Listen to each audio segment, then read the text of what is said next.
Well, folks, it is that time again. We are back with day 2 of the World Scrabble Championship. Once again, Matt Canik joined here by 2023's North American Scrabble champ, Josh Sokol. How's it going, Josh? Oh, I am so ready, Matt. My goodness, do we have a matchup for you guys this morning? Tell us about who we are featuring in game one of the So day. we're going to feature a previously unrated WESPA player in George Addo, who has had a strong start to his tournament. His provisional rating is over 2,100 based on his 5-1-1 start. His opponent will be 12-year-old Enam Urshad of Sri Lanka. Enam, turning 12 just 2 weeks ago, is the youngest competitor in this field. That did not stop him from starting 5-2 yesterday. In fact, 5-1 with the loss in round 7. So George and Enam is your first matchup of the day. What do you think, Josh? Do we play Scrabble? This is, I think, the youngest player to ever participate in a World Scrabble Championship, if I'm not mistaken. If anybody can confirm that, it's amazing. Be amazing to watch. So if they're ready, let's get them started. Yeah, Okay, guys. Enam versus Good luck. George. Have fun. It's going to be a heck of a matchup, Matt. Heck of a matchup indeed. Enam to play first, George to respond. Let's get to it. Let's play Scrabble. Day 2 of the Wetback begins now. All right, one at a time. If I were 12, I'd be picking more than one at a time. Well, he just got the blank on the first poll, so perhaps there's something to his methodology. A-E-E-I-N-R blank Enam likely to bingo on the first turn. A great start for our 12-year-old. Will he pick inertia, denarii, scenarii, airline, or perhaps something else? But likely a hot start here for Enam. Yes, indeed. Lots of high probability, bingos to choose from in this first game, first turn. Yeah, airline. We see the sideways blank, Matt. Always happens. Sideways blank alert! Sideways blank alert! Sorry, I gotta get it out of my system. But is George not going to respond in turn with a bingo of his own? Also, we have to make sure we know what the blank is here. Is it an S? Is it a D? It is a D. It's a D. Very good. Yeah, Outprice and Eutropic at the very least available now through the R of Denarii. One more through the N. Highest scoring bingo is going to be 74 through the N. George putting it down before I can even spoil this one. Sorry, chat, you're not playing today. George knows his stuff. Wow, unpoetic. 74 the counter bingo for George. 64 to 74. We're off to the races here. Amazing. So quick, too. Very confident. Very strong. Nice. And look at that. Wow. Are we going to see inviters come down right after? Are we going to see a 3 bingo start, Matt? I think so. Enam's almost definitely got a bingo out of this rack. If nothing else, he has striven, the 7-letter stem bingo. I expect Enam knows words like striven, but inviters down from the I on the star. 86 points on cue for him here if he's able to find the top bingo. What a start, man. I was a little groggy. It is 4 a.m. here in Boston, but I'm wide awake now after the hot start to this one. Yeah, it looks like he's seen it. It's just a matter of whether he's sure this is valid. Looks valid to me. Looks valid to Enam. So inviters for 86 is play number 3. And we have a completely non-bingo list game. How do we call these? Just a bingo, bongo start. Lots George shaking his head. No way. But George can make it 4 straight bingos on this turn. Will he find it? There's just one. Oh my god. Really? I was looking at that rack and it's like, is there there a bingo here? What? For those Wow, just that popping in, is a it tough plays one. the blank D. That blank in the opening turn bingo is a D, not an S. That D, the tile George needs to bingo. Unbelievable. This looks so difficult to me in terms of bindability, but George, so quick to play unpoetic out of that opening rack. He did have a little bit of time to look for 8-letter words, a bit less time this time as inviters came down quite quickly. But Sage Hood on tap for George Addo. Will he see it? Will he just play off HOO? That's what it looks like he's looking at. Maybe something's telling him that there's better in this position. That's sixth sense, Matt. Yeah, I don't know. The fact that he shook his head, no way, after the bingo came down, he definitely hasn't seen Sage Hood yet. That one is so tough, especially with the black and George going to miss. No, now he's fidgeting with the score sheet. Yeah, I think that Spidey sense is tingling for George. He feels like there might be something better. Yeah, and so that rating you guys see under George's camera, that is his tentative rating. That is the rating that he would have if this was his first tournament. But he has played many tournaments before. He is a seasoned player. He might just be currently unrated worldwide. All right, Enam with an interesting pull here, the J and the X with a pair of Ds to go with it. He has fixated his sights on his highest scoring play of this turn. Fox is 45. That leave of D, D, E, J, not ideal, but 45 points is always ideal. He could also play Fjord, Fjord, through the R in Denarii. That would hold the X for next turn. The DEX combination will at least play on the right side of inviters next turn. So holding back on the X makes some sense for Enam. Cashing it now also makes sense. We'll see what the kid decides. Yeah, I definitely like this option of Fjord, but a quite difficult find for any player. Word starting with an F and a J. Playing Fox here, if it is a mistake, a very small one. George shaking his head again. How is this kid, who's at least a third my age, just hammering me every turn? Wow.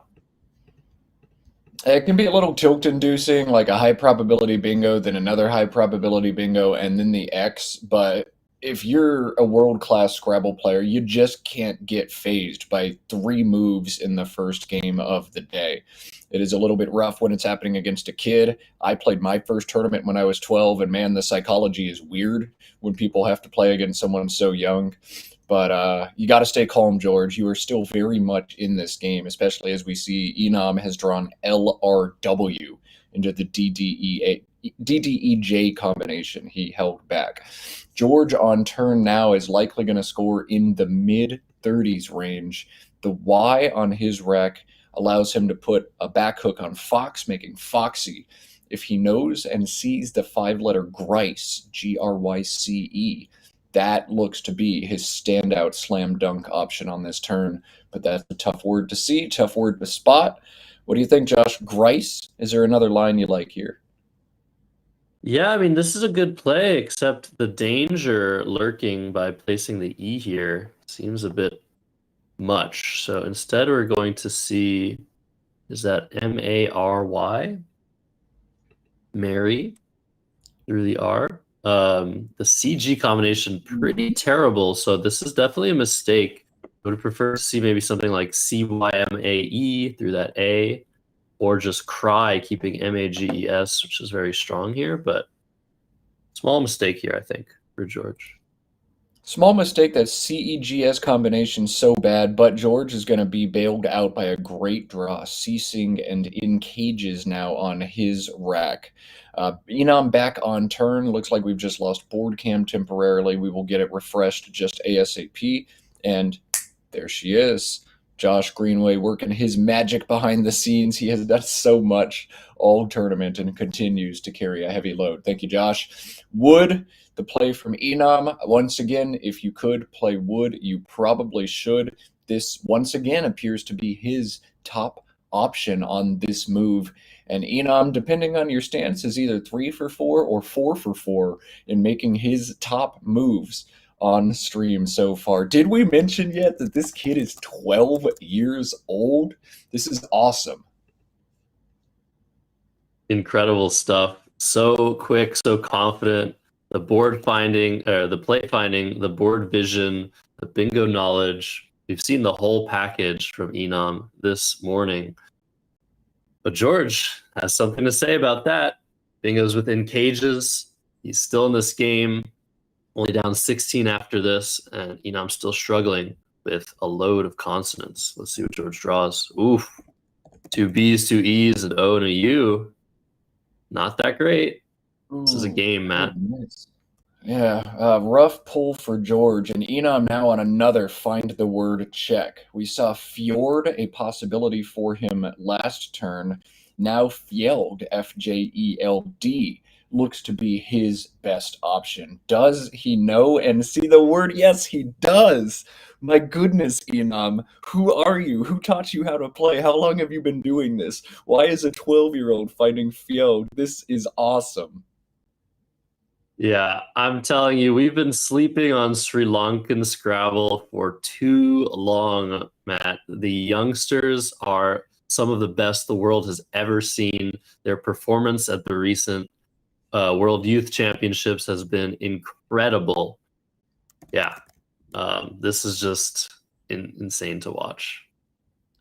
Man, the world scene in Scrabble. I just don't get to see enough of it here in North America. When I do hop on online platforms, everybody's asleep when I'm trying to play, and I just don't get out to these international tournaments. But my goodness, have I been impressed. We ran a tournament on Woogles.io a few weekends ago, the Wooglevark 3000, and it was dominated by international players, including players from Sri Lanka. I think you're onto something here, Josh. I am so impressed early on. And another great pull for Enam. Will he bingo again? We'll see. George on turn. George has found 30 points with Buff. Go ahead and eviscerate my pronunciation of that, chat. That's got to be his top play. Yeah, Josh?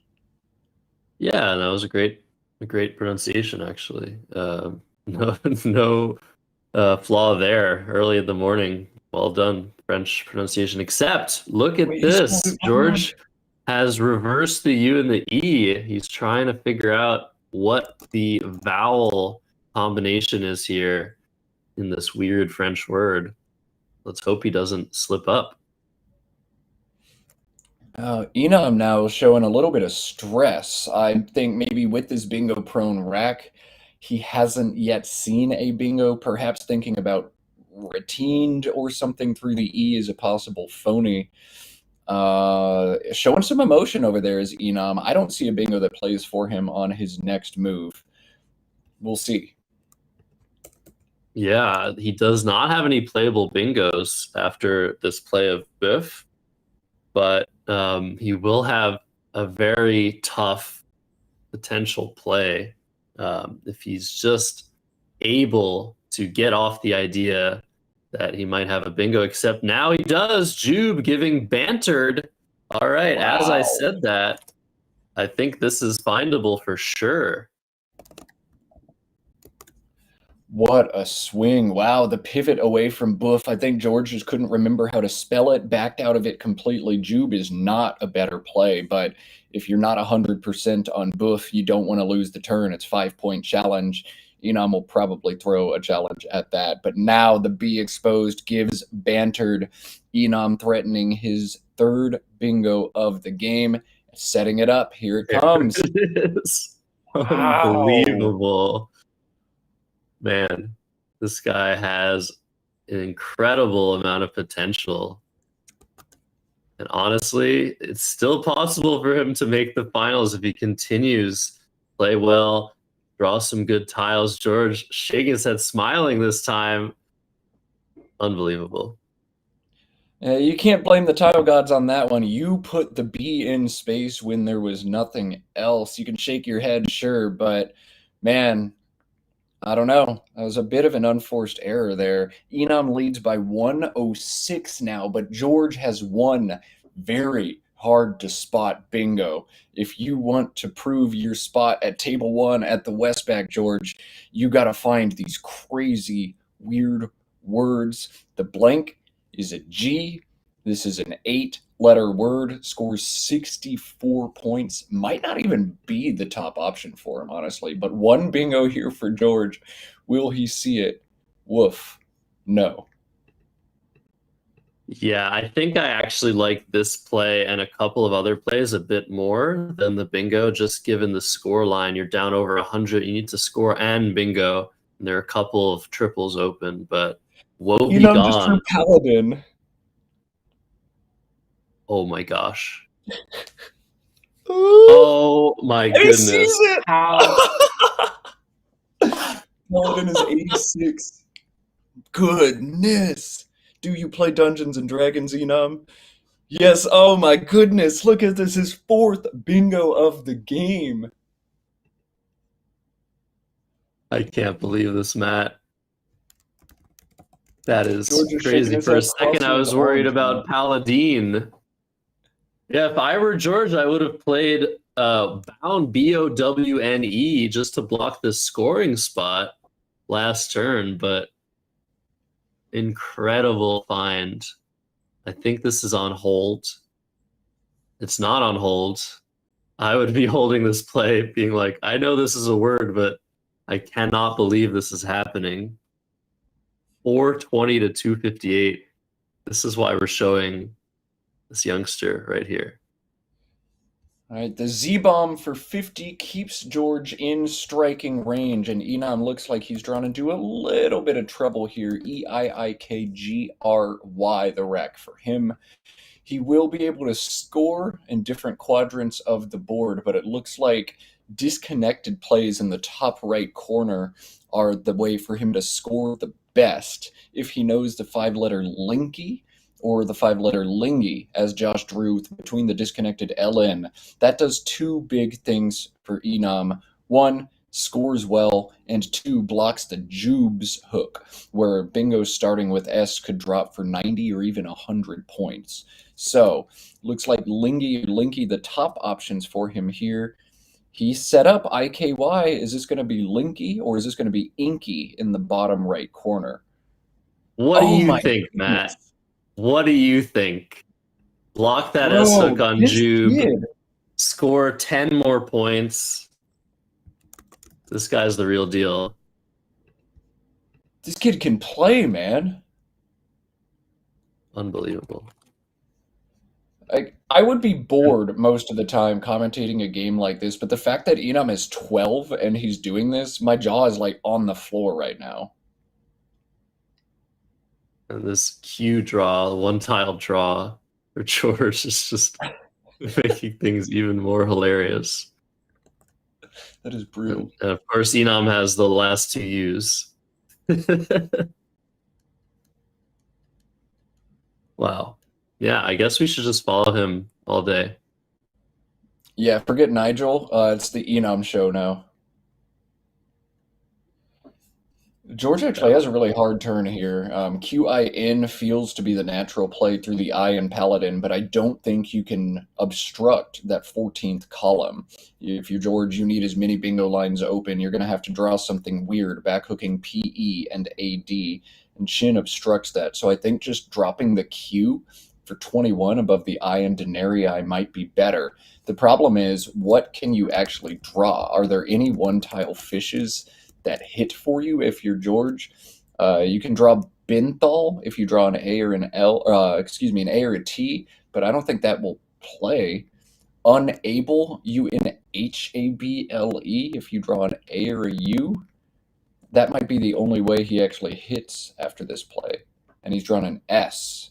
There is a 7 in this rack, but I don't think it fits.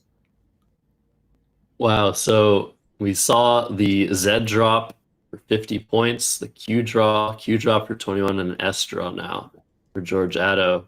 Some interesting pulls, but it's far too late, I think, in this game for him to come back. He's down over 100 points. Like you said, the space on the board, not much left of it. This is the best lane on the board. There's this Y if you're really lucky. Maybe George needs to gun for some crazy triple making jubes. That Y stays open. But looks really tough. Now we'll have to see the defensive prowess of the 12-year-old. Does he know what to do in this situation? We'll see. I think the one thing you want to do is block the W in Woof. GUE looks to be the best way to do that here. He wants to score at the bottom instead, and this also makes sense. If you can just put a scoring pressure on, make it to 500 points, it's so unlikely that George is able to get there. So, you know what? If you bingo at the top, George, hats off to you. Otherwise, I'm going to run away with this game. George is making a really smart play here. HEN setting up back hooks. The problem is that, HENS. Okay, he's going to score 39. I don't know. Kind of feels like he's throwing in the towel. Yeah, maybe. No, maybe you score 39, you bingo next turn, and you score again. That could be the way to go. But it feels a little bit. 105. Yeah. Maybe he still needs 2 bingos here. There's still a little bit of space left. There's this D and Denarii. Let's not forget about him. And we have the E getting blocked now in Fjeld.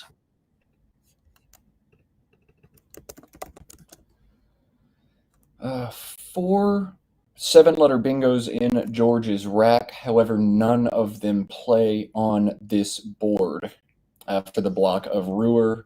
And this looks like it's about it. Enam, in his stream debut, just 12 years old, is going to notch a 500-point game and a win, vaulting him up to 6-2 at the World Scrabble Championship. Crazy stuff, Matt. This game has gone by so quickly. Both these guys playing very, very fast. I honestly just want a rematch. They're happy to play each other again. I want to see us run it back. There's time. I don't know. If I'm George and somebody bingos on me like 4 times, I'd say, I might feel better if I never have to play you again in Scrabble ever, because apparently all you do is reach into the bag and draw bingos out of it. So it looks like BALE would be a nice play here for George, opening a lane, but instead just ALA. I think he's given up here, Matt. Yeah, I think that's about the right thing to do. Enam now has E's to cash back hooks to PEN. Looks like probably ME and PENE will be the move for him here. There are 5 tiles in the bag. So the one thing you'd rather not do if your Enam is empty, especially as you see Obligato and like some threats in that unseen pool. He could also just score a bunch. Diverse down from the blank D and Denarii makes sense for him too. But I'd play a little bit shorter here, and maybe I draw the final bingo, keeping EIRSV together with A's and T's and O's coming. All of that feels really awesome to me. I'm probably going to play ME and then draw ovaries and bingo out to really step on George's neck and win by about 200. Yeah, it looks like ME is by far the best play in this position. I like it a lot. See what he does. He's got 15 minutes to consider this position, and all roads lead to a victory at this point in the game. He's looking at revise and ER, deciding to empty the bag. I think this is a mistake, but it looks like George might bingo out after this. Nope. Nothing really. Plays for George.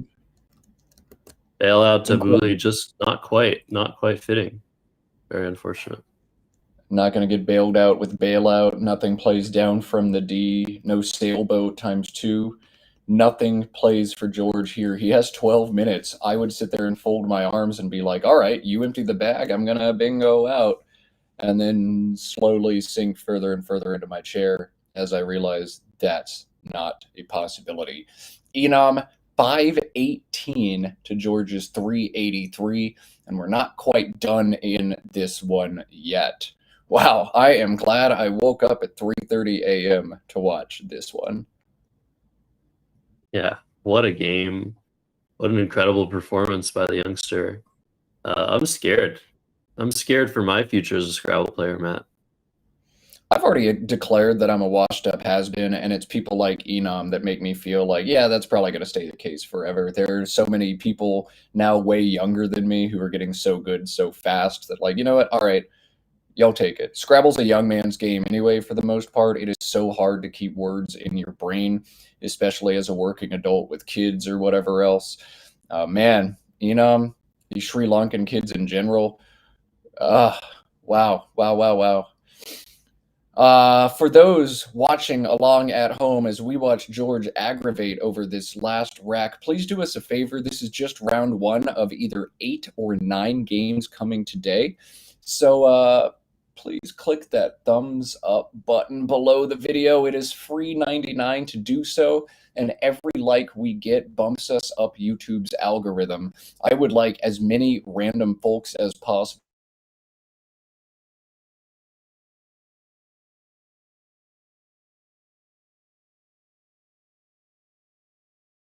person who wanders into our stream is the next Enam watching along at home, or is the next George popping on the scene and impressing everybody. I have met so many people over the last few years who have wandered into this board game because they saw Scrabble on the internet, and every single like that you guys can give us at home increases the odds that we get more of those folks. Growing the game is always something that is good for Scrabble. Please help us out. Please click that like button, and please keep tuning in. The more viewers we have, the higher up the algorithm we go as well. Thanks for being here. Thanks for your support of competitive Scrabble. We love you all. Yeah, I could have said it better myself. It's just such a treat. We're so fortunate that people like Josh Greenway exist in the world of Scrabble, going all the way to Ghana just to broadcast this event to all of you guys. Josh has also been traveling across the contiguous North American continent to bring Scrabble to places, bring Scrabble broadcasting to places that that need it.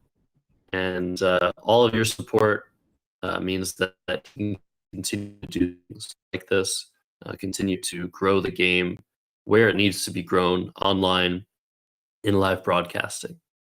So thank you to him. Thank you to everybody who is bringing the game forward in this way. Couldn't do it without you. Yeah, man, Scrabble on the internet was a pipe dream of mine, even just 10 years ago in 2015. I remember standing in Chris's living room pitching the idea that, hey, maybe we should broadcast this on like Twitch or something. And now, and we got hundreds of viewers watching just day 2 of this tournament. I'm expecting at least 1,000 for the finals on Sunday. We'll get that nice weekend time slot as well. It takes a village to grow the game like this, but man, I am so pleased to see just how many people are on this board game. And Scrabble is such a cool board game. It combines tactics with nuance, with poker, with vocabulary, with off-the-board preparation and study, mental fortitude, and you just meet some of the most fascinating people in this game. Adam is one of the most brilliant mathematicians on the planet. Nigel Richards, like, hardly anybody even knows anything about that guy other than he is obviously astoundingly brilliant. You meet musicians, you meet professors, you meet teachers, you meet forklift drivers, and everybody else in between. Scrabble is so fucking cool, man. Yeah. So many people from so many walks of life. We see 12-year-olds, you know, school kids just killing killing their opponents with their knowledge of the words. Look at these bingos. So we saw denarii and then unpoetic immediately from George. We thought we might see after inviters, fourth bingo, but this was the big mistake this game. HOO, missing a bingo of sagehood. And then after that, in cages, a couple turns later, bantered, paladin. Look at all these bingos, guys. All right, Josh, I'm going to ask you a bit of a Scrabble philosophy question as we continue to aggravate looking for bingos we know aren't there. If you played this game like George, you lost by 150 your opponent bingo 4 times, 3 of them list bingos, your opponent hits the J and the X, but you miss a bingo on turn 2. Did you, in your head, blow this game, or was there nothing you could have done? Well, of course, there's something you could have done. I think that's definitely just a an easy question to answer. After sagehood, who knows what would have happened? George would have drawn something. It could have been a bingo again. It could have been something bad. We never know unless we make all the right plays. Unless all of those plays are clearly best, then we don't know if we could have won a game. So if I played this game and I saw that I missed sagehood, it would bring me a lot of peace. It would peace of mind. Be like, oh well, okay, I messed up, so I understand why I lost this game. If I had not missed sagehood, if I had made every play correct and I analyzed the game and I still lost the game, that's where I would struggle a little bit to understand. Maybe my understanding of Scrabble isn't up to par. Maybe I need to talk to some other experts about my strategy. Maybe there's something I could have gathered from my opponent's play that would have helped me make a different play. There is so much to think about in Scrabble, and it's important to be humble. Even if you're the best, one of the best players in the world, that doesn't mean your understanding of Scrabble is ultimate, is almighty, and not be touched by the new positions that appear after 2 or 3 moves. There's so much to think about, so many variables, and the more you talk to other players that are similarly rated, or even better players, worse players, just talking to your friends about your games, analyzing together, the more you realize how little you know. And that's important. Knowing that you know nothing is how you get to top level in Scrabble. Indeed, humility so important, and the willingness to say, "Hey, this one's on me," even if you make just a minor blunder early on and end up losing 200. That accountability, that responsibility is huge. It helps you grow and improve as a player. There are so many people who want to blame the tiles for everything, and just look at Nigel Richards. Like, he really do most of the events he plays. If you truly play as well as possible, you're probably going to come out on or near the top. And I'm going to get my soapbox for like 10 seconds, and then I promise I'll stop shouting at clouds. But nobody wants to hear about your tiles. Don't leave the playing room and complain about your blank count or how many S's your opponents have drawn. Just shut up and play a board game, not to commiserate together. All right, I'm done. I'm going to stop before I get myself in trouble. I've heard this from Matt before. Yeah, it's important to be humble. It's important to understand your limitations. As George surprisingly has given up on this rack. I mean, he did the right thing. He looked as hard as he could. 4 7s, 8s, 9s. Instead, he found his highest scoring play of BI. Crazy that there's no bingo there.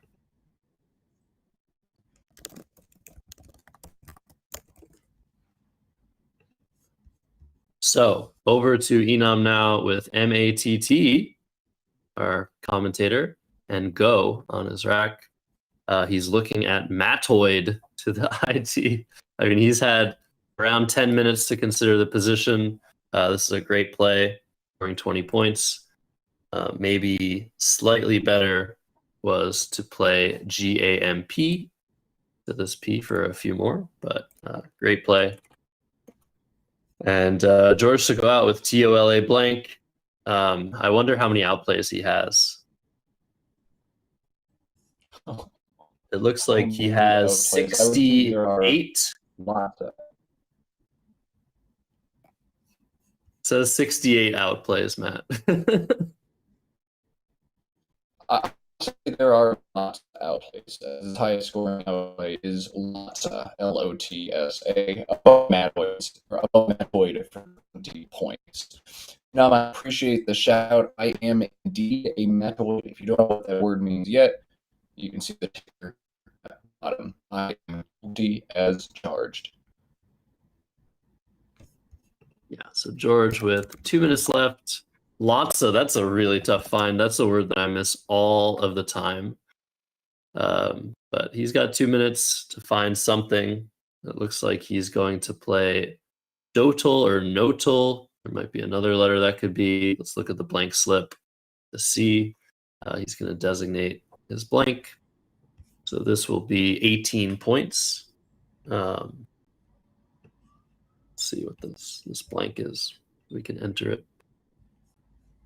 I think it's probably a D. All right, we're just going to assume. I'm just going to assume that it is a D. Dotal, rotal, notal, total. These could all be words that were played by George. And let's listen to the overhead mic. Final score 538 to 440. 538. And you are 441. 441. Okay, that's what. You're lucky. It's just working for you. Yeah, advantage. Okay, you're lucky. This game, it takes E. Follow that. I think so. Yeah. I wasn't sure. It takes E. Follow that. I got it like MEVES. Yeah. But when you played Eugene, I realized you wanted another premium. That's why I shut you down. Yeah. No, but you were losing, so. No, I was losing, but I wouldn't let you also blow me out because I could tell that the taps were going away. You understand what I'm saying? So I had a blank. I held on to the blank and I played this out. That's like 24, 30, 32, 40, 34, 40. And the D was still open over here. The deal was open and I had And here you too. started, So I had to take here 40 because you had over 100 ahead of me. To pull you down to like 90, then I could have a chance to catch up. But it didn't work. Imagine I had this earlier, 35, with you as a spread. Yeah. But look at what you had. 35 to 30. It just went your way. You receive. It was a bingo. You had a bingo. You had a premium with the O. That's with the O. You receive. I had an M. M? Revise and M. Now revise an M. Okay. I would have played MEVES or something like that. I didn't Because see the place, it started with that. Bingo. I responded. You came invited. I responded. Then F out. I couldn't do anything. So I had to play Wolf. Yeah, I did. When I play Joe, I gave you. I wanted to worry. I knew you didn't have the S. So I knew you worry. You probably want to play this or do something. But you had a premium game. Another one, bloody. Yeah. It was just working for you. Yeah, the bad was in my favor. Second? Yeah. The bag was in your favor. That's not it. Yeah, good job. You played really well. Okay, we're done. All right, a nice post-mortem there The in time. this first round of the day from the 2025 World Scrabble Championship in Accra, Ghana. The 12-year-old phenom, Inam Irshad, beating the seasoned player, George Addo. So what an incredible game, Matt. I want to see more of this guy. I would love to see more of Inam the Phenom. Can he make the name stick? Can he earn another appearance on stream? If he keeps playing like this, the answer is yes. Tiles are getting squared. We have not picked a matchup for next game yet, but looks like standings are finally up and running at this tournament. And we've got the standings through round 7.5. As round 8 results are trickling in, you can see the standings through 7, Timmy Woko, the only player to have a perfect, pristine 7-0 record, though technically Adam Logan and Waben Toe also undefeated as they tied in round 7 of play yesterday. Boy, I would love to see that board, that game, that end game situation. Must have been fascinating. Josh, looking at this list, obviously Adam Logan and Waben Toe, two of the top players in the field. Any other names jumping out to you early on? I mean, Chakrit is the only representation from Thailand and carrying that representation well early on in this tournament. So I'd like to probably see a game from him if he continues to win and do well in the standings. Paul Allen, of course, legendary player from the UK. He's always fun to watch. He's very emotive. Very emo player. I love watching him play. He's so strong too. Those are the two names that I know of. I heard there was a crazy game yesterday between Trevor Hovelmeyer and Hubert Wee, where 300 points after a few moves, and Trevor came back to win. So that'd be fun to watch, something like that. Maybe he'll repeat that feat later on. But yeah, lots of strong players up top, of course. All right, we also have scoring leaders for the tournament. Sometimes points scored is a better indicator of a strength of player. Timmy Woko averaging 496 points. He leads your scoring board. Femi Awawade, Paul Allen rounding out the top 3. Don't Doko in 4th either. Boy, this is a guy I want to see play so bad. At 5-2, he is in range of making anything happen at this tournament. He's averaging 476. So these are your scoring leaders early on. We'll see how this board holds up across the tournament as well. We are going to get players wrangled. We're going to choose another matchup, and we will have the next game shortly. It should be just a short little break because pairings are already in. Josh, what do you think? I can't wait to see who's next. Can't wait to look for the pairings, look for the best matchup to bring you guys. I'm sure you've enjoyed this first game of the day, this round 8 of the 2025 World Scrabble Championship, but there are 24 more rounds to go. Next one's coming soon. You're watching Let's Play Scrabble. Don't go anywhere.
And we are back. Appreciate your patience during that delay. Round 9 of the World Scrabble Championship coming your way. We're not pivoting away from table 1 because we have a banger of a matchup coming your way. Josh, who do we have? We have the famous Waven Toe and the potentially soon to be famous Timmy Woko, who is still undefeated in this incredibly strong field. So you might know Waven from Scrabble history. He has played a 750-point game in his career with the word bauxite as his prized favorite word. But Timmy has just defeated Adam Logan, who was in the lead earlier in the tournament and is still undefeated. This is crazy. This guy can't lose, can he? We'll have to see, Matt.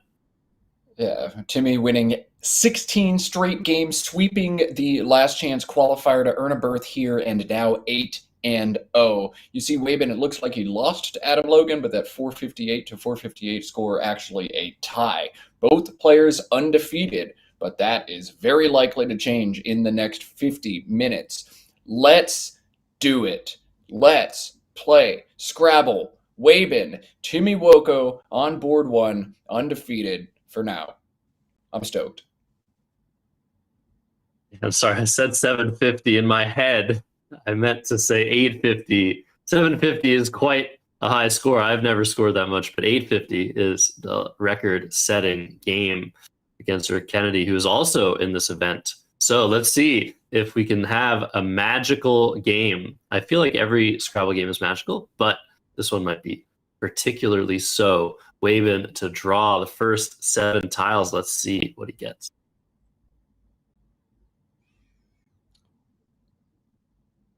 AIOPGS and another O. He wanted an N, didn't get it. This is probably Goop, right, Josh? Oh, Goop no. or Igapo. I think Igapo might be a little bit better. Goop would expose a vowel necessarily next to one of those double letter scores. You don't like opening those in the opening. So Igapo in any of the spots that double the I or the O, I think would be called for here. He's going to go vertically downwards, trying to set up that S hook. Good play by Waven. Start things off. Man, that is a beautiful 5-letter word to get out of some nasty racks. All right, Igapo for 18 puts Waben on the board. Timmy Woko to respond. An opening rack, all 5 of the vowels plus a B and an N. We'll see how many of these vowels he opts to play off here. He can score as much as 23 or as little as 11 in plays that make sense. The nice 6-letter BAGUIO gets rid of most of the worst letters on his rack, but scores just 11, cedes a lot back. Would you play that, Josh, or would you be looking to score more here, keep things a little tighter?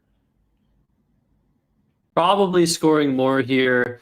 His letters aren't so good, so I kind of like the option of a boon, which would play right here to the left of the GAPO. Just to score as much as he can. IO leave isn't terrible, isn't good, but I like that here. ABUNE quadruple overlap, 23 points, doesn't give a lot back. That looks to be a very good play here for Timmy Woko, but we'll see what he decides to do. This is by no means a straightforward move, and it's a move I think many experts would play in a slightly different way. And I love how Timmy arranges his tiles, often upside down, and slowly but surely during his thought processes, he turns over certain tiles. But we're going to see Pube here also not giving too much back. AINO can turn into gold, can turn into junk. We'll see what Timmy pulls out of the bag. I like this play as well. Yeah, not a bad play from him, that IN combination synergizing with the G on the board. You just got to dodge valve trouble, and you'll be feeling good about this one. But the pube to pubes back hook means Waben has 49 points available to him in Joist. Joist is weak in that it gives back 4-letter J words to a triple word, but 49 points is so much. I don't think you can justify passing this for another strong play in Mojito to the O in Igapo. You got to score 49, right, Josh? I'm not so sure. I really like Mojito as it keeps the S and the T together. That E in pubes is really nice for the S and the T. This J giving back easy counterplay, especially with the range of tiles that Timmy has after a play like cube. So it might be really close, 49 versus 30, but the leave so much better, the defense so much better, the aggression so much better. Not sure what I would have done. Joist winning a sim by about 7 points over those other options, so perhaps not as close as our gut said. Timmy did avoid vowels. NAIO was his leave. He's pulled IRT. Does not have a bingo out of a high prop rack, but the J in space means Jiao, Jiao, is likely going to come down holding INRT. He could also play join here. That's what he's going to opt to do, holding an extra vowel, a little bit more volatile, but I think maybe also a little bit more likely to bingo next turn. Do you like Jiao or join, Josh? Actually, I think Jiao probably bingos more, but runs into consonant trouble more. It'd be interesting to look at the results of a simulation there. I would have played Jiao personally. The AIRT combination to me isn't so strong, but is also very, very standard play. Yeah, Jiao actually bingoing 6% more of the time, so fire me. Please replace me with anybody who actually knows what they're talking about. But yeah, as you said, the consonant treble can be dicey and you don't score as much. Join did not sim as well as Jiao, but you play your gut, and Timmy Woko's gut has been so hot, winning 16 straight. AIRT was his leave, but RUV was brutal as a draw for him. We'll focus on Waben, though. MFFLNRU. No E's to play muffler, but he will have some different fun options on this turn. One play simulating 8 points above anything else and outscores most other options. He's got 31 available in a tough to spot word.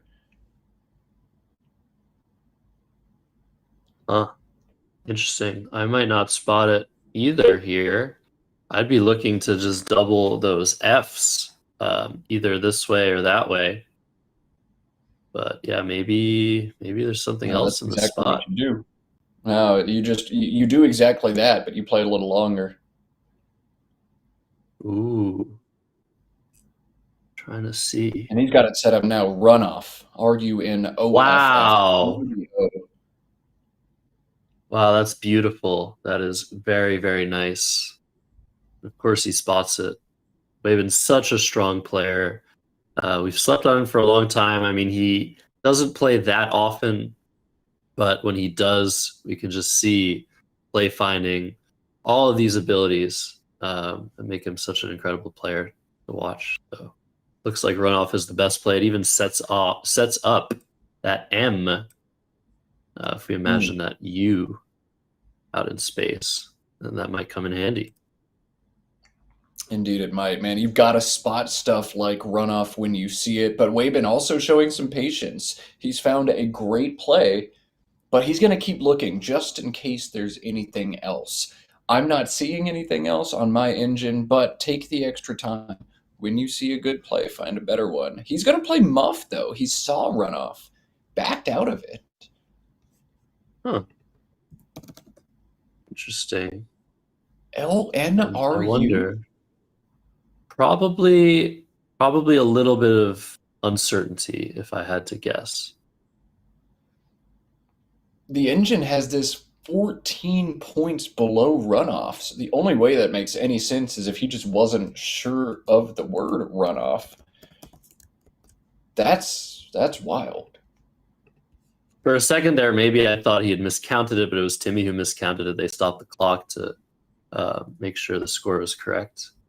But that would have been another reason that Waben might have opted for muff if he overscored it. we'll have to remember that these players are responsible for scoring their own plays. Sometimes you think something scores something, but it scores something else. So Vru here is the response by Timmy. You could have played that either way, going down or going right. I guess he prefers the vertical. Or sorry, you the want to horizontal. You want to keep the N available. If you're holding AIRT, the N synergizes so well with those. Your plan is get rid of the muck and then bingo next turn. But looks like he's going to whiff again. AIRT this time finds yet another R, a C, and a K. And Waybin into LNRU finds another U and a V. So the players both putting on a clinic on how not to draw into bingo-prone leaves. Both players proving they're definitely not peeking in that bag when they're drawing, because this is not what you want to see at all.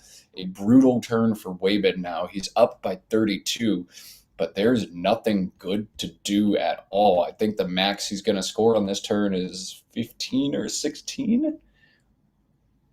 Yeah, I don't think you want to play Ehuv here and TE, but Baln potentially worth going into, but I might have actually just exchange here, Matt. What are you thinking about that option?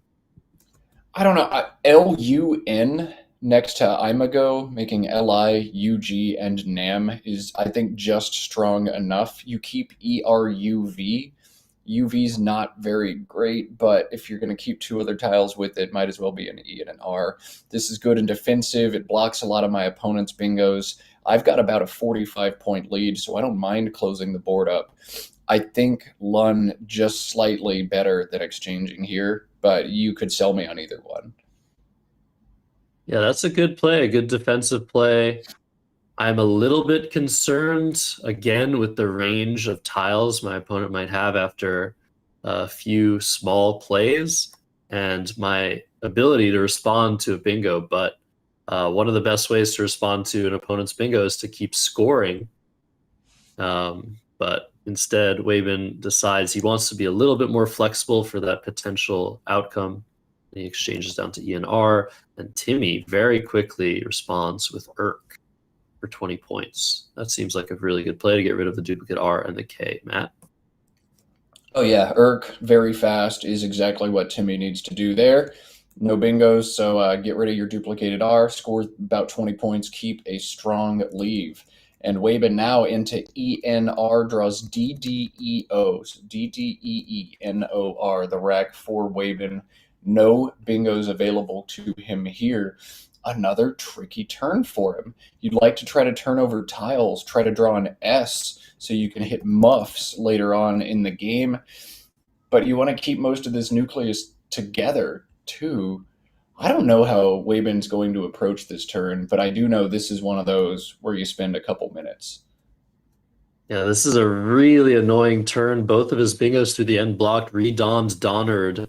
And look at that draw. Timmy Woko, S blank. You were saying Sideways these blank guys alert. are not Sideways looking blank into the alert. bag. And yes, we have the sideways blank and the upside down S. If I were looking in the bag, S blank is what I'd be looking for. Obviously, these players have proper drawing technique, but yeah, anything can happen. Things can turn around like this. But for Waybin now, he has no idea what's about to come. He's got a small lead that he's holding on to. You can't play Kendo, can you? Set up an S hook. There are 3 S's out, 2 blanks out. Opponent keeps playing 2, 3 tiles. I'm really worried about that. Very tough stuff. We'll see what he comes up with here. Maybe DOE. Looks pretty good to me. Yeah, Kendo is kind of reckless, especially after VROU and then IRK playing off 3 and 2 tiles. And S is in my opponent's range so often. And if my opponent does have an S, I want him to cash it with muffs. I don't want to give him a better spot with Kendos. So I think you have to back out of that play, just given context. DOE, as Waybin setting up, looks to be the best play here. It is true, though, that O on his rack does add a lot of value to these 4 tiles.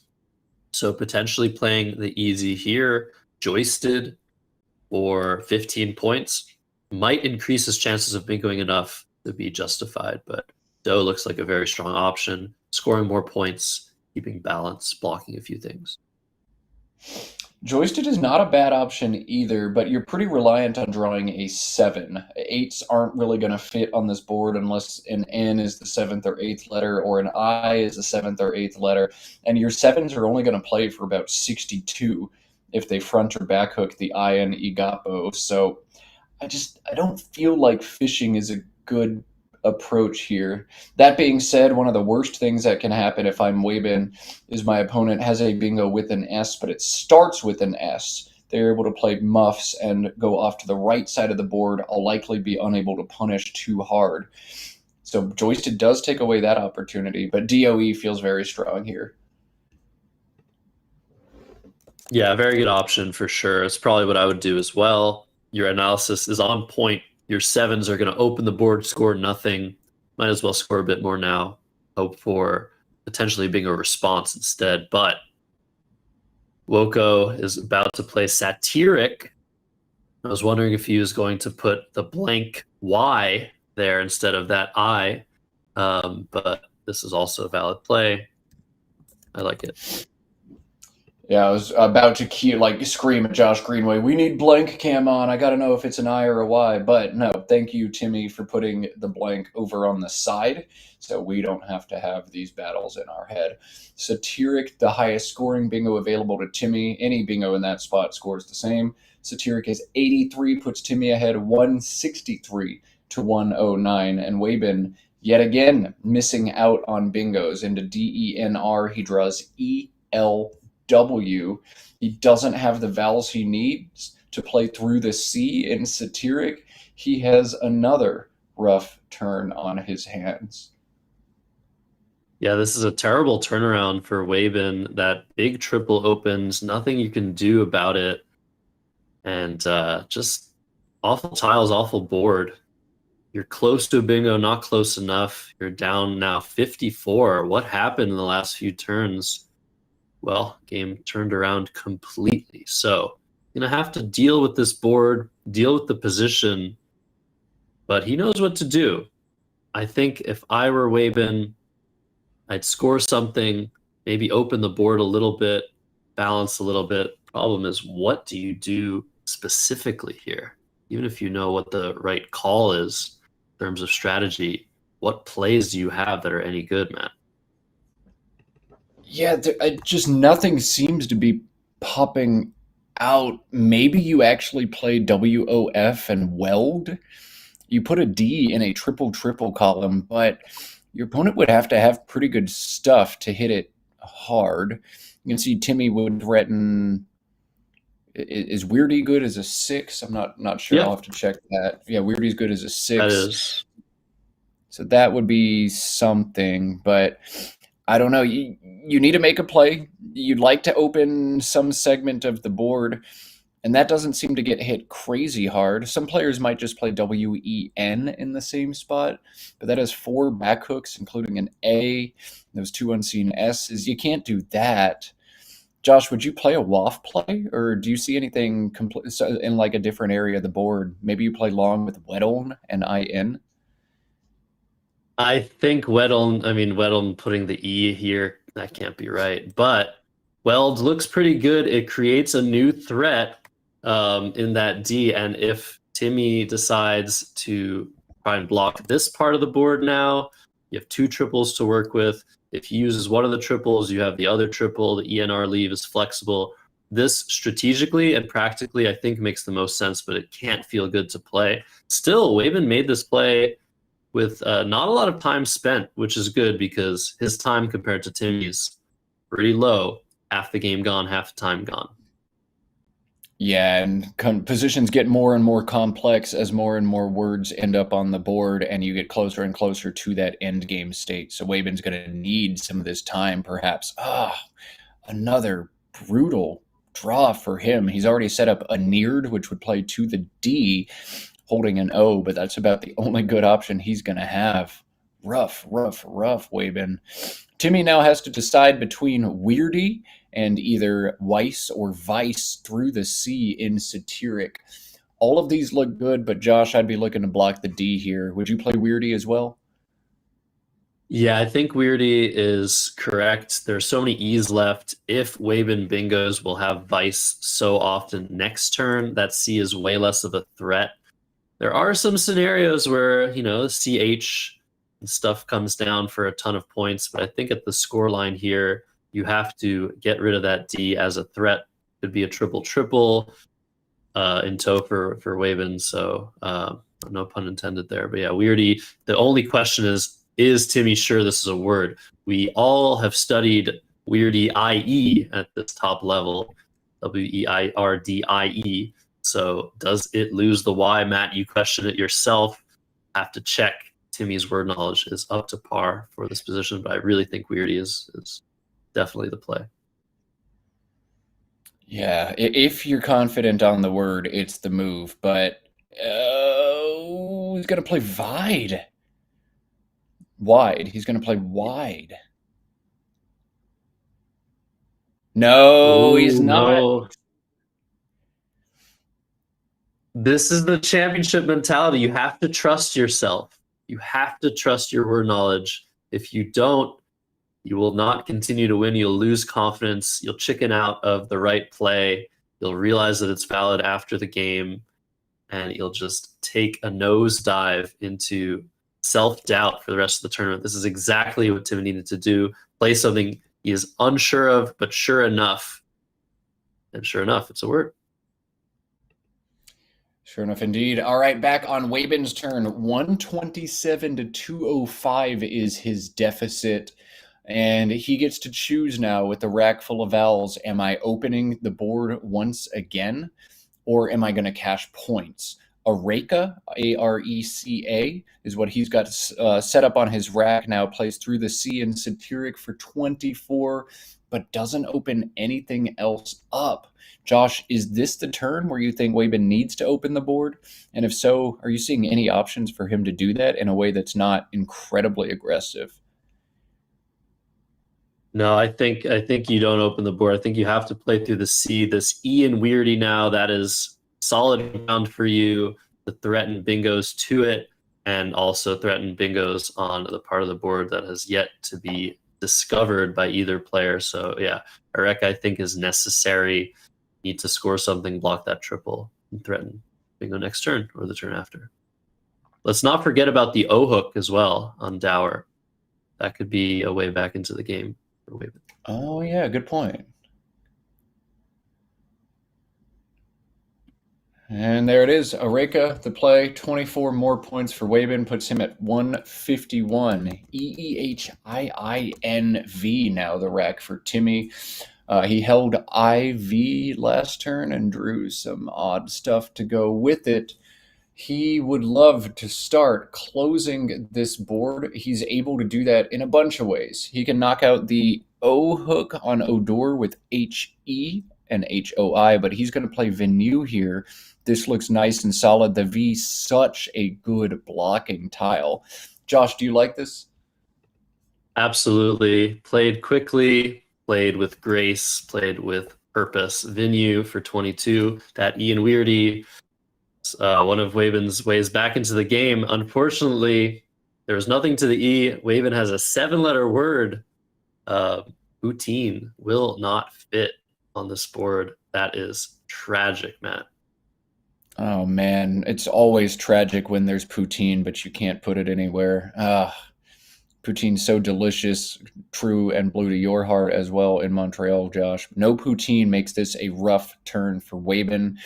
He'll have different lines that are at least intriguing. Up vote through the V and Venue opens 2 different sections of the board. Timmy would likely have to obstruct the U in the triple-triple, which leaves a T and an E floating in space for Waben. Those are going to be annoying long-term. So that is one path forward, but it does seem rather aggressive. I think you need to be aggressive, though, on a board that's dying. Josh, do you like upvote, or would you go some other direction here? Yeah, I wonder. He's looking to play... I wonder what he's looking at. You and I are taupe. Where do those plays fit? I'm thinking about maybe OP here just to score some points, but Oh, OP toe pier. Okay. I didn't see the EEN hook for some reason. This is very, very sensible. You put the T out there, create a new lane for yourself, you score some points. Yeah, I think this is the right call for sure. The big drawback to this is the leave is brutal. INU is pretty rough compared to some other options, but this is totally the right idea anyway. You've got to put that T up there. Look how annoying that T is to block for Timmy now. There's nothing very effective he can do. And so if you're Waben, you just weather the storm, shed the U and the I next turn, and long term, you've set yourself up for success. I like that idea. Yeah, and we just have to think about the scoring spots on this board are just inaccessible. There's really nowhere to score. So leaves like you and I, of course, they're terrible, but you're not going to be losing a scoring game immediately. There's nothing that Timmy can really do anymore on this board that's going to damage the deficit. So I really like this decision to open the board, just try and draw something in the next few turns. I think Waben can afford to be patient so long as Timmy doesn't strike anytime soon. Now, what does Timmy do here? AAH on the left side of Imago is not like the worst thing I've ever seen. He doesn't have any effective blocks on the top. I'm not seeing extensions to EEN that he can fish for to hit that triple word. You never want to play a move like HEVEA through the V in venue with this kind of lead. AAH puts on some scoring pressure. I don't know. That's not the worst. There's only 3 E's left to draw, a bunch of consonants, so EEIN feels like an okay leave. What do you think, Josh?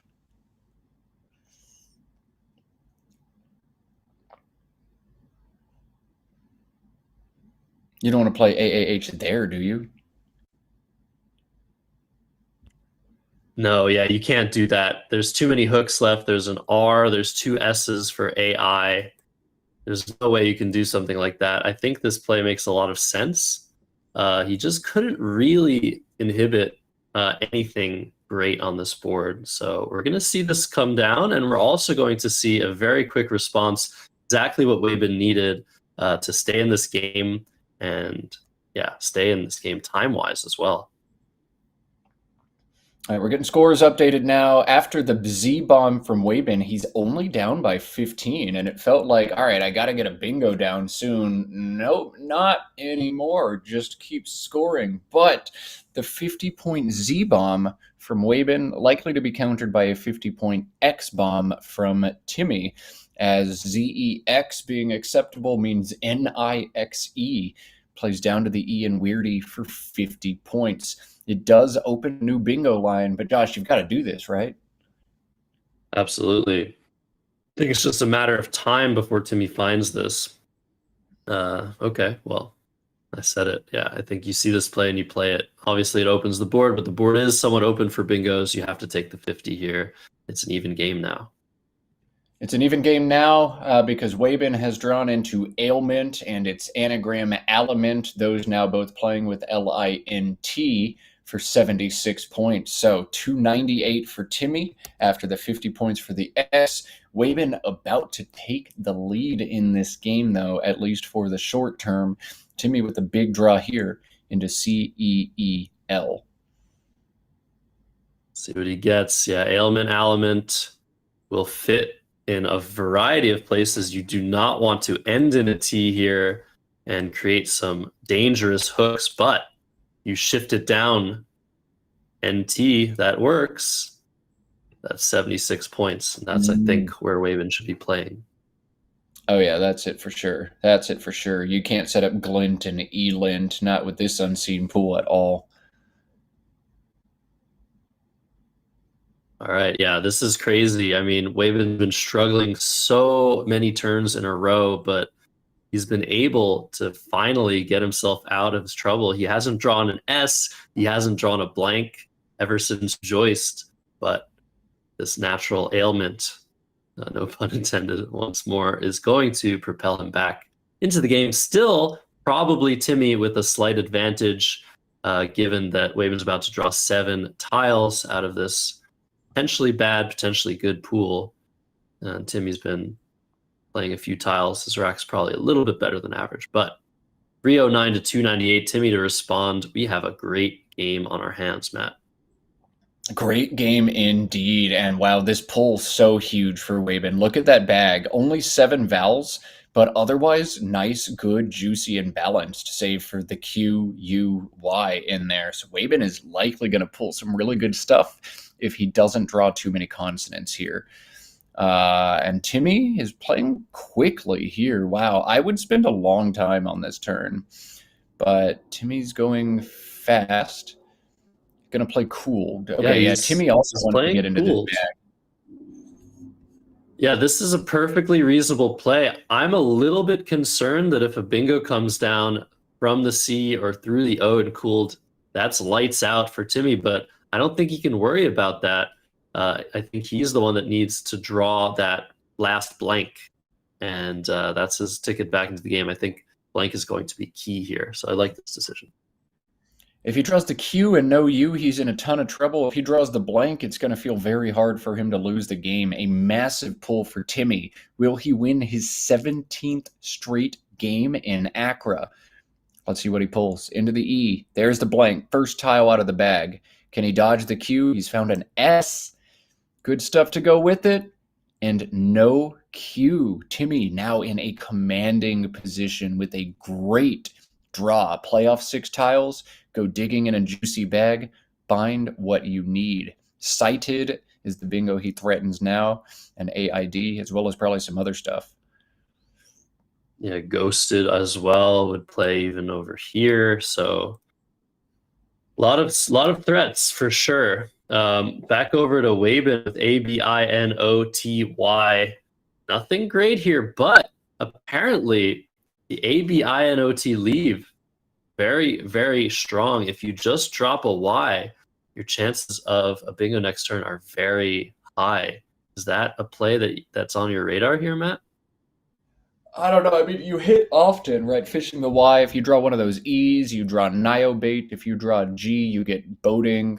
If you draw an S, you get boniatos or obtains. So you've got a lot of options, but I wonder how many of those are actually going to stay open. It does help that the Y fish scores so much, as Josh is drawing on the board, 17. But you basically got 2 lines here if you're Waben. One, play as many tiles as you can. Botany plays for 25 right now, and see if you can get QSSU or SS blank or something out of the bag. And the other is fish and say, hey, Timmy, even if you've got the goodies, I'm going to bingo with the natural, so deal with that. I don't know what's right, and Waben, with just 6 minutes left, is going to have a big decision on his hands, and one he'll need to make quick. Looking at Botany now, but Obtain is such a strong leave. I think I'd play long here anyway. I just don't see those bingo lines staying open for me if I fish. I think actually the most important thing here is timing. By playing 6 tiles, you're leaving only 3 in the bag. You're basically only allowing Timmy to make 1 more decision. But unfortunately, it's a little bit too late as Timmy has that blank. Almost feels like it appeared out of nowhere on his rack, and it's going to put him in a really good position. But there's still some danger lurking in the bag. See what Waben can draw. That QU might remain in the bag, might pop on his rack. He might draw the U without the Q without the U. We see that U. We see that Q. And that S. Oh, man. Okay, I don't know if that's going to do it for Waben, but I'll have to see what Timmy decides to do here. Yeah, at this point now, if you're Waben, you're really weak to one thing: vertical bingos, backhooking AI, and that is exactly what Timmy has. Ghosted or gasted playing right there for 70. Now, this is by no means a slam dunk for Timmy, because he will float letters out there. He risks a couple things if he bingos now. One, if he draws the Q, he might eat it. It might not fit on the board. And 2, he's going to put some floaters out in space. It is possible that Waben just bingos back through the floaters and wins the game on the spot. So Timmy wants to be as defensive as possible. I think the best way to do that is to play ghosted and AID, but he does also have Bedights, Bedights, for 68. That strings an I alone at the top of the board, which lets him which bails him out of Q draws. Maybe Bedights is the best bingo to do here, Josh? Yeah, I wonder, but I feel like there might be some weird overlaps with the Q after Bedights from this B. What's that I there? IGHTS. It looks pretty hard. I'm running the engine right now on the play of Ghosted to see how often it wins the game. You have to feel pretty good if you're Timmy, but I don't think it is 100% over. As you mentioned, Ghosted, the play vertically, would allow for potentially some comeback bingos through those open floating tiles. So Timmy has a lot of work to do. Try and find the bingo that gives the least amount of counter bingos. I think if you don't get bingoed on, you should be okay. There might be some weird stuff lurking. Queen, yeah, there's no queen extensions, but there might be a big Q play. Squireen. Yeah, I mean, Reen. But what tiles are you drawing out of the bag that don't go out? You're drawing 3. I guess EEA might not go out, and GN might. If Wabin has Squireen and a G and an N, but I don't think that's good enough. Quaint. There might be some stuff though. There's also the Stope hook. Not forget. Yeah, I'm not seeing almost anything that hits the Stope hook, though. The S has to be in exactly 6th position. Now, Ghosted does give back Quag for 60. Oh. And that's got to hold Timmy back. Maybe Gasted the better option here, but the A in space, I'm trying to see if that gives anything back. Nothing jumps out to me that the A exposes, no additional bingo threats. Yeah, interesting. The H might be good here to give back, or bad to give back if you're Timmy. There's Agonize and Stope. There's Quag. There's so much to think about. This is a solvable position, but I don't know. Timmy needs to take as much time as possible to look at the threats after any one of his bingos. He first has to find them. He dice, ghosted, gasted, sighted. Those are the ones he needs to be looking at, and which one of those is the most defensive. It's a tough position, 3 tiles in the bag. Fun position here. I think the one inference you can make if you're Timmy is Wabin probably did not hold with the R last turn, as Baritone would have come down instead as a bingo. To the R, a little bit more likely than anything else to be in the bag. Otherwise, you can't make much of a read. The play of Ghosted and the play of Gasted both seem to win 90 to 91% of the time for Timmy, but that is not a guarantee. Wonder if Bedights is any better. What can go wrong after Bedights? Agonize is taken away. There's still like tasering or bingos from the T. Maybe energies or energias from the A and botanies. That still fits, making ST, right? No, that's one short. Okay, so that can't happening. Or that can't happen. Yeah, tasering bingos from the T look to be about the only bad thing that can happen after Bedights. So maybe that's it. Even caterings. Oh, caterings. Whoa, yeah. Okay, so if the I feel like if Wabin has AEGI NRS, you might just lose no matter what. Yeah, another thing to think about also, we know that Wabin has the Q, but what if Timmy draws the Q without the U? Is he going to be able to play it off depending on where he bingos? That's another thing to think about. Actually, probably the most important thing to think about for Timmy. When does he lose when he draws the Q, and which play allows him to maybe save himself? That's one reason why Bedights makes a little bit more sense here. You make the blank an I, you put it up at the top of the board, you force Wabin to block the spot. And if you draw your own I, you're okay. If you draw your own A, you're okay because of the T and taupe. Maybe Bedights guarantees you're going to get rid of the Q, or all but guarantees you're going to get rid of the Q if you draw it. Yeah, I mean, there's only one spot. That means it can be blocked, but will it be enough? I think it is. Usually when you're stuck with the queue, that counts as pretty much a bingo in your opponent's favor if they have 7 tiles, just playing one at a time. Timmy will draw 2 tiles to go with the queue if he does draw the queue. Maybe he draws an A for QAT, maybe he draws a U, maybe he draws an I for QI. But it seems like we're going to get that board cam back up for you guys. But yeah, something to think about, a lot to think about for Timmy Woko here. Yeah, the U would allow him to play queen to the EEN. The A and the I would allow him certain plays with the Q. Wabin could obstruct, but maybe Timmy could hold on and win even with the Q stick, given he'd go up by about 60 after bingo. Boy, this is a tough turn. Nothing wins 100%. Yeah, you just have to go with the thing that wins the most often. This is a crushing position for Timmy Woko for sure. And yet we know, because the EEN is in the bag, not the Q, not the U, not any of the garbage, and we know that Wabin doesn't have a bingo, we know Timmy's won this game. But Timmy has no idea yet. Yeah, even if he allows Quag as a counter to the Ghosted, that will not be enough for Wabin. 60 points will tie the game, but then Timmy will go out and gather points from Wabin's rack. It looks like B-Dites is worse. I just ran the simulation. 85%, 86% to win after that play.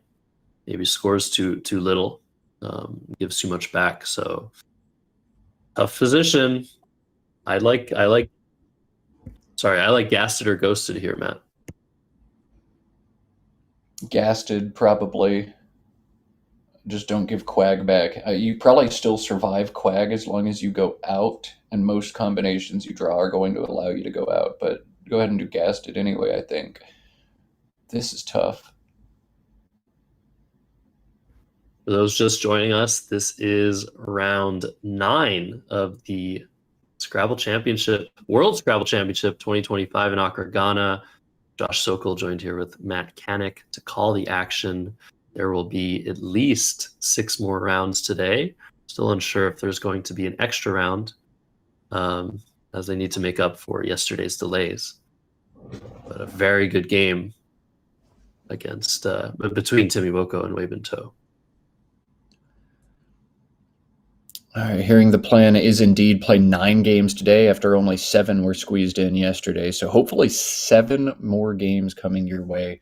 Boy, I've never commentated 9 games in a day before, especially not on a day where I have to wake up at 3:30 a.m. to do it. So chat, please hold me accountable. Rake me over the coals when I inevitably start screwing things up. We appreciate how many top expert players hang out in the chat with us all the time. Analysis live is insanely hard, and without the expertise in the chat, I don't think we'd be doing nearly as good a job. So thank you in advance for holding us accountable. 9 games today for us all. What a treat. What a treat indeed. And Timmy down to under 3 minutes. He can afford to go to around probably 30 seconds here for the end game. But yeah, he's taking his time. He's doing his diligence. This is what you need to do in this position. We know that he's probably about to win this game unless he makes a pretty weird mistake. I think it is logical to bingo here. Obviously, the Q draw is worrisome. I think you have to do it. We'll see. He puts the D down. Let's see what he does. ED. TED. All right. Gasted or Ghosted for Timmy Woko. Which will it be? Doesn't make a difference to us, but it makes all the difference to him. It is a no. So Ghosted the play. It's going to give Quag back, but Quag is not going to be enough for Wabin to win this game. EEN, the 3 tiles Timmy will draw out of the bag. Those are flexible enough. Will allow him to go out all over this board. Quag will pull Wabin close, but not close enough. And that looks like it's going to be it for this one. Quag for 60 brings Wabin within 2. Timmy plays out and wins again. 17 straight wins for Timmy Woko. Wow. Incredible stuff. And this is the beginning you need. Players are vying not necessarily to finish in first place, but first or second place to make it to the best of 7 finals this Sunday. So we're vying for, I think, 23 out of 32 wins. That seems to be pretty much a guarantee to make it into the finals. And Timmy already more than a third of the way there. Incredible stuff.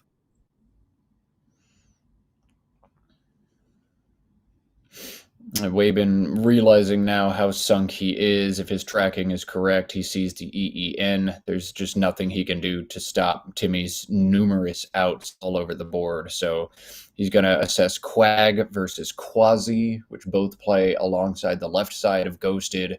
Quag for 60, Quasi for 57. He'll do the math and realize Quag's just a smidge better. And that's going to be it here. Yes, indeed.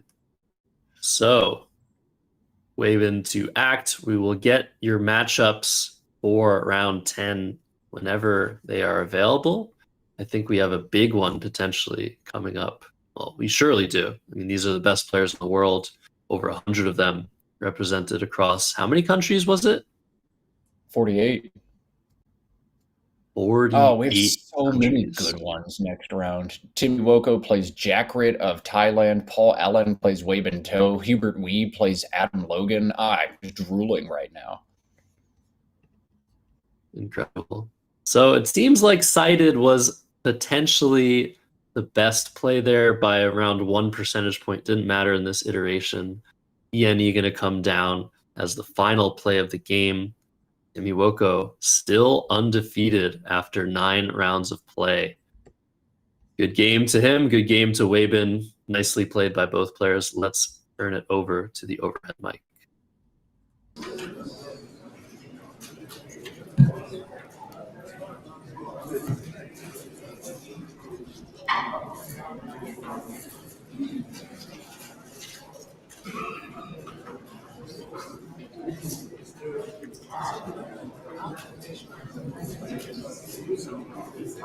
Four, 1, 3.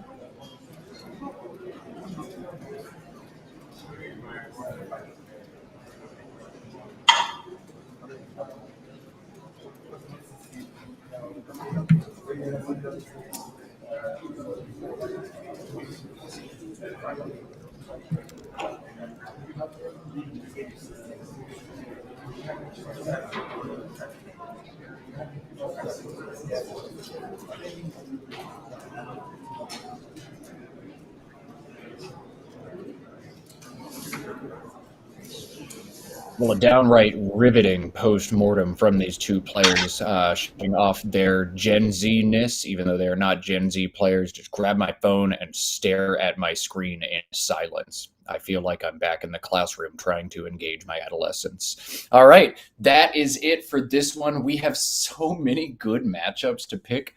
I will drop it in the chat as soon as we've actually selected what we're going to show. We're going to try to keep players a little bit diverse. We're not quite at the point of the tournament where we want to show the same people over and over and over and over again. But we'll figure out what it is. It's going to be a banger regardless. We'll cut away from the board for now. And Josh, what do you think? Little break time, coffee time before our next one? Tea for me, but yeah, we'll take a small break. And we will get that next matchup for you as soon as possible.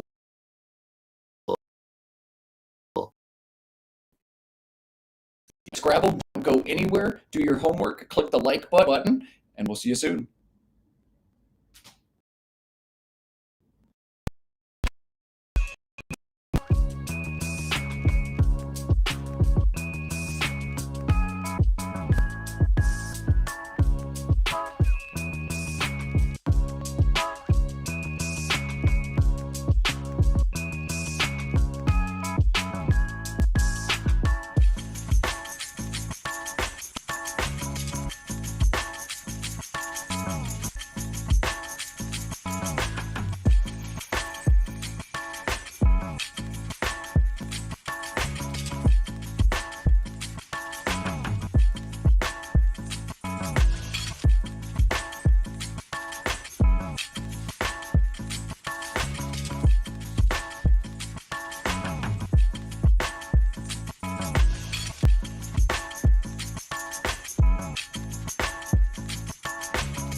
All right, we are back, and we are going to feature our highest seeded matchup of the tournament so far, the 2 seed, the 3 seed, playing in this game in a really high stakes matchup. Josh, tell us about it.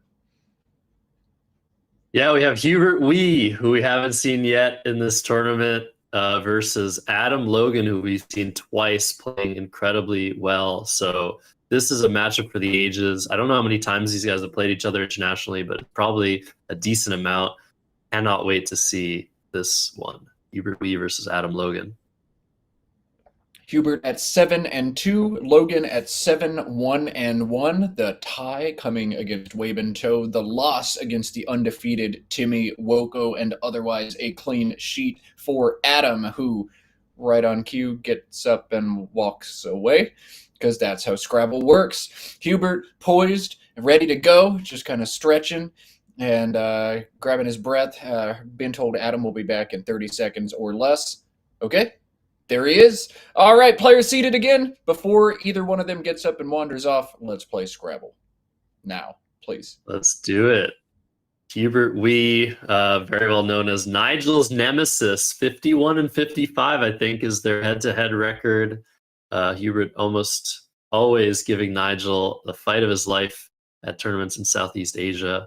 See if he does so in this tournament. It's still early. Anything can happen. 7-2 plus 10-17. That is an incredibly high spread. Let's see what Hubert draws out of the bag. 10-17, my goodness. Just 9 games into a tournament, and he's only won 7 of them? That's crazy.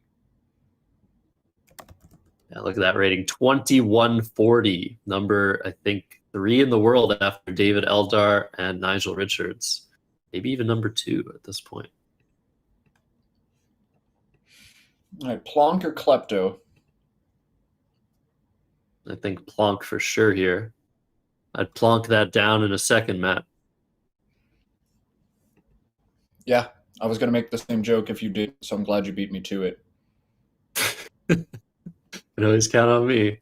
But Klepto's worth thinking about. It's just that the ET leave is so much stronger, and Klepto would float an O in between those double letter scores. We don't like doing that. A little bit less defensive. Of course, plonk, plonkers is a word, plonking is a word. That ET combination, super strong. I'd go with plonk. Plonkers is 1 tile away from Adam, so maybe he'll have the opportunity to fish for it, try to draw an E, keep the RS together. We'll see. Hubert thinking about this one for quite a while. There's also TOPEK if you want to do something else on this turn, but I really do feel like if you're going to choose a play, it's going to be either Plonk or Klepto here. Yeah. And you're right, it is taking a while. Normally, these sorts of moves take around 1 minute for top players, but stream jitters, lots of reasons to think about Klepto as well. But Plonk coming down vertically, love to see it. 1 for 1 for Hubert Wee. All right, almost, but not quite foxtrots for Adam. Instead, just FOX. Plonk taking a back O, because of course it does, means Plonko and Fox is an option. The drawback to that play for Adam is he can no longer pull into Plonkers, but that feels so good. He's going to play Plonko and Fox, right? Yeah. Other drawback, of course, is this leave of TRRS. We remove one of those R's, it's fantastic. We add R, things could go pretty badly for Adam next move, but I think you have to take the 37 points. Other option is Fort in the same spot for RT, but I think you gotta play the ass off here. RST, I'm going to bingo next turn. Nope, definitely not going to end up in a bunch of consonant trouble. I'm going to bingo. Whoa! Wowie, okay. This was a miss. What? Just a miss of a hook. Just a miss of a hook, Matt. But even then, I feel like playing FOLX through the L and Plonk makes a lot more sense. Hubert getting some free information. If you see the O come down and it doesn't come down in Plonko, Adam hasn't seen this yet. And Adam turning over 4 tiles, maybe he was fishing for plonkers, which doesn't even score that much. He missed the E anyway. That was weird, man. Whoa, wow. Wow. Yeah, definitely uncharacteristic, but this does make sense to go for plonkers if you miss Plonko. I honestly think this is probably at least as good as playing folks. The X obviously not so good beginning of the game, but there's some hope for it for sure. So definitely a miss of the O hook on Plonk, but solid play. All right, well, Hubert has one play that is like way, way better than anything else, and this is it. Very nice play. Yeah, frontman. Anything else you might want to exchange, but taking 26, FGNT, there's some hope for it. He's got the NG for plonking as well, so great play by Hubert. He's 2 for 2. Oh, man, and now a bit of a gut check moment for Adam. XYST plays with Plonky for 38, but plays with EX and NY for 47. The big drawback to XYST on the right is it takes a back I, as Josh is drawing there. That is a huge hook to open up on a board without too much opportunity otherwise, but it is a 9-point delta between the two plays. So Josh, play for 9 more points on the right, open up the hook. Are you scared? I'm scared, but I think I'm doing it. Yeah, it's an I in the middle of a word, not super, super dangerous. I'm more concerned about I as the beginning of the word. You need a 4 or 5 letter word to really maximize that spot. So even if Hubert has an I, which is very likely, we see that he doesn't. It's not that huge of a deal. I think I have to take the extra points here if I'm Adam. Oh man, when I punched this game into Quackle, Hubert drew the 6-letter word on his rack, according to Quackle's first rack draw, and I was like, oh man, I hope that doesn't come up, and then he's immediately drawn the word again. All right, Quackle, a bit of a soothsayer here. Anyway, I digress. On Adam's turn, 16 to 58, big decision to make, but a lot of points to be scored. He's going to roll the dice on it. He's going to play Zist for 47, take the points. Very good, Adam. Don't be scared. Don't be scared of the I hook. It's not going to come down. Maybe he's going to be first to draw the I. Hubert to respond. 2 Gs and F. He's still going to keep that NG combination to go for plonking. How much is that worth? A lot to think about here. But probably we're going to see some sort of overlap or underlap. What are we looking for here?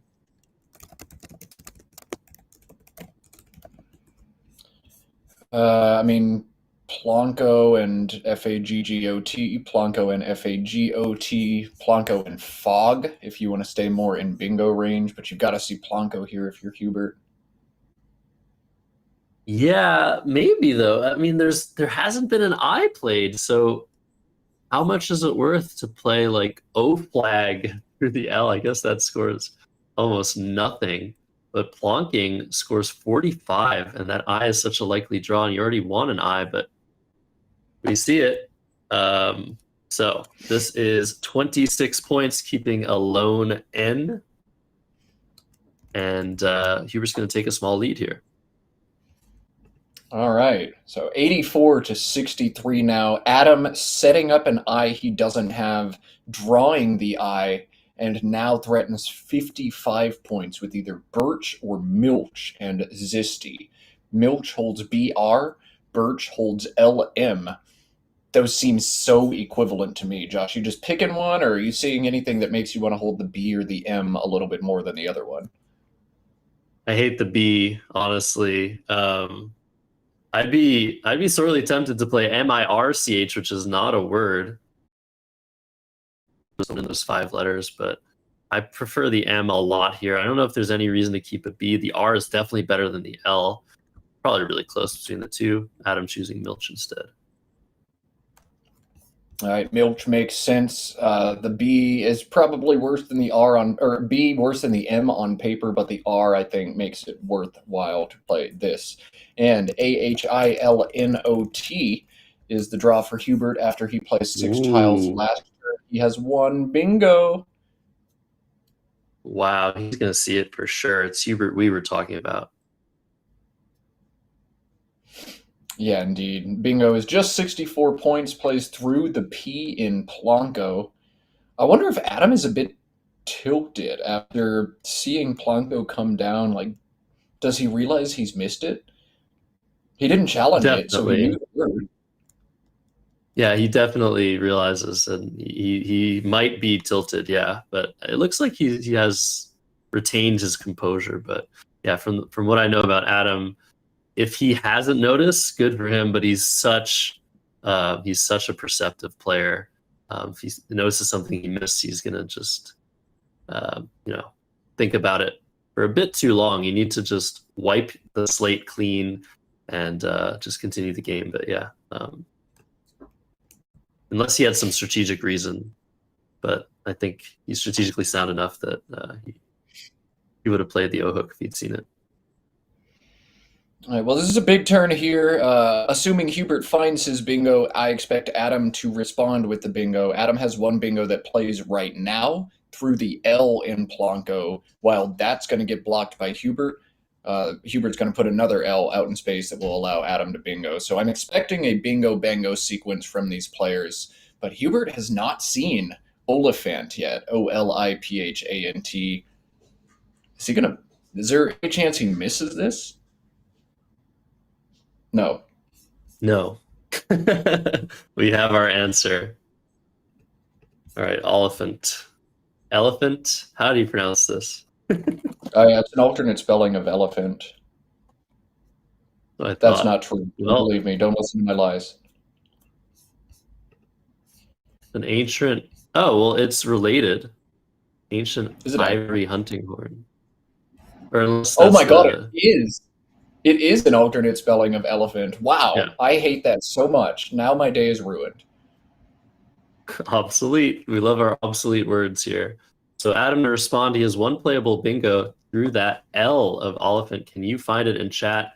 This is a relatively common word. Well, you don't have the time to find it.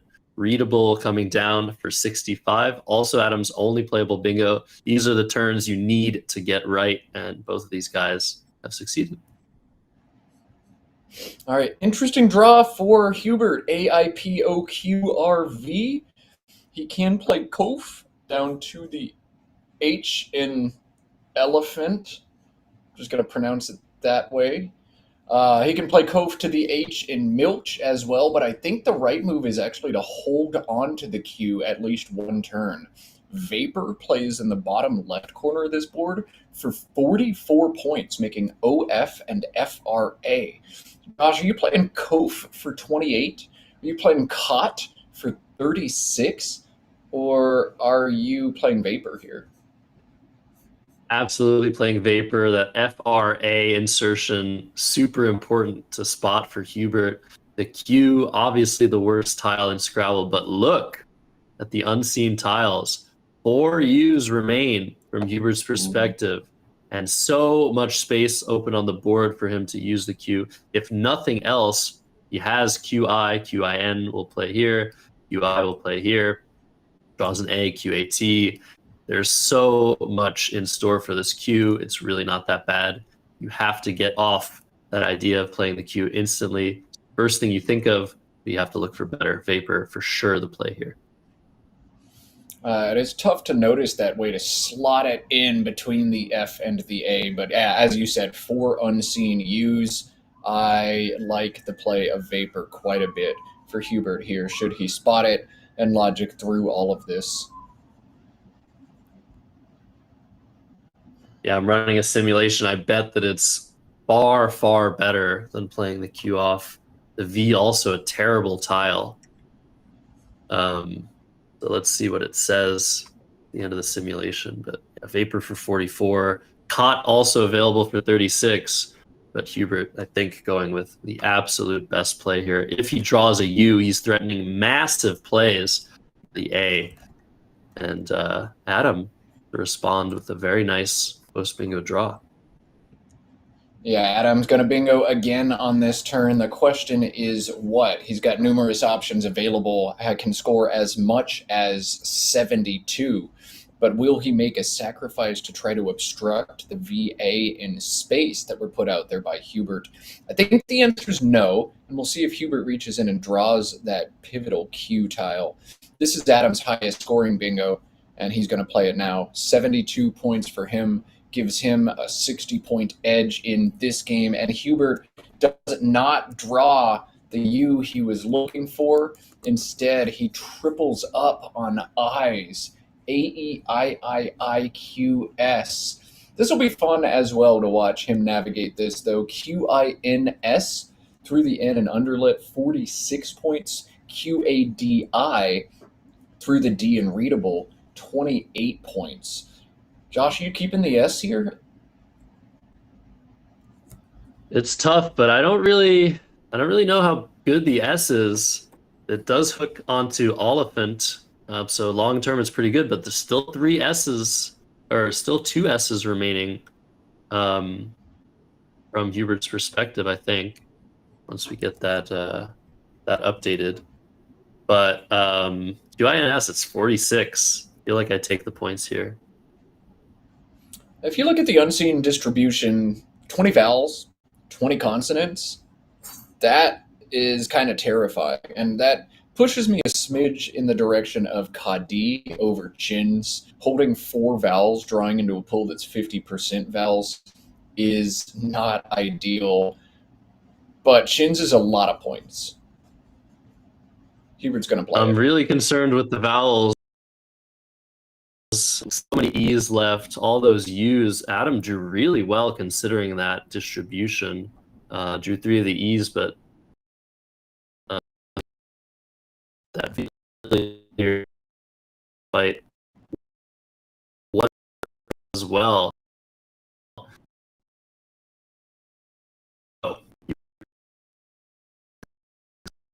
In the game, D may be slightly better. Sure.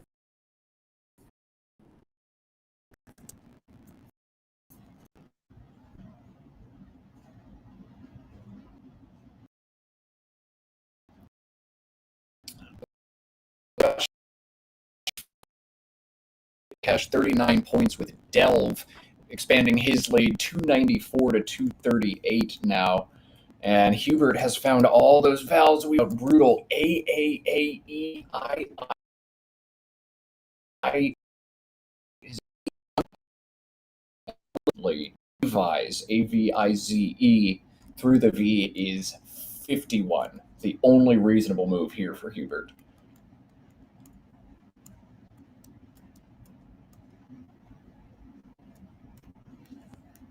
$51 points is what you need to do in this position for sure.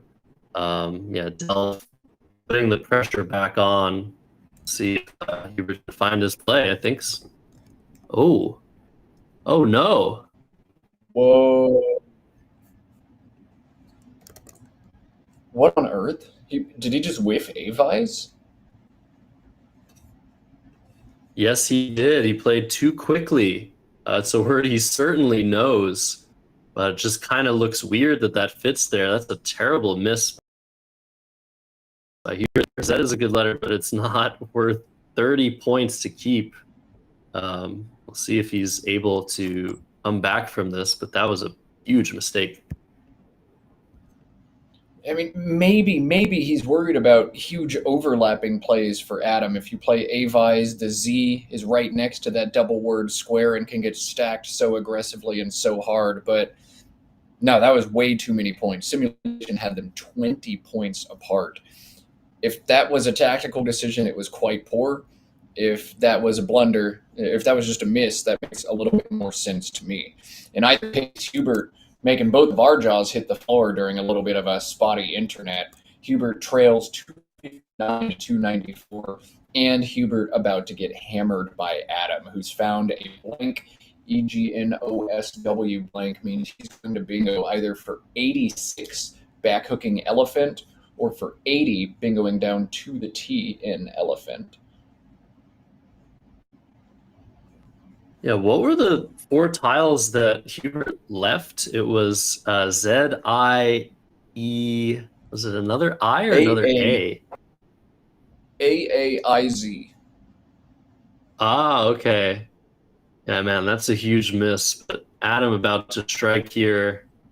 I think it's all but over for Hubert Wee. There's still a blank out, but look at the tiles that he has.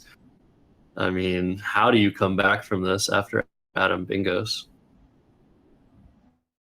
It is going to be very rough. I don't see any good way to cash the Z now. I think you're going to be forced to exchange, probably down to the Z, and just hope that you draw 70 or 80 points with it out of the bag immediately. But it is looking very uphill for Hubert, especially after Adam bingos. He's likely going to go in and get the other blank. All right, Widgeons, the option for Adam, one of 2 playable 7s out of this rack. The other one is way more fun. Chat, you can tell us what it is. But Widgeons for 86 scores just as well as the other option. AAEIIUZ, the rack for Hubert, who is now down 121. This one looking close to over. Yeah, Hubert might be wanting to say adieu to his chances. Sorry, I had to do that. That's a cool play he has available, but it only scores 12 points. I think Hubert here needs to score something. Maybe he can afford to score nothing this turn, score something next turn. Chance of drawing maybe Zeta or Zeta, and then maybe bingoing on this board, but it looks really tough from here on out. You'll need a lot of help from the bag. I don't even see a way to try to open a 70 point, 80 point Z play. Even if you do open something, it's probably going to get blocked by Adam. I'd be looking at 6-letter words to the C in Milch, or 5 or 6-letter words through the A in Vapor as things like Hail Mary draws I can go for. But something like Zeatin, maybe Zeatin, the bottom left corner of this board. But you got to hope for an absolute miracle here. And as you said, Josh, keep some scoring pressure on. Adieu actually does allow draws into Zeatin if you hit exactly perfectly. So maybe keeping that EIZ together is the path forward. But this is very rough for Hubert. Yeah, I mean, the blank is still out. We know that. It's not on Adam's rack, but not a lot of space to work with for Hubert. We have that bottom row. It's very important. He's going to go for Zeta immediately. That makes sense. I'm thinking also down the line, CINQ would be some sort of resource to open the board, but Adam has the last N, so Hubert's not going to draw that without the blank. AIIU, the lead for Hubert Wee. Adam, a great post-bingo draw, drawing 3 of those consonants, including that S, that final S. So he's in incredible position here.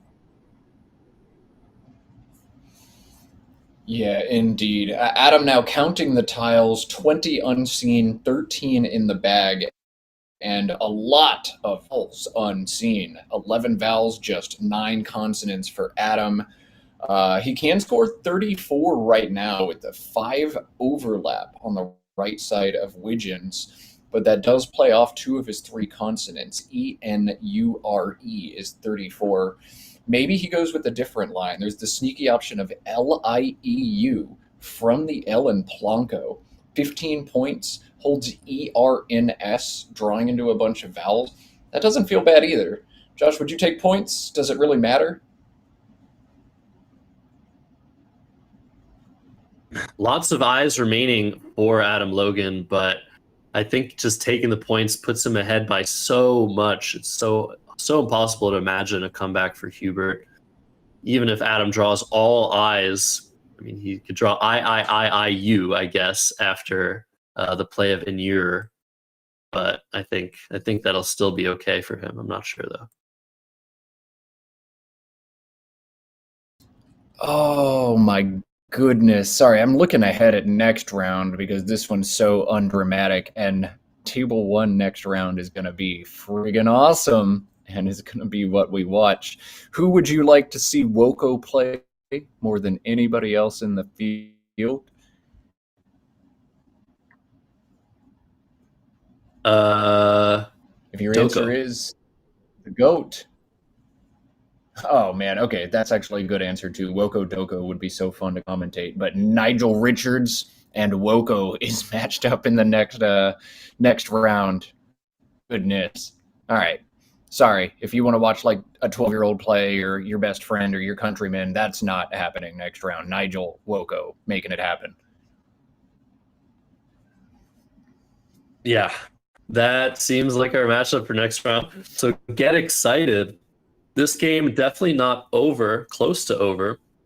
Apparently simulation giving a near at 99+% to win the game. He's won in around 150 times. Hubert's going to pull this off. So is Adam thinking? SIEUR, Blancos. That looks like a really good option to just eliminate the biggest counterplay possible on the bottom of the board. Yeah, block bingos to the H and from the E at once. Yeah, sure. That makes sense.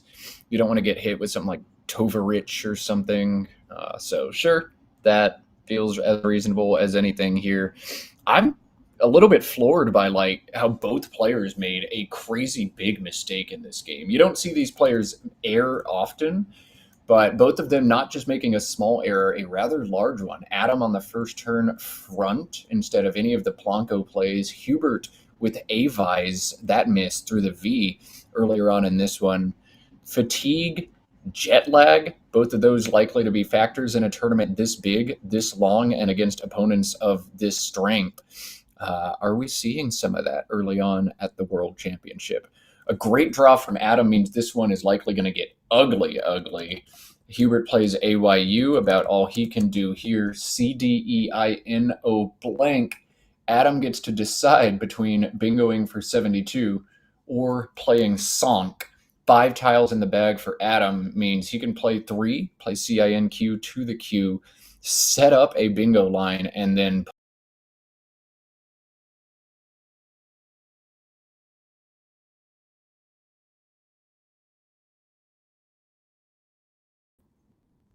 What if Adam gets hit by a crowbait? That would be hilarious. That is 107 points. I think he's still fine. But I think you take the bingo here, Matt. Crowbait, goodness, yeah. If Adam has a nightmare draws like JII or JIU, and then gets absolutely massacred, that could be bad. But I think Adam still wins. Yeah. I think now with the score line, you're up 73. It's just time to close the door on a comeback. Even if you're emptying the bag, playing 7 tiles in a bag of 5. Play of Comedian looks very strong through the A. Or just Codeinas also works. Both of those score very well. Comedian scoring 72, Codeinas scoring 69. Either play is going to win the game 100% of the time. For Adam Logan, what is in the bag right now? AORUW.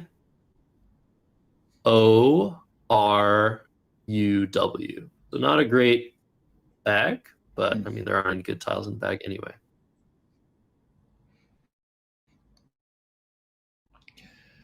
Yeah, Code is 69, Comedian 72, Song 45. All of them look to be 100% wins.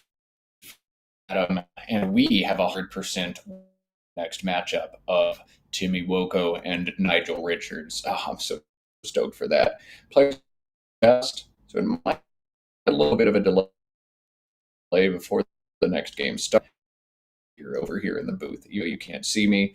It's not because a cat is on my chest, a la Will Anderson, but it is because I just freaking love Scrabble that much, and especially love watching Nigel Richards play. You are watching Let's Play Scrabble. The entire 2025 World Scrabble Championship will be streamed right here on this channel. 32 games of main event plus the best of 7 finals on Sunday.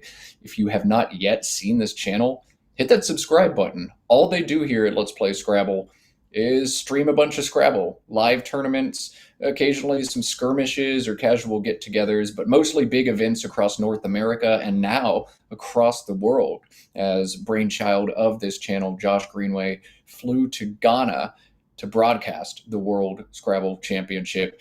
We broke 5,000 subscribers already this weekend, up to 5.2 now, 5.2K. Maybe get us up to 5.3.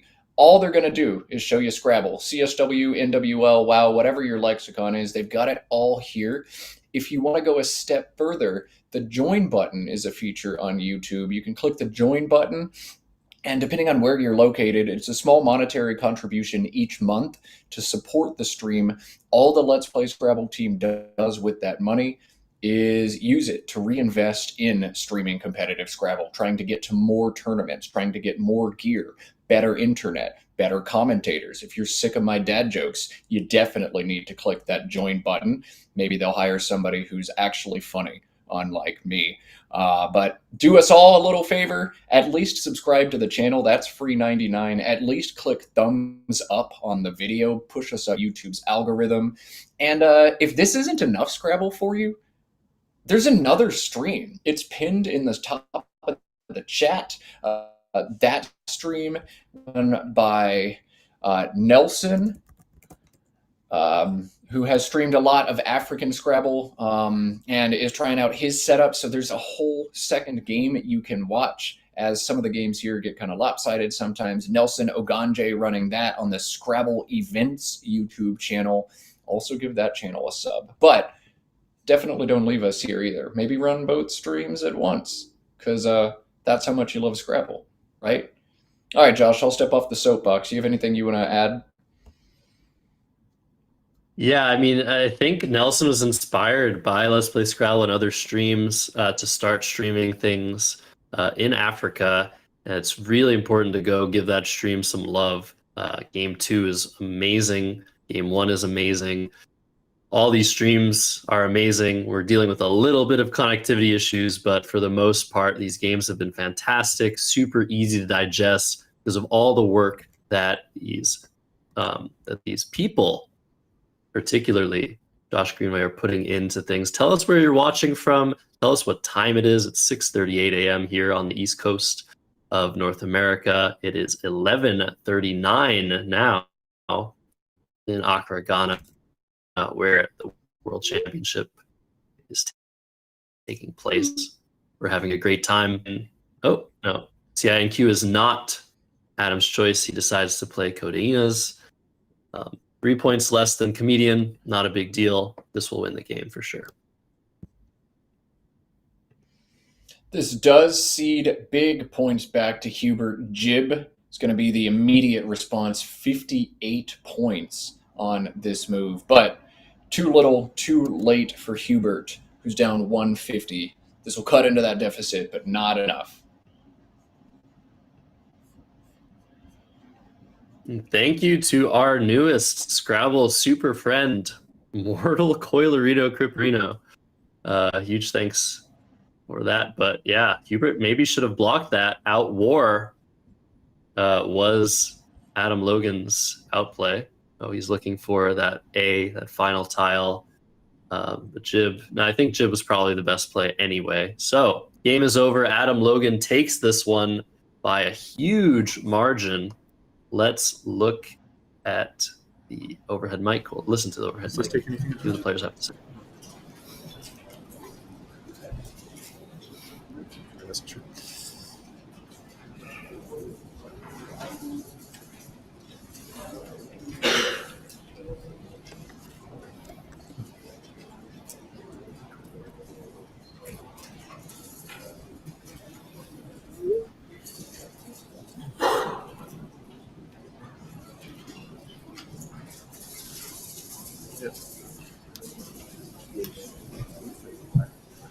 I got the reference. Sorry. Go ahead.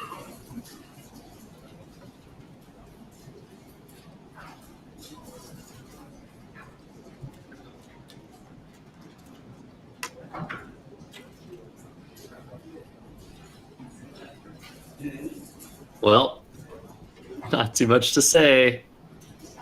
Big victory for Adam Logan of Canada. Twice. Oh, something. Now talking about Sonk, and Hubert's just like, yeah, okay, embarrassment of riches. Please submit the results so I can get out of here. All right, wow, that is a fast leave the table after a crushing loss for Hubert. Okay, that's going to be it for this one. Adam punching in the score. He does not have a phone. He has to borrow his opponent's phone to put in the result that he beat his opponent. Add a little insult to injury. Next matchup, if you missed it, Timmy Woko, who was undefeated before this round, we'll see if he still is, versus Nigel Richards. All right, Timmy, you are really being put to the test now. That one going to be a banger. Absolutely.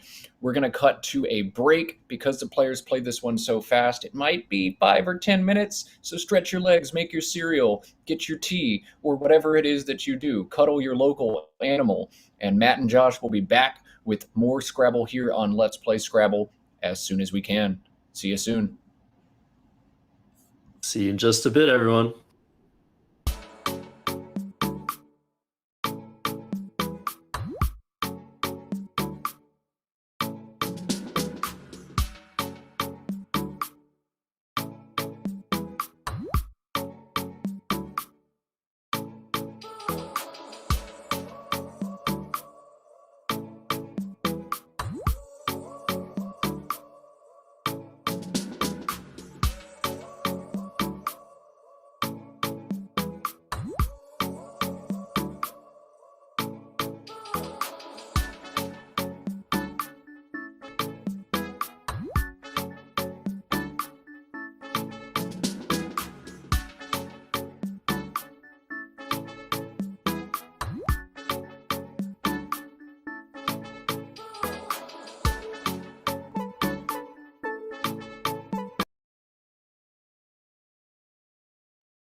Please get ready for round 11. Settle down for round 11, please.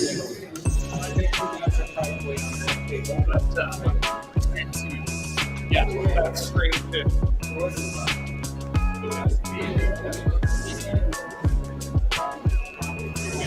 Kindly settle down for round 11.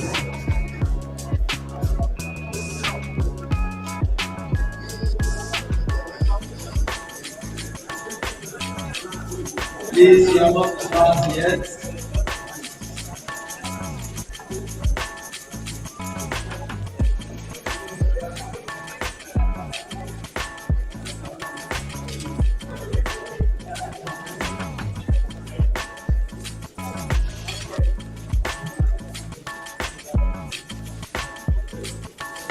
Please, you are not start yet.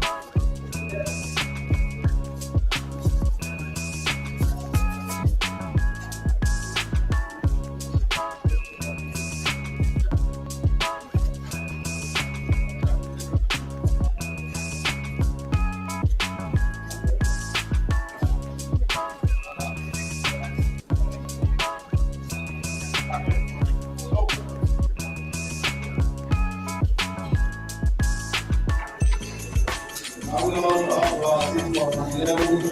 Let's get ready. You are not start yet.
Please, you are not start yet.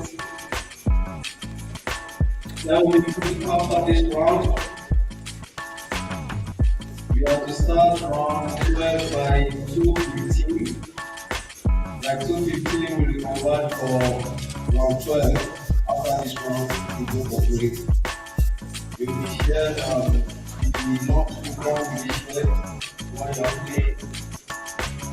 I want to allow you to get this, then click this on. If your opponent is in front of you, you can start. Thank you.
You know.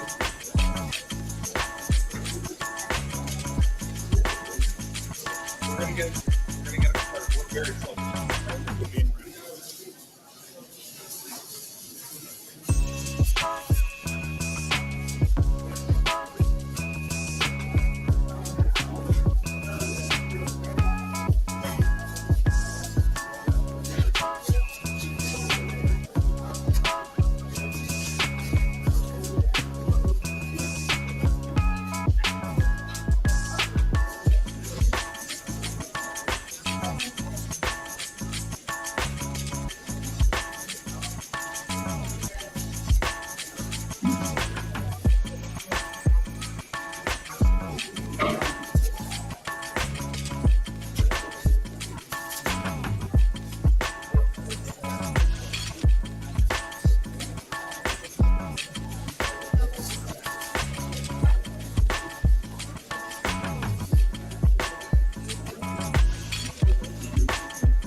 in the bag?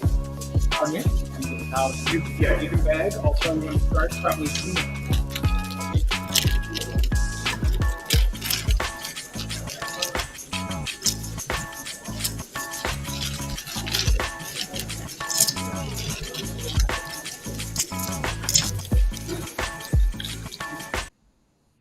Nigel, Nigel, Nigel, it is time. An unstoppable force meets an immovable object. Scrabble's greatest of all time, Nigel Richards, against the dude who has not lost a game across his last 18 in Timmy, Woko, who leads the field currently. Josh, I am stoked. Are you stoked?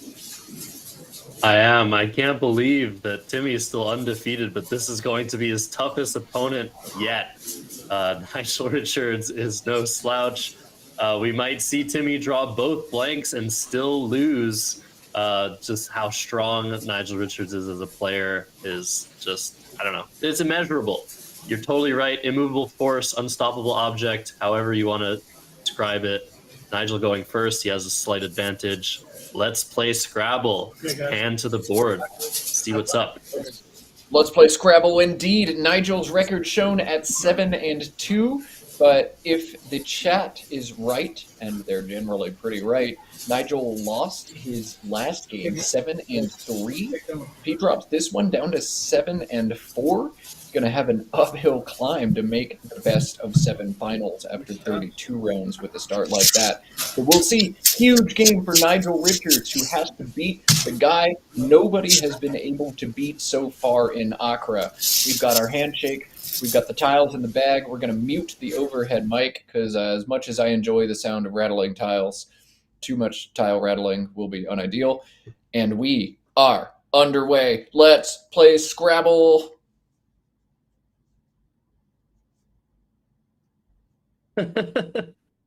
So this is very funny. Vi is probably the correct play for Nigel Richards here. A play that Hubert we missed last game. That's unfortunate. We're going to see a little bit of a tilt on Nigel's rack here, but I think these tiles are visible enough for you guys.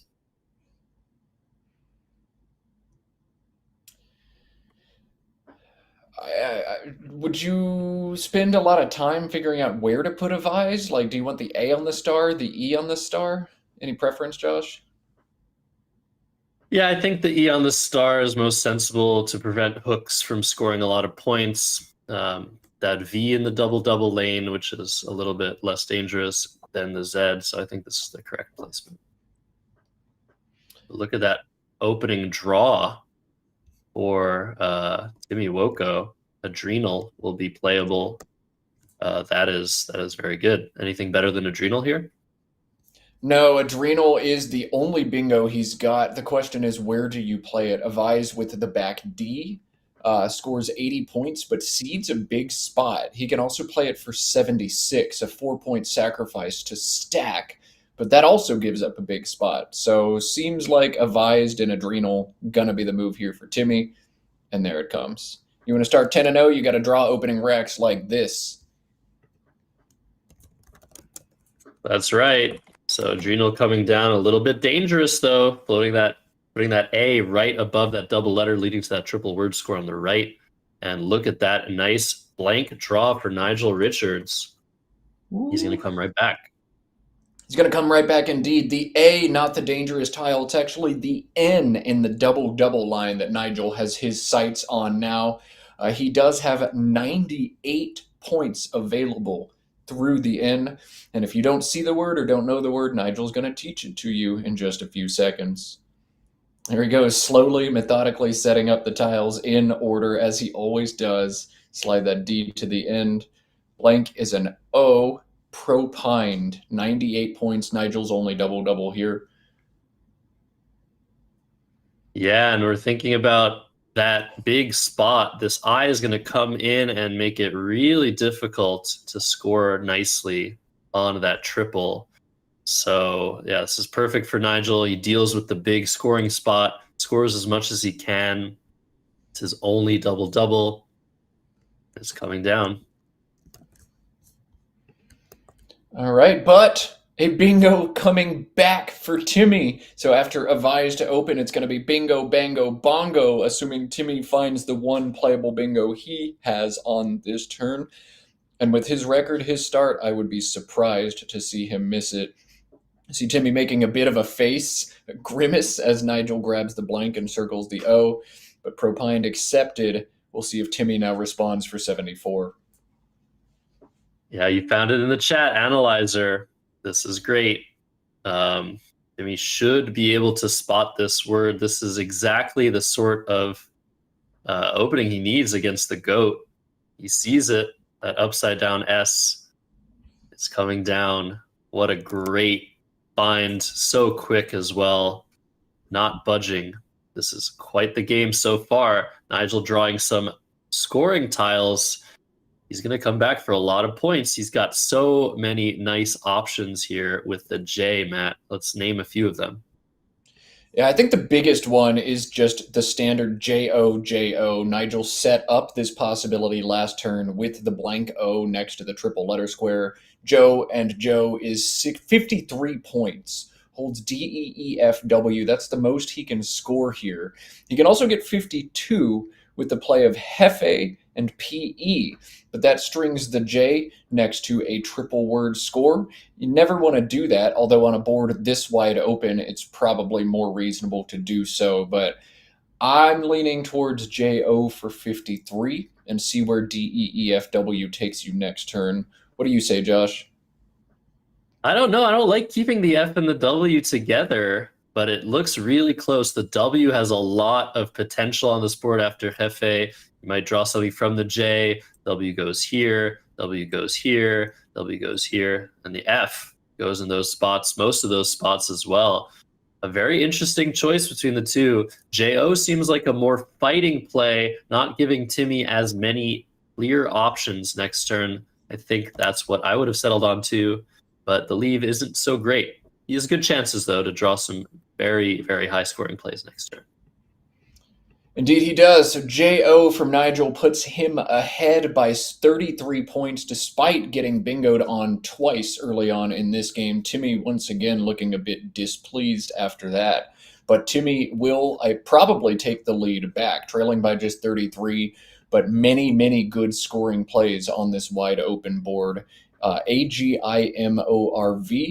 Timmy's already showing us his top play here. Vagram is 46 points. It does open a whole lot up. And another good option for him is Imago. Looks like he's actually opting into Imago here. This is 40 instead of 46. Would you play this, Josh, or would you play Vagram? I think I'd play Vagram. I need some volatility against Nigel. I hate that V. I don't think that V has much of a future on this board. This is a big scoring spot next to the A of Analyzer as well that Timmy is leaving open. That big triple letter score going both ways. But this is a nice way to not open too many triples, take away a triple. Triple word scores are better than the triple letter scores in most cases. I think I would have played Vagram there as well, but we'll see. We'll see where this goes. Nigel has set up Wefted on his rack. This plays for 41 points in the same spot Vagram played for 47, down to the A and Analyzer, exposing a triple word square. Wefted, a good option here, but FEW at the bottom of this board next to Analyzer. 30 points, holds DEST, looks strong as well, but it does knock out the back S hook on Analyzer. Nigel opting for Wefted here, and of course, I know better than to even question the GOAT. I just defer. Yeah, and FEW crucially takes an S, so that could have been interesting to set it up, but still 2 S's remain. I think you just want to punch with these points. Wefted scoring almost 50, keep that lone S and draw something with it next turn. But stuff like this can happen. BGGTTO, not a good draw for Nigel Richards. Wefted looked like it was the best play, but this can happen when you play too many tiles. All right, so Timmy's setting up Movier, which is the name of a character from Fire Emblem Engage, but not a valid word. This is huge. Wow. Nigel going to challenge this. If the clock is hit, he says hold, and Timmy looks up like, oh no, I'm being held by Nigel Richards. I'm pretty sure I know what that means. Nigel's going to take a moment to remember whether this is a valid word, whether it is in his memory bank, and most likely, ultimately, challenge this off the board. But he's taking longer than usual. All right, he's challenged. But how long was that? That was the longest I've seen Nigel take to challenge since Denialist in 2018. I'm watching the replay on YouTube now because it runs on a small delay. It took Nigel 29 seconds to challenge Movier. This is going to come off, Timmy, I think, confusing Mover, M-A-U-V-E-R. Move compares in CSW play, but there is no Movi as a 5 or a 6, so it certainly can't compare either. Timmy losing a turn when he could have taken the lead. That's a bold strategy, Cotton. Let's see if it works out for him. Yeah, very unfortunate miss. Timmy was pretty sure this was a word. Obviously, you're never going to play a word you're unsure of against Nigel Richards. This is the second time we've seen Nigel. The second time his opponent has played a phony when Nigel was in some sort of trouble with his tiles. So we'll see how he reacts to this. He has full information about Timmy's rack. Will that change what he decides to do? Peg through the E of Analyzers, what he's looking at. BOST, pretty strong leave, excuse me. But is there something better with the tile knowledge that Nigel has, he's not taking any more time, just going with tag. You could have tried to do something like bog along the ER of analyzer. You know your opponent doesn't have either the S or the Y to backhook it, and you keep an S in tow. But I think even if you're able to cash that spot, GSTT's not going to lead to options that punish the spot for a lot of points. So Nigel writing equity. Sim, even with the inference of your opponent's full rack, likes to play of tag here. And Timmy now making another interesting move here. This is very odd. Would you have played Vager instead? Is there something? I mean, the VU together is terrible, but that W is a huge spot. So I think that was part of his reasoning there.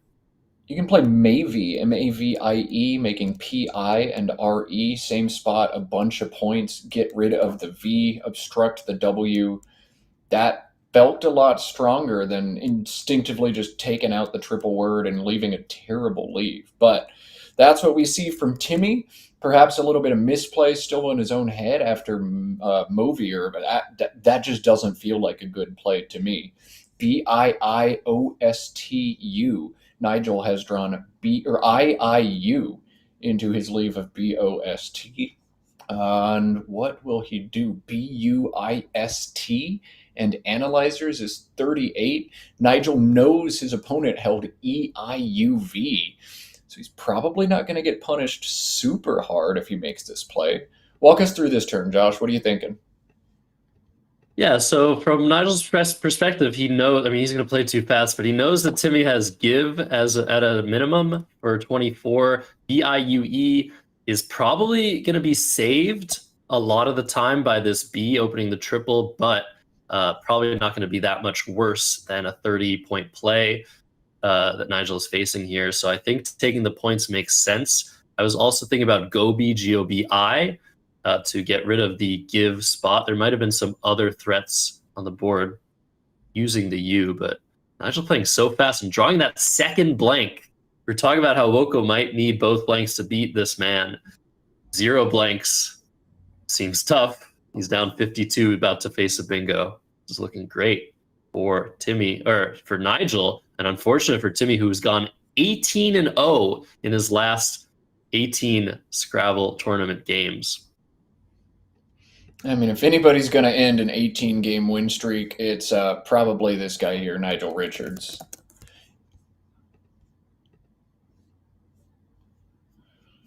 Indeed. So Hive coming down for 34. Timmy Woko, he is down 18, but he's about to be down 80 plus, 90 plus after Nigel's bingo. He has a host of options here. Orioles makes a lot of sense. Right here, just not to open a triple. Pretty sure that's what you do here. I don't think there's much else to think about. Yep, Orioles scores the most of any bingo he has. This is 72. He can also score 71 for Truly, T-R-O-O-L-I-E, and E-H, but that exposes a triple word square for absolutely no reason. You don't need to do that. Nigel's going to play Orioles now. Yeah, no hesitation. Nigel under 18 minutes, but there's so little left of the game to play, almost 2/3 of the way there. Both players playing extremely quickly. We saw Timmy playing quickly earlier in the tournament. We know Nigel Richards plays most of his moves around 40 to 50 seconds or something. This rack, AELNOTU, has tripped up even top experts, but outlearn available through the R of Orioles. I don't think we're going to see the famous Taluane phony this time around, Matt.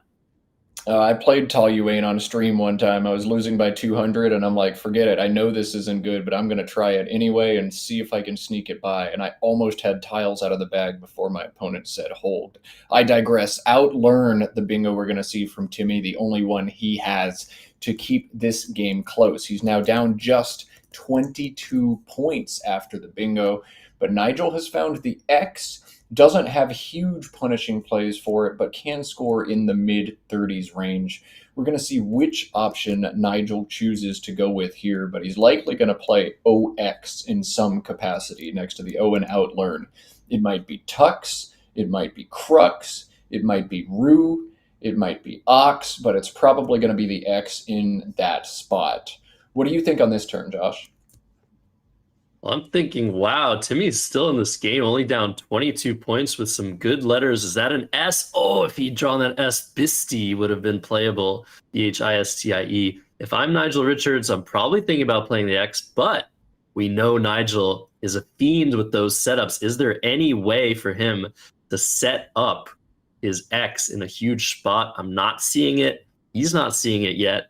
Hux looks very strong. CORN, a very good leave, especially with the unseen tiles. Not many N's to duplicate, no R's to duplicate. Take out that scoring spot. And you're setting up OXO on the right side of this if you need it. You're setting up Nox and Cox on the front side. This looks very good for Nigel. BEHIIIT now the rec for Timmy. Oh boy, what do you do? MIHI is going to bail him out of an otherwise brutal turn, and he's playing it right away. The only drawback to this play is it takes out that second row and bingo opportunities there, which were probably one of Timmy's best ways at crawling back into this game. But this is way too much to pass up on, right, Josh? It is, but it definitely puts a damper on Timmy's chances to come back. Now Nigel, with a variety of racks, is likely going to be able to block tons of space on the top left of this board. There's still some play over here, still some play over here. So it's not over if Nigel chooses to play defense, but that lane was a huge, huge help for anybody trying to come back in this position. But yeah, you had to play Mihi, I think. Over to Nigel, who drew QUC to his CORN. Feels like Quern is just the easy play here, but he hasn't lined it up yet. Yeah, holding CCO is the big drawback to this play. Not ideal, but Quern for 48 is just so good. Nigel setting up Occur, OCCUR. This would play with Oxo, and this is the defense you were talking about. After Occur, all of a sudden this board is very closed. Wow. What in the world? Okay, if we see this come down, this O, it blocks this, it blocks these hooks, and Occur coming down blocks everything except for disconnected nines. I didn't think it was possible to do so much damage here. The only thing left is maybe this A, maybe nines to the IE. This is so defensive. Timmy's chances of bingoing are probably well into the single digits after this Occur play. Where's your Q going after that? QIN, probably a lot of options for it. QIN or QAT to the T and Tux. Both of those are great. Wow. Oh Wow. my goodness. Very, very few players are making this play. It just wouldn't even pop up in my list of choices. I'd be seeing QU and trying to get rid of those somewhere. Very few players in the room make this play, but it makes so much sense as soon as you see Nigel line it up. Wow. Timmy's chances of bingoing after Quern are around 10%. After Occur, 0.8%. This is an incredible play by Nigel, just demonstrating what it means to control a Scrabble board. What a play. Love to see it. Wow, Occur was such a good play. As soon as I put it into my Quackle to try to get advanced stats, it just closed. So Nigel literally breaking my computer with his play. That's which means I need to scramble to put all this back in because we're not going to have scores updated for a minute. Oh God. Well, while Matt works on trying to regain his program, his engine's composure, engine-breaking play made by Nigel Richards, Timmy, nothing better looking than to play Bent on the bottom left. Keep FIEE. Not sure what he's hoping to draw there. but he has to keep scoring. He has to hope Nigel doesn't have anything to do. Now that was a problem. You have the Q, but there's so many spots to play QI. Probably don't need to play it now. What will Nigel do now that there's even less space to work with on the board? He has a 33-point lead with 6 tiles in the bag. I think he's probably keeping the Q.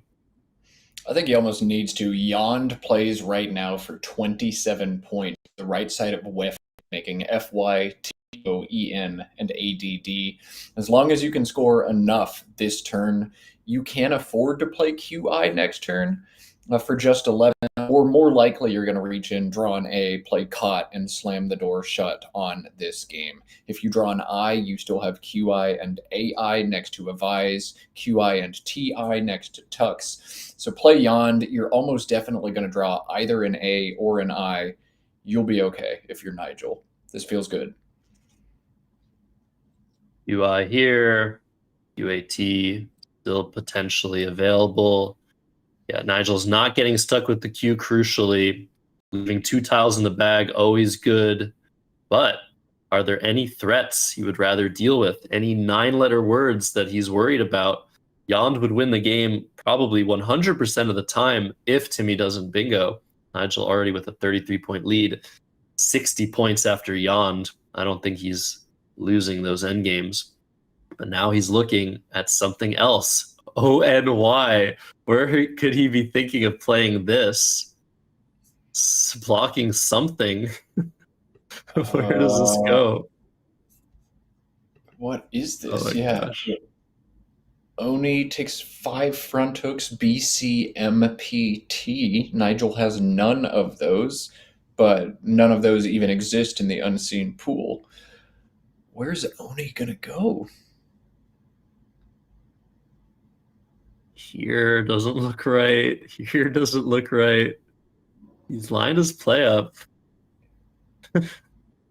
Is Nigel just about to Nigel's about to explode all of our brains, I think. Like, I don't see this. I don't get it, but it is Nigel.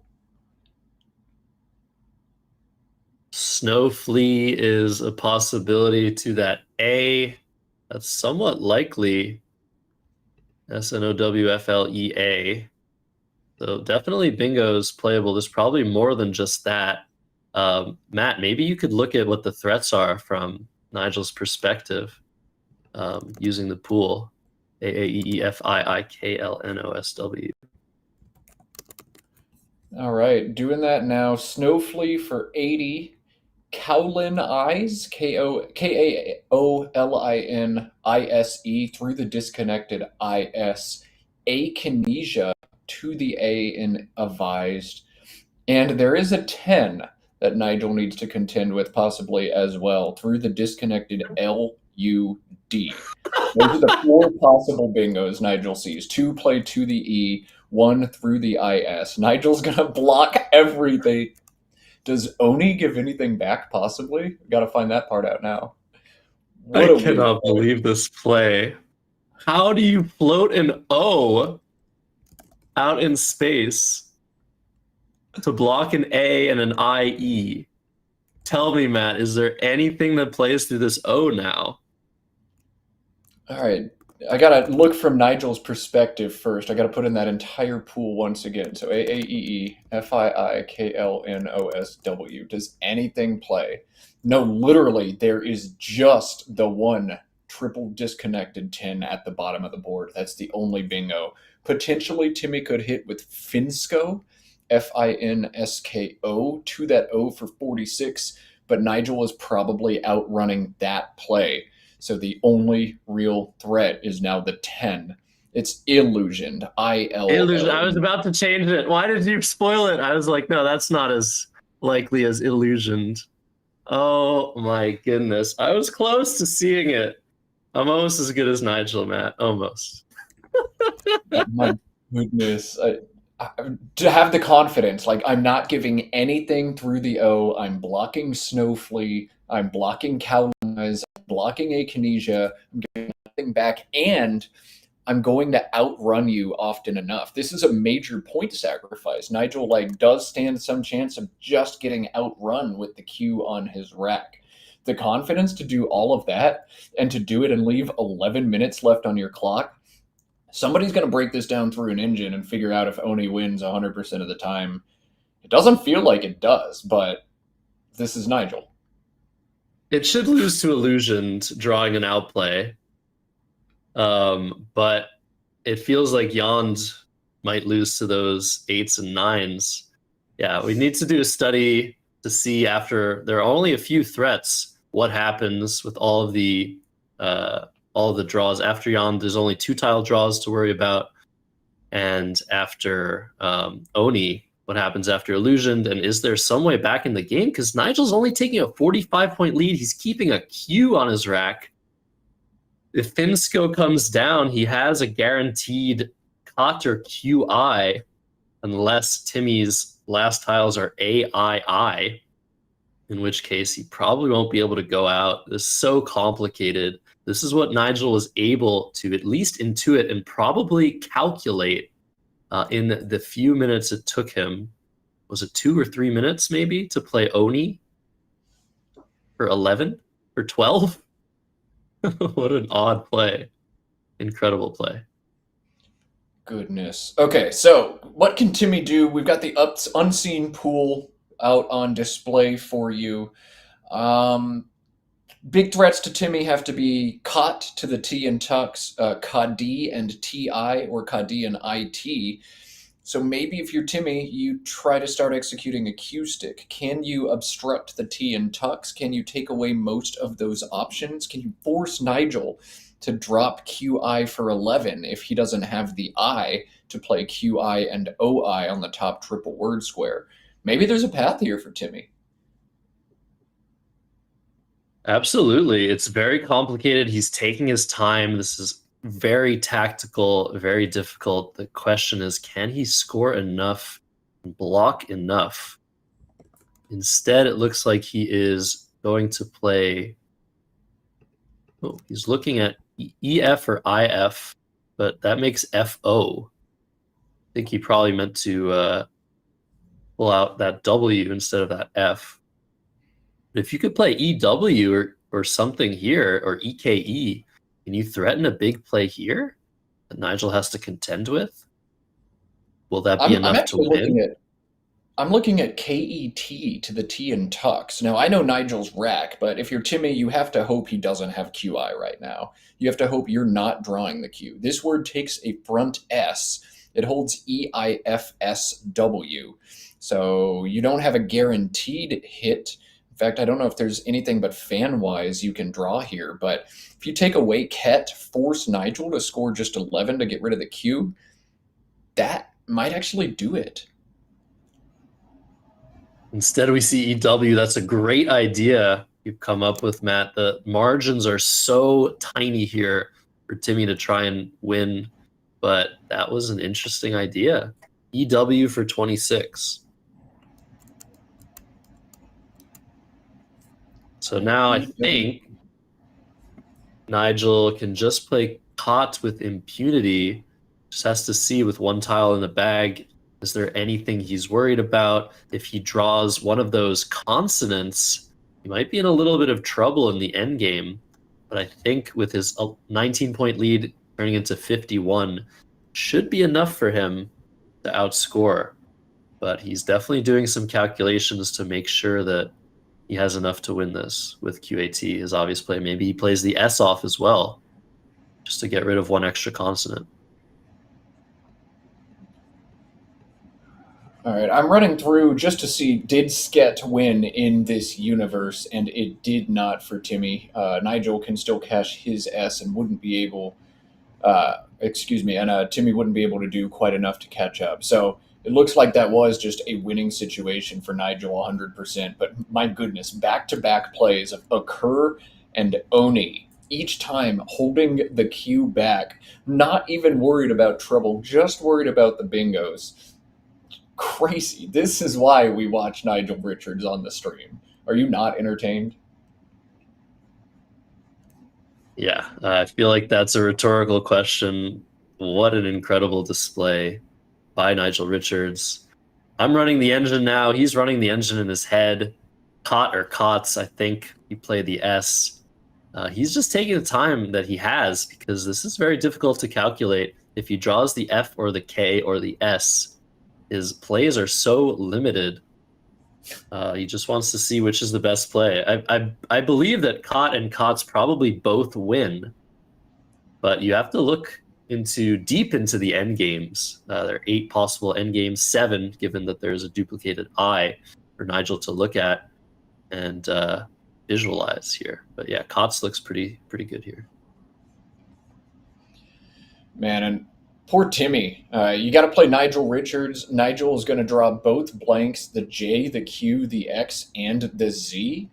And you still hung with them for most of the game. But Timmy's got to be shaking his head thinking, what if? What if I hadn't lost the one turn on the phony bingo I tried earlier on? So close. Not even drawing any of the good stuff, but unable to execute in this one. Timmy's going to be dealt his first loss. Yeah, at the very least, a deny is available for Nigel after Cots. That's a lot of points. So he's probably looking at lines with that in mind. It says that... Oh, I have the scores wrong. I was trying to run the engine. Imagine that. I'm trying to run the engine, and I just have the game wrong completely. So I can't figure out what the engine would play. But yeah, Cots, what I would do here, I think, after some thought, Nigel has 7.5 minutes. This is when he takes the longest, when he has very complicated endgames to sort through and think about Cot or Cots. I think both of these will just win, though. Yeah, what percentage of the room plays Quern on the occur turn? I would guess it's most of the players in the room. I'm still just shaking my head about that. That's incredible. We have over 700 people watching Nigel Richards teach us how to play Scrabble here at the World Scrabble Championship held this year in Accra, Ghana. We appreciate all of you for tuning in. Thanks so much for being here. There's going to be so much more Scrabble all here on the Let's Play Scrabble channel. This event runs through the end of the weekend. 8 games a day today, tomorrow, Saturday, and a best of 7 finals on Sunday between the first and second rated player in the field after 32 games of main event. Nigel Richards, the odds-on favorite to win this event, putting on a clinic here, blowing our minds up. We appreciate you all for tuning in. Do us a favor, click that thumbs up button next to the video if you don't mind. And if you enjoy Scrabble on the internet, let's get a little subscribe going. All of the action is going to be here on Let's Play Scrabble. Thanks for tuning in, y'all. Yeah. Thank you so much for watching. We are enjoying this. Many hundreds of us are enjoying this. It's really, really fortunate that we get to watch Nigel Richards in action. If you're looking at his player cam, he's already figured it out. Before, he was hunched over, he was blinking his eyes. And I think every time he blinks his eyes, he's thinking about a play in the end game. He's just computing. This is what chess players do as well when they're trying to calculate. But I think he's got it all figured out. He seems distracted now. He seems unfocused. Timmy to play with F-E-I-I-K-O-S. He's down 52. Nothing huge available for him. What is his best endgame play, Matt? It looks like he's actually got 3 lines that all yield exactly the same spread in this game. He can play Tox or Stock through the disconnected TC, holds EFII, and the EFII combination allows him to go out 2 rows beneath it with FEIRIE. The third line is play FEIRIE now and hold back on Stock or Tox. And it's probably not worth it for Nigel to try and block because he's going to have too hard of a time going out into while blocking Fairy. But obviously the more human play is to play Fairy first and try and go out with OKS next turn, which is more workable. We'll see if he finds that line. If he does, that will be his best play. It won't win him the game, but every spread point matters. We see The spread available for Timmy, 1064. That is a very high Goodness. spread, but you're still fighting against people like Hubert Wee, who might have lost more games, but his spread going into the last round was 1070. He lost by around 200. If he wins a few more games, becomes in contention with Timmy, his spread is going to be even better. Of course, we don't have to talk about Nigel's spread. It's always going to be incredible at the end of the tournament. I know we've brought this up a couple of times before, but I've got to say it one more time. Remember, everybody, Timmy didn't even qualify for this tournament. He had to play in the last Chance Qualifier on Tuesday, ran the table in that event, went 8-0. He didn't have to run the table. They took the top 9 finishers, but he won first place. And then he started this event 10-0. Timmy has won 18 straight games as someone who did not qualify for the World Championship and came pretty darn close to beating Nigel Richards, Scrabble's greatest of all time, in this one. Yeah, incredible. Incredible. So we will be back at 2:15 p.m. local time. That is an hour and a half, I believe, from this very moment for round 12 and onward. And maybe we'll stick with Nigel. Both times it's been really incredible. He's been in danger both games. His opponent phonied both games, but still gave him quite the match. But there's so many contenders that we can showcase, maybe some players we haven't seen before. We'll work all of that out during the break, and we'll have more Scrabble for you after that, while Timmy Woko tries to solve this endgame. If you're just dabbling in Scrabble now for the first time, the Let's Play Scrabble channel has a whole plethora of pre-recorded games. Those are going to play on the stream over lunch. So if you haven't had enough Scrabble today, if 32 games plus a best of 7 isn't enough, there are more goodies to come during lunch. We're going to keep the stream up and running.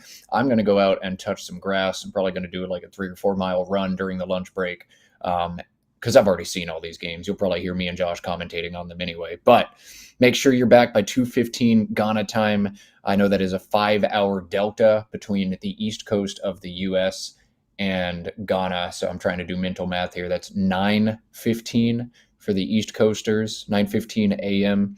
And you can adjust from there. But yeah, an hour and 30 minutes or so from now is when we will continue with the afternoon session here, day 2. Plenty of Scrabble in the interim. And hey, feel free to poke around as well. Let's Play Scrabble has been streaming Scrabble tournaments for well over 2 years now. There are so many other games chopped up into bite-sized, digestible VODs. Get some new favorite players. Explore the treasure trove that is Let's Play Scrabble. But make sure you subscribe to the channel. Make sure you thumbs up the video. I'd love to see 1,000+ folks watching the World Championship Finals on Sunday. And the higher up we can get ourselves boosted up YouTube's algorithm, the more random folks out there learn that competitive Scrabble is a thing. And hey, if you're just learning competitive Scrabble is a thing for the first time, competitive Scrabble is a thing, and it's really friggin' cool. You ought to give it a try. Yeah, and huge thanks to Matt, my co-commentator here, getting up at the, crack of not even dawn, the crack of the middle of the night, 3 a.m., just to call these games with me. We will be together until Saturday. On Sunday, you guys get a treat. Will Anderson will be calling the finals with Matt Canik. It's going to be incredible to witness this 2025 World Scrabble Championship as games get more and more important, as the days get longer, tougher. We'll be here. Indeed, Matt and Josh bringing you 32 games of action. Josh also doing the 3:30 wake-up time in Montreal, so I got to do 3 games before the sun even came up. I told my coworkers I'm taking Wednesday, Thursday, and Friday off, and they all hit me with, "Where are you going?" And I'm like, "Oh, nowhere. I'm staying home to wake up at 3:15 a.m. and commentate the World Scrabble Championship." And they all looked at me like I was crazy. But maybe I am a little bit crazy. That's how much I love Scrabble, though. I wouldn't miss this for anything. And yeah, if you guys have been following Will Anderson, also doing some recaps every single night on his YouTube channel. Let's give a shout out to him, talking about Nigel's crazy play yesterday that made no sense, trying to dissect the logic, just showing the highlights of the tournament. It's great content. We're all here trying to see the next best thing. Let's see if we crown a new champion this year. It's looking pretty likely David Eldar not present, 2023 winner. Nigel's going to have something to say about anybody trying to win their first championship. We have Akshay as well, who won in 2017. He is present at the tournament. Had an okay start to the tournament, I think. We could maybe bring up some standings after this game. We have some other champions, Adam Logan, Hubert Wee, Harshan Lamabadu Surya. Those are two of the names that we'll be looking out for, who are potentially the favorites to make the finals after 32 games. Timmy is playing F-I-K-E, and yay, that is his play here. That will score 22 points, after which Nigel will play Deny, as he's been waiting to do probably for the last 10 or so minutes. That'll be it for this game, folks. All right, here comes Deny. Nigel making his patented signature, always correct endgame sequence. Timmy can go out now. His highest scoring out is ISO to the right side of Wefted for 13 points. And it looks like that will be it for this one. Timmy Woko finally dealt a loss. Nobody else wanted to beat him, so Nigel Richards says, fine, I'll do it myself. Timmy going to get knocked down to a 10-1. He will retain first place in this tournament, but he has shown that he's human after all. Yeah, both of these guys have shown that. I guess Nigel hasn't, but Timmy going to 10-1, Nigel going up to 8-3. ISO coming down, like you said, 13 points. Final score will be 451 Timmy, 486 Nigel Richards in this round 11 matchup. Good game. Probably won't be much to be said. 486.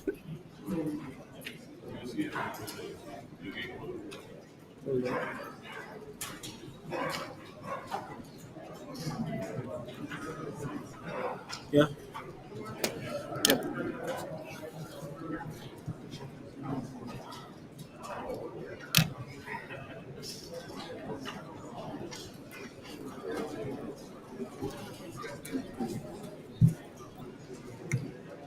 Can you help me with the result? Can you help me to fill in the result? Okay, I'm waiting. Oh, just hold on. When I feel it, you say, Yeah. hold on. When I feel it, Yeah. you confirm it before I submit. Oh, you do it? Okay.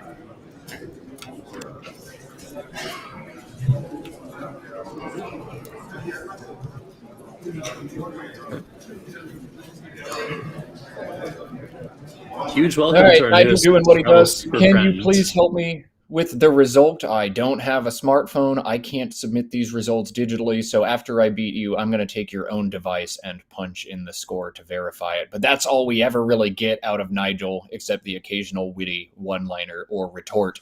That wraps our morning session for the day. 11 games have been played in Accra. I think it's going to be 5 more this afternoon, at least 4 more this afternoon for sure. And again, we will be back at 2:15 Ghana time, 9:15 U.S. Eastern time.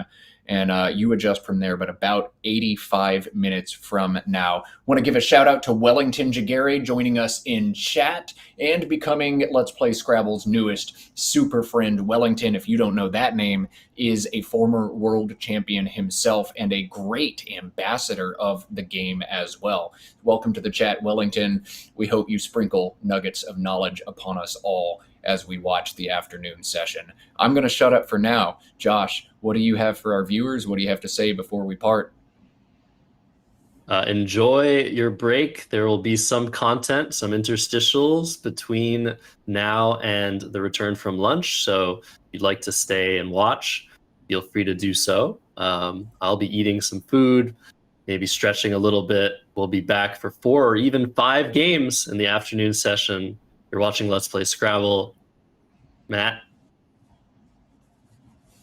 All I got is don't forget about the Crescent City Cup, best North American tournament of the year, and it's happening in January. Got to get my endorsement. There's my Muffaletta shirt. Okay, with that, go touch some grass, go eat some lunch, go have a tea break, go get some dinner, do whatever you need to do. I'm going to run 4 miles, and we will be back in 80 minutes. Adios. Cut.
Either way, it seems like our next game is set. And again, for those coming over from my channel, it'll be a familiar face in the form of Adam Logan, one of the truly best players in the world. And as I mentioned in my video, Adam is really one of the few players that has any argument, in my opinion, to be considered as the second best player in the world outside of Nigel Richards, who of course is our established top player in the world.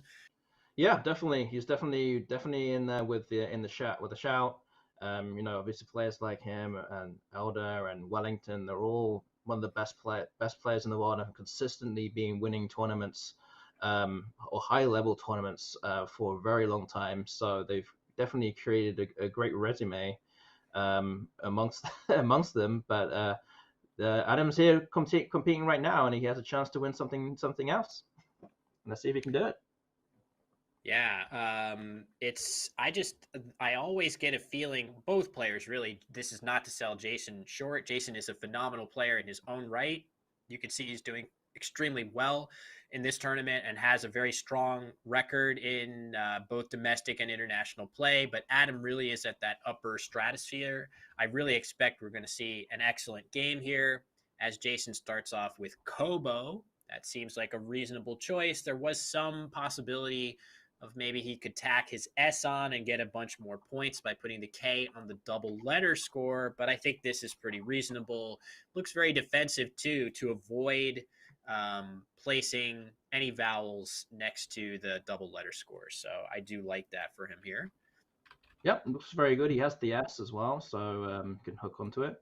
And yeah, Adam has the X, which is again for say the newer watchers or more beginner watchers, is the reason why we don't put the vowels next to the double letter squares, because if you scooted it one to the left, one to the right, you'd have ox and can make a whole bunch of points, a 40-point play underneath. And this is why you play the consonants above or below the doubles if possible. Yeah, that's kind of just best practice in general on your opening move. You can see that really the case in point is it's right here in this game, right? Putting an O under, or rather above, the double letter scores would really allow Adam to score way more points with his X. It's tiles like the X that cause you to be so risk averse by putting those vowels next to the scoring squares, because that 8-point value of the X just multiplies so much more when you can use it on a bonus square, which you cannot after Kobo. Yep, exactly. And you can see that Adam is either considering between Orixa, which goes KO, OR, and so on, or you could play Ixora in the same spot as well. I guess the only things are that you'd have to consider is maybe OX on the second O could give away Oxy. There's only 2 wides in the bag, so maybe not really such a big problem. And putting the OR there would give away a whole bunch of other hooks potentially.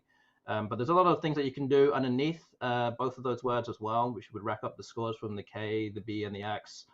So really, depending on what he thinks is potentially best here. But I think it's going to be very close in terms of what he thinks is best here.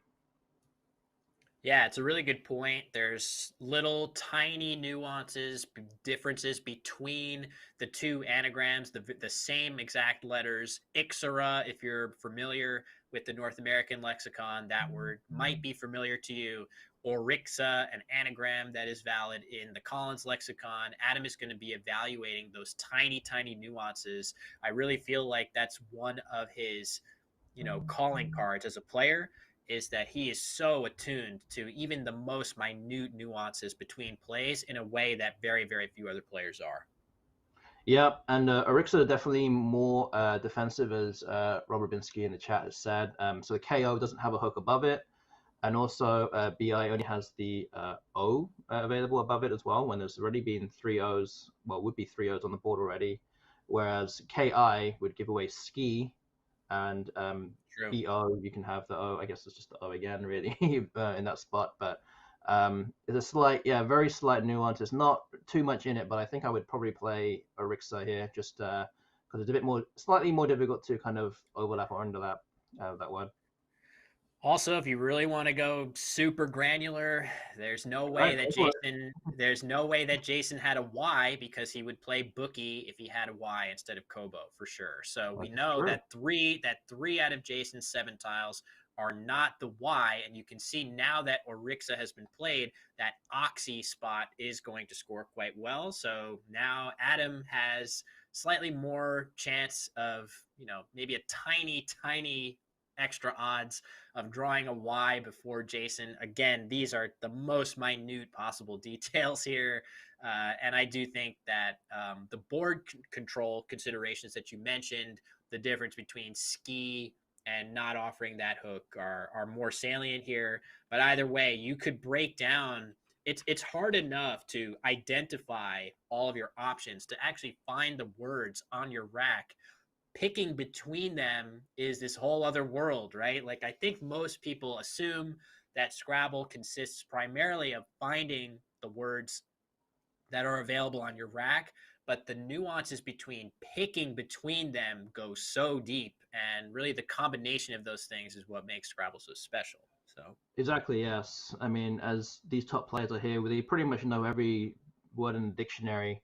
But there you can see that, for example, like right now, Jason has immediately spelled out cog, which would play above, but I would play a go underneath, which I think has scored around the same number of points, and keeping a much better leave in terms of keeping the C in a better constant to vowel ratio instead of what he has now, because you would have seen, for example, in the last game at the end where Jason Obika had a lot of vowels, and then he picked up the A and the E, and then which would have added to all the vowels that he had. He could easily do that again here.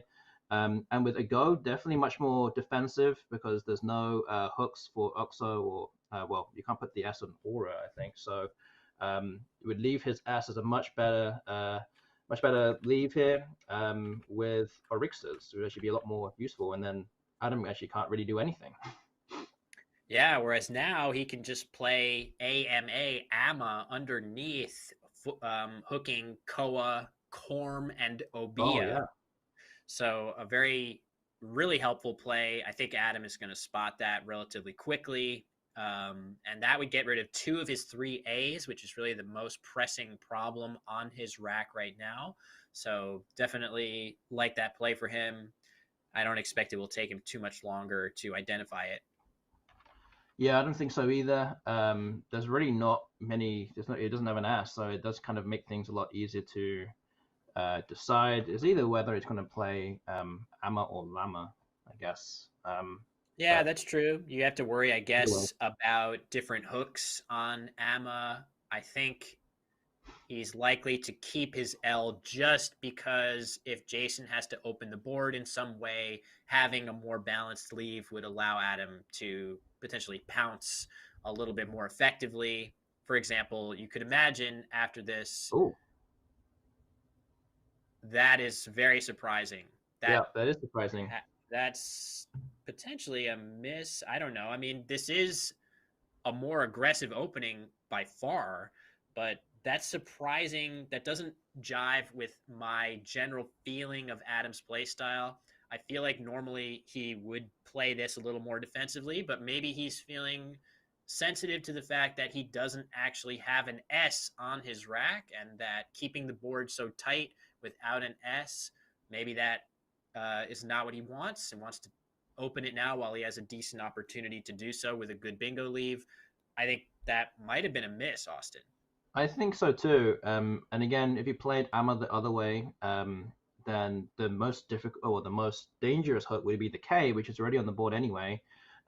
So yeah, this is a miss, and this actually gives away a lot of points. I know the X is already on the board, but you can always play something underlapping that with the S or the N for Koa or Koas or Cone, which would score, or even the P as well, Coap. But it looks like, yeah, Adam just drew the N to go underneath there, but I don't think that spot's going to, it might stay there actually if he plays Save and or Rixers, but yeah, that definitely is a bit of a miss for me. So yeah, it looks like Save is the play quickly for Jason here. I didn't really have a chance to dive in and assess other options that he may have had, which I'm sure there were a bunch, right? I like at minimum, he could have played the same letters underneath Amma and continuing to make a board that is extremely restricted and extremely good for his other S. Yeah, he So could have, I he think could have played, Vase or that Vise.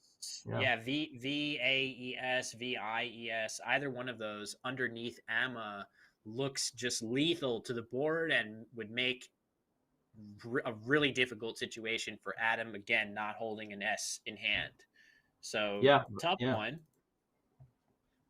Again, I think it might have been played a little bit too fast. I think Vase or Vise slightly better.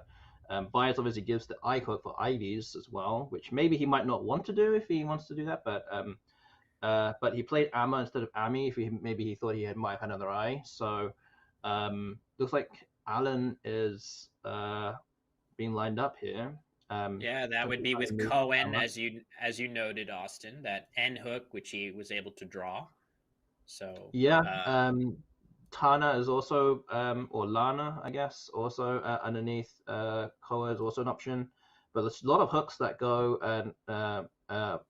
with Alan to hit that triple, though. So it's a matter of figuring out what the most dangerous or least dangerous option is here. Yeah, it's a good point. And going back to that save move for Jason, if you are worried about the I hook on VIES for Ivies, you could, I mean, that's where playing VAES does a little bit better. There's no possible hook on that. And you still keep a pretty good bingo leave in SIE. So I'm liking that positionally for sure. It makes your other S really, really strong. That being said, still a solid scoring play for Jason here. The thing I worry about with Save is that it takes so many hooks, not just the obvious between R and D. It also takes a Y. And it's, there's a lot of possibilities there. Of course, Adam does not have any of those hooks. And it looks like he's, to your point, Austin, the hooks on Alan. It looks like he's getting ready to play Elaine. Oh, he's going even further. It looks like he's going to play Lanate. Wow. Okay. So Adam is basically saying here, I don't really care about keeping a good bingo leave. It doesn't really matter to me yet because I don't have an S and I don't have any hooks to save. So there's really no point in keeping a good bingo leave. That being said, I don't know. I guess that instinct kind of makes sense to me. What do you think, Austin? Yeah, I mean, it does make sense. He's trying to go and delve into the bag here for the hooks for save, I guess, or maybe going for one of those S's, which probably not really going to achieve if he plays a shorter word. But I think he's just basically just going for it here, and he did pick out an R at the very least. So I do kind of understand that. I mean, if you're going to play something like Lana, I mean, do you just play the TE as well? I mean, you can make an argument for doing that. Definitely possible.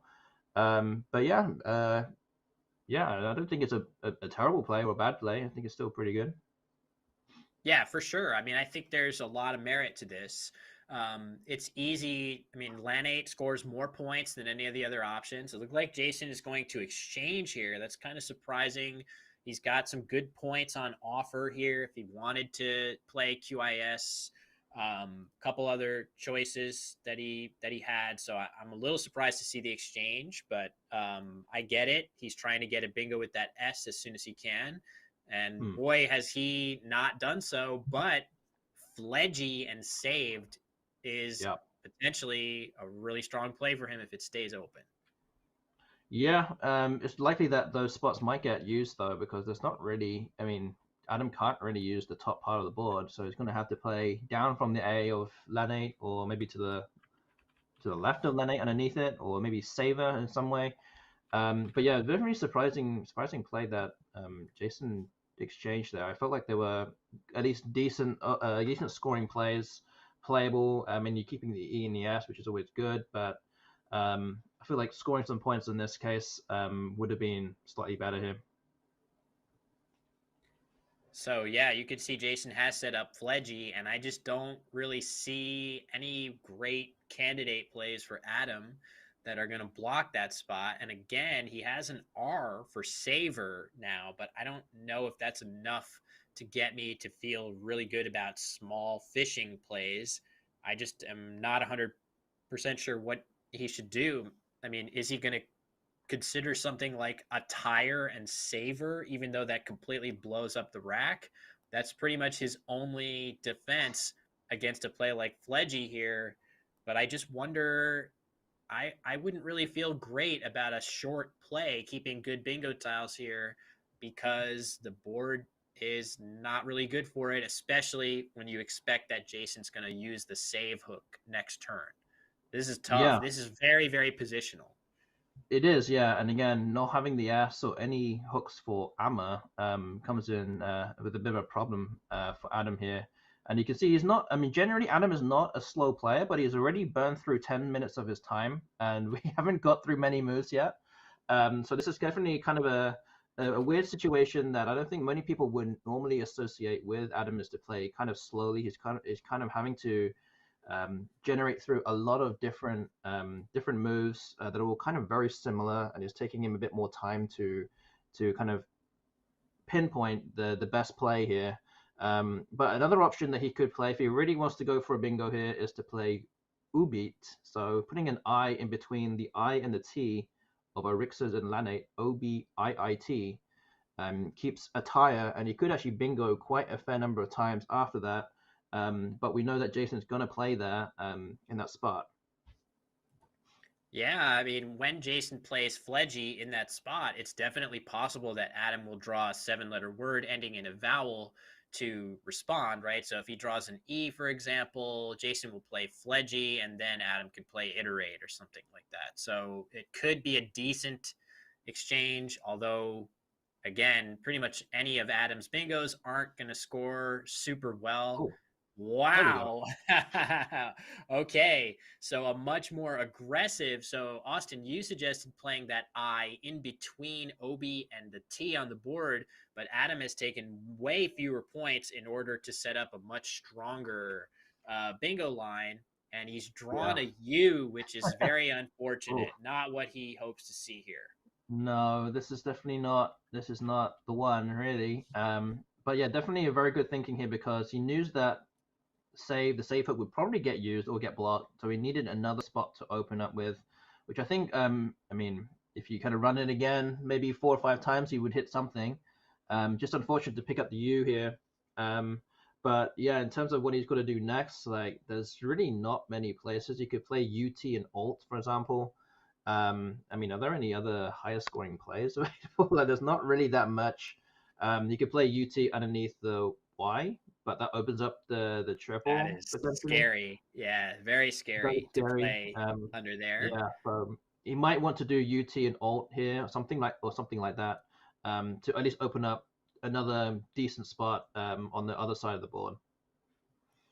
Yep, that makes sense. And we've already seen that Adam is comfortable in this particular position, sacrificing some points in order to make a good bingo line. That being said, he now has one after his play of AI on the previous turn. He may be less inclined to sacrifice a bunch of points this turn with a good line already available that does not require an S, right? So AI, just for the record, it hooks an R. We know that word, air. We all breathe it. It also hooks a T and even an A on Adam's rack, and among other things, plenty of other things he can draw. It could hook a D, an M, L, so a ton of hooks there. The nice thing about it also is that it's not that easy to score in that spot.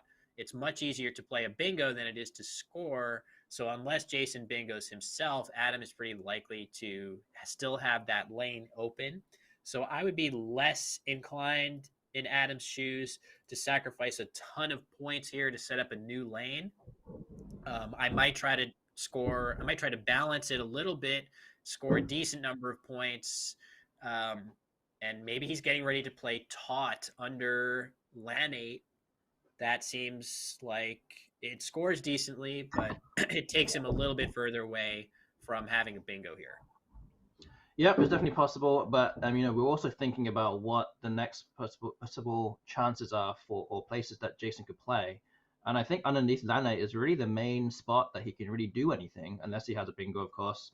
And you can see that he could have played Whirl and All in that same spot. So that kind of makes things a little bit more difficult for Jason to at least score easy points in that spot. But he has, maybe he has some other spaces, other things down there like Whim underneath there as well. So he could just do that. I don't think he can do anything with Alum though, but he has at least a way to get rid of those big tiles. Whilst Adam is still, unfortunately, Well, still got some bad. He has area dice at least. Oh yeah, he still can play something there. Okay. Oh, he has to. That's a good space. Okay, he's fine. So this is going to show the value of Adam's play of AI, right? Because now he has two spots to play erudite, one underneath the F of Fledgy, making Fey, and then the other making AIT with AI there. So he has two different spots, one horizontal at the base of the board, one down on the right side of the board. He will be bingoing on his next turn, finally, and then from there, we'll just see what Adam is able to draw. As Whim looks like it's going to block one of the two spots and make Adam's life a little easier, at least as far as picking where he needs to play next turn. Yeah, and as I said earlier, that Adam has already burned through almost 15 minutes of the time. Right, he's going to play this straight away. He has to, because there's no other option available. Yeah, that's so funny because I'm talking up how fast of a player he is, and he normally is. Like in my experience, he plays lightning fast, but you can see it's Jason who is pushing Adam into an uncomfortable situation on his clock here. I'm not sure that Adam took 8 minutes or something on any of his moves as he did in a game against me, but that this is still a situation that Adam needs to manage that clock. That being said, I can't really think of anybody better suited to be able to do it than Adam. So we'll just have to see what he draws. Ooh, some good stuff coming out for him. Yeah, unfortunately for him, Jason doesn't really have any vowels, so he can't really make use of that erudite spot or the triples at all. But yeah, only what he can do here. He doesn't have very many options whatsoever, unless he wants to burn off that ass. So I can see something like Balus, which is 20 points and Whims. So just playing the B above Alu and then the S underneath it. Or you could play Sab as well, which score slightly more with Kobos and Bait. Just to at least score some points on this turn, and hopefully he'll be able to pick out some of the vowels that are still lurking in the bag. Yeah, for sure. Adam with that Z and S, I mean, those are very, very strong tiles. It seems certain that he's going to score something nice on his next turn, and he can certainly bank on either having a play in that upper right corner. I don't know how far he can extend to go down the tiles of erudite because the Z is going to be difficult to overlap there. But through the W of whim, he could play Zowie for a very large score. So there's definitely going to be some stuff available for Adam to score very well and sort of surge into the lead here. And it looks like Jason may be exchanging again. Yeah, I mean, it looks like he's really going to go for that bingo. I mean, that hook for cog looks like it might stay open for a bit longer. And as you said, Zowie is an option, and maybe Suzine onto the top right triple That's is true. also an option. Jason looks like he's going to bingo on the next move, no matter what. So yeah, it looks like it's going to see a couple of at least high scoring words here. Maybe just Wiz is fine because even though Wiz would score fewer points and leave 2 N's on Adam's rack, he wouldn't be using up an N. He also wouldn't be using up an N for Zowie either, and he keeps much better balance on his rack. The leave after Wiz in that lower left corner of neons will actually become a bingo a fair amount of the time, especially if he's just able to pick like one. And he does end up playing Zowie. So he goes for the extra 9 points. Let's see if he can draw some vowels that will give him that flexibility after, as you said, Austin, Jason for sure is going to bingo next turn. Yeah, interesting because I know that Adam's playing a bit faster, and sometimes I've played him in the past where he goes like, I'm asking him like, what would you have done in this case? And sometimes he tells me, he told me once that he would like to keep some vowels as like insurance. So this actually kind of goes against completely what he just said there. He went with Zowie blowing all the vowels, and he doesn't pick up any vowel. Oh, well, he only picked out an A. And Eductors has come down onto that E of Zowie for, how much is that? 89 points. So Jason's going to go ahead by 20 now, and looks like Adam is going to struggle a little bit longer with what he has on his rack. Yeah, another N coming onto Adam's rack when he already had 2. That is not what he wanted to see. Additionally, only 1 vowel out of his 4 draws out of the bag after Zowie. So not the ideal draw for Adam. But the nice thing from his point of view is that even after Jason's 89-point bingo, he's still only down by 20 points, very much in this game. It feels like Jason has had the upper hand for most of this game, except the only saving grace, those two exchanges that Jason had, is really the only reason that this game is still kind of close. Otherwise, Jason's definitely had some of the bigger plays in this game. Yeah, definitely. And yeah, this is going to be a bit of a trouble for Adam here. He's going to play Nans on the right side of the board. So yeah, he's going to get rid of 2 of those N's that he has on his rack, and keep, I guess, say not optimally, but probably the best leave he can make. Maybe the equity play here, probably. Though he's getting rid of the S as well, which is interesting, because that S hook for cog might actually be useful here. But it looks like Jason is going to play Juvie. That's going to be a big one. Juvie in that top corner, scoring 50 points with Adam not having such a great rejoinder. And yeah, that S, man, I get using it because it does score a bunch extra. And the reason that he's using it is not just for the points. It's because leaving 3 consonants on his rack it makes the S a little bit less useful compared to having vowels, right? So the idea of using that S is you get some more points and you get more cracks at potentially drawing vowels.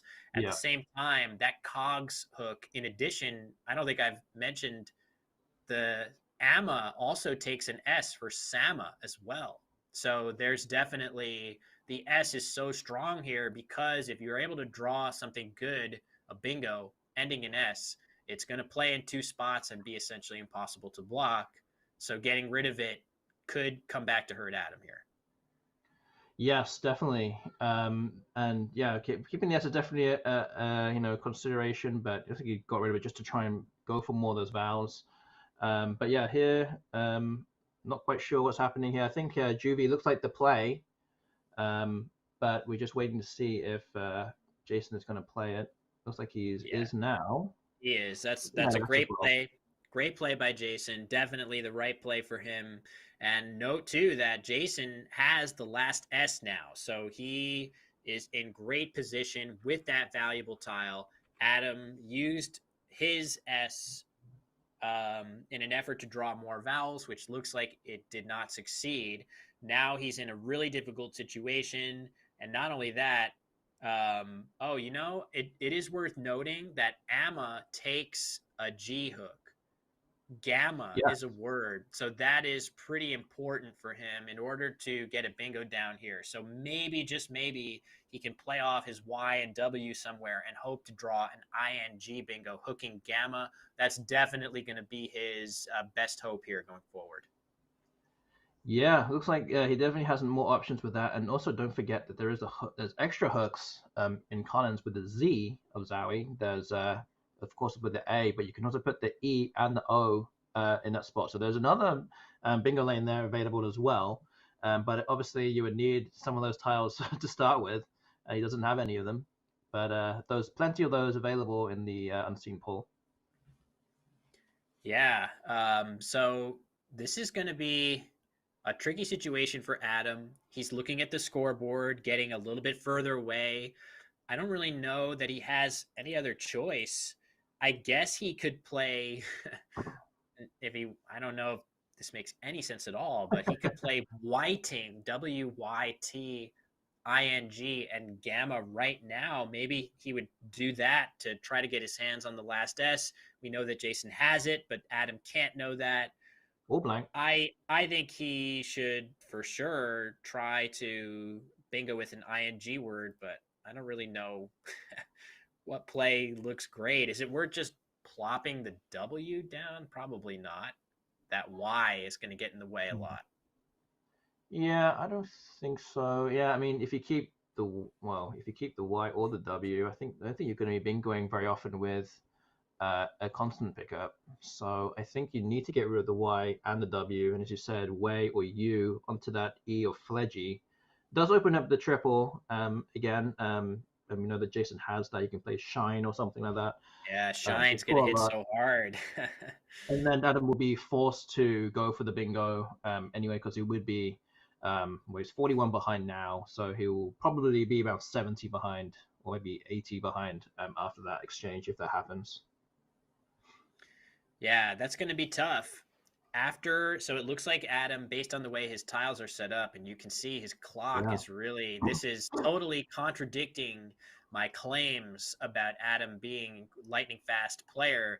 But I mean, I feel like Scrabble is like this, right? I mean, you can essentially, if Adam needed to play U or Way through the E of Fledgy immediately, he would have done it. I think he's just trying to evaluate even the most microscopic nuances of every option. So there are ways to play Scrabble where you can kind of gloss over all of that stuff. And I think Adam is tremendously good at that, but he is deciding to play in a much more deliberate way as he considers every last option on the board. Still, I will admit that this does fly in the face of what I think Adam to be, which is very, very fast as a player. But Austin, I think there's always an opportunity, even for fast players, to slow down and consider stuff as deeply as possible when the situation warrants. Yeah, definitely. Yeah, he's definitely he definitely has a lot of time on his clock most often. But again, when there's things like this, when lots of moves in one game, where things could open up something or things might not open up something, and you're getting rid of this tile instead of that tile, and there's just so few nuances. You're going to evaluate everything as deeply as possible. It will just burn more time. And it looks like he's spent about 4 minutes on this move already. He's actually used about half of his time from the start of this move on this move alone.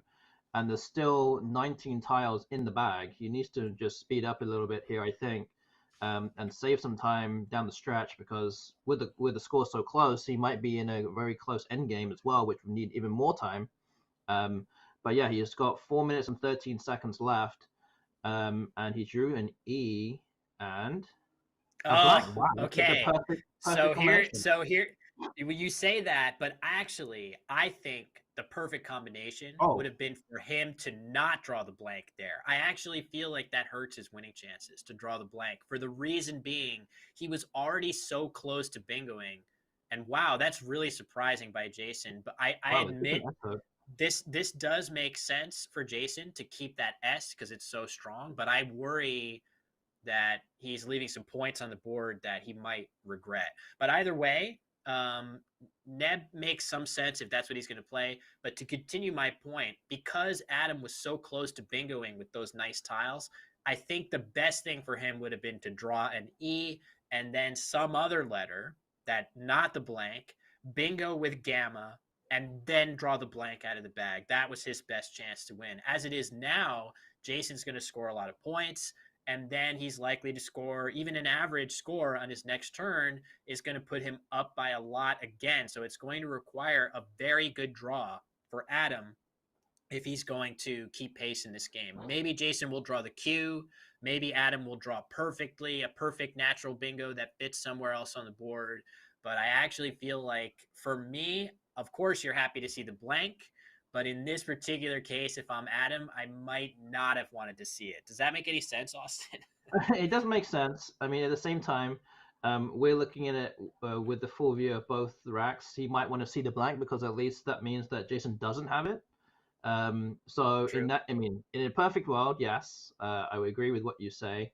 And Jason just picked out probably unfavorably here with not many vowels, which actually, okay, so it looks like Adam's playing integer onto the space where Jason was going to play neb.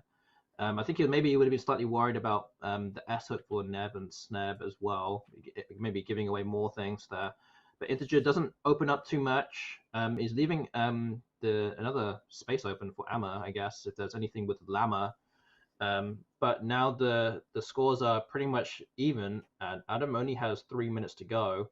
And this also potentially gives the spot for the Q. That's true, yeah. This could be a spot for Chi. Of course, from Adam's POV, he can't know this. The Q does not have, he can't actually draw an I to pair it with. Oh, and there it is, the last letter on his rack, the Q. But I wonder, is there anything he can draw by just plopping the Q down? Probably not, because it would have to probably end in an L if it's going to play with Amma.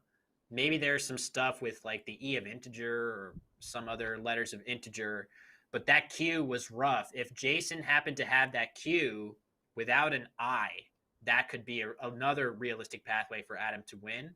That being said, a Q with an I would simply lead to Chi alongside integer for 40 odd points, and that would be very difficult for him to manage. So tough. I don't know. I mean, there were a lot of bingos available on the integer turn.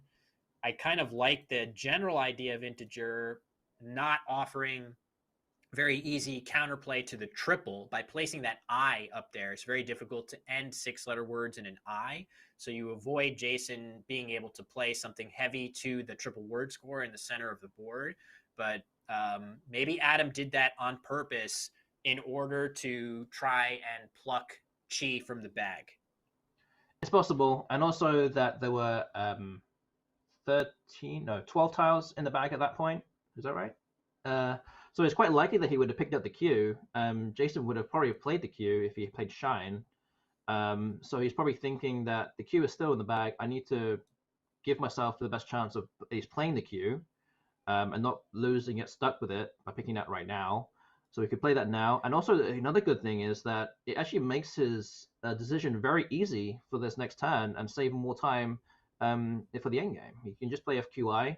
And again, don't forget, there is still another bingo lane next to the Z of Zowie. So he could play something there if he gets another shot at fishing again after the Q. Very true. that's there, still lurking, and it's going to be very difficult to block that spot while not offering anything back in return.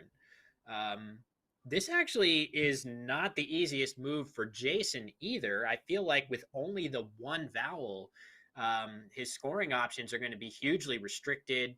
There are 5 tiles in the bag, so if he plays too many tiles, he has to worry a little bit about Adam having a good end game.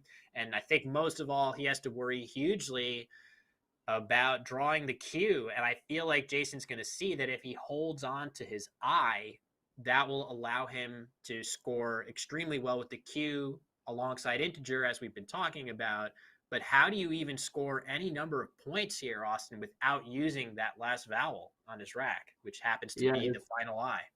Yeah, it's basically impossible here. And especially you're 3 points behind. This is a close game here. He's looking at the pool, and it's actually, I mean, if you kind of take away the cue, it's actually not that bad. It's actually pretty good. Like, he could potentially bingo again from Jason's point of view. And there's 6 tiles, 5 tiles in the bag now. So an option that was said in chat is fiber onto the E of integer, which doesn't score that much, keeps one in the bag. But another option here is to play filter, Filtre, onto that E of integer, scoring a lot more, 24 points. It does empty the bag, and it does score a lot more, though. It scores 24 points. Again, possible that Adam could have just picked up the cue right there and then, and you'd pick out some good tiles and probably just win that way. But crucially, the I of filter would actually put it next to another double letter square, and it kind of makes it a little bit more difficult for Adam to play something. But he could just play something through the N of integer and block both of them at the same time. That's true. Yeah, a play to that N of integer would block. So the play we're discussing, a weird, archaic, I guess, spelling of filter, Filtre, into the blank E of integer. So that would have the merit of placing the F on the double letter score and the entire word on a double word score, scoring 24 points, which doesn't seem like it's that much, but on this board and with Jason's rack, it is among the highest scoring plays, potentially the second highest scoring play he has, as opposed to just if in the lower right corner with yin, that would score a few more points, but it would leave 5 consonants. So it would be really scary and also Adam would just be able to dump his cue and score a similar number of points and probably have a few draws that he can hit somewhere or other. But this is actually a very difficult decision for Jason. I wouldn't call it a lock that I'm not sure I would even see filter with that weird spelling into the E of integer here as a candidate option, let alone be able to evaluate it as my best option here. So he may have to settle for something like fiber, as was mentioned in chat. Maybe he'll even just go for the maximum number of points possible and play if in the lower corner. That feels scary, really scary to me, but it's 27 points, which you can't sneeze at here. Would you even be more scared if you just play BI at the top? Yes. Just drop the cue and be like, yeah, I'm just going to take this out. Like, I know that you have the cue. Oh, man. And then leave the tiles in the bag and just see what he does next. You could, I mean, at some point, with your clock dwindling, there are definitely situations where eventually you have to kind of make plays like that from time to time that you haven't evaluated every single nuance as deeply as possible, but you're just trying to make a play that at least wins some of the time, right? So yeah, exactly. And looks like fib is potentially the play here. Ooh. Interesting idea. This is the rationale behind that makes some sense to me in the sense of it blocks a couple of the bingo lanes that are still left on the board. He may be a little worried about Adam bingoing to the Z of Zowie, as you've mentioned a couple times, Austin. It also blocks those outside chance of things hooking Amma to make Llama or something else. That might be what Jason's thinking here. It's interesting because that is potentially going to get reparalleled for a pretty big score, but Adam would not be able to use his cue while doing it. Yeah, and both of the P's are still in the bag as well, which would go well with Fib. But the problem with that is that Jason doesn't have any vowels to go with it, so he's going to have to pick up. Well, there's only A, E, E in the bag, as well as P, P, and I think that's actually all of those in the bag. So A, E, E, P, P are in the bag right now, which are actually very favorable for whoever picks them out. And they're both probably looking at each other like, like Spider-Man, kind of pointing at each other and be like, yeah, you've got that, and I don't. Yeah, this is man, this is brutal. I would say in general that because Adam has that Q without a great way of getting rid of it outside of the eye of integer, it feels to me like Jason has a slight edge here. But again, now the clocks are getting even, and I think Adam is just really accurate when he needs to be at processing positions fast. I know he's spent a lot of time dwindling his clock down to 3 minutes and 25 seconds, but I actually like Adam's ability to solve endgames really, really fast if need be. Jason's certainly no slouch in the endgame, but very few people can rise to Adam's level in that regard. So it's hard for me to say who I think has the edge here. You see the scores are incredibly close. Do you have any instinct, Austin, on who you think is favored from here on out? I mean, honestly, I don't really know either. Again, the clocks are now kind of even as well. Jason has now spent 9 minutes of his time on this turn alone, and they're both about even on the time. Looks like Fib has that been played? I think it looks like it's been played. So yeah, there's Adam, leaves 2 piles in the bag.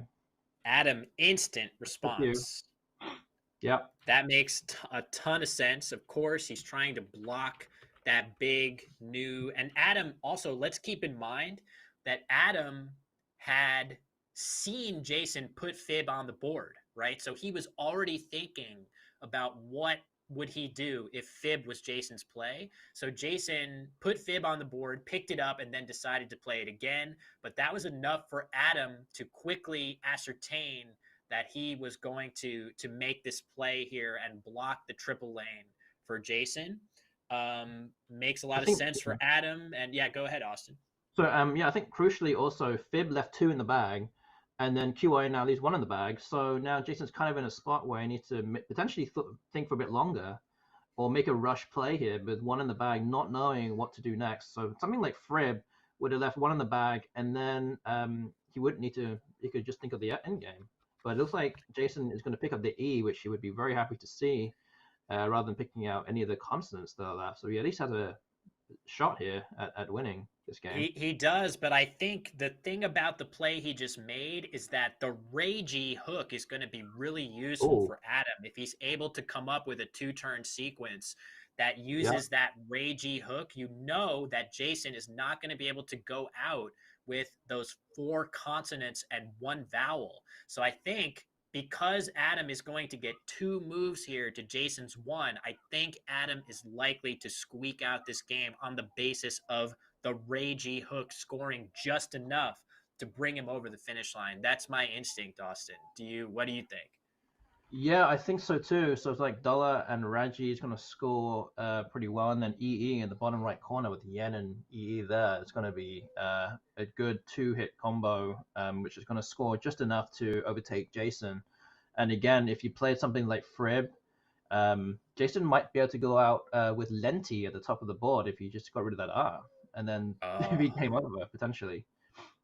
Wow, so that extra tile, even though Frib would not have scored as many points as Fib, potentially that endgame timing would work out better to leave 1 fewer tile in the bag and to ensure that he has a higher chance of going out on his first move of the endgame, which you can see he's not going to be able to do on this incredibly tight board. So Adam is doing that math right now. He's trying to figure out what is going to be the margin of the game if he plays Dolor first. I think the main thing, I'm sure he's identified the sequence of Dolor and then EE in the lower right, but I think he's just trying to figure out what is Jason's highest scoring play. Do I have to worry about him making a high scoring play that puts the game in jeopardy or out of reach. That's what I believe Adam is looking at right now. And the clock is ticking. I would hate to see him take a time penalty here with the game essentially won with a sequence that he has identified on his rack. Yep, exactly.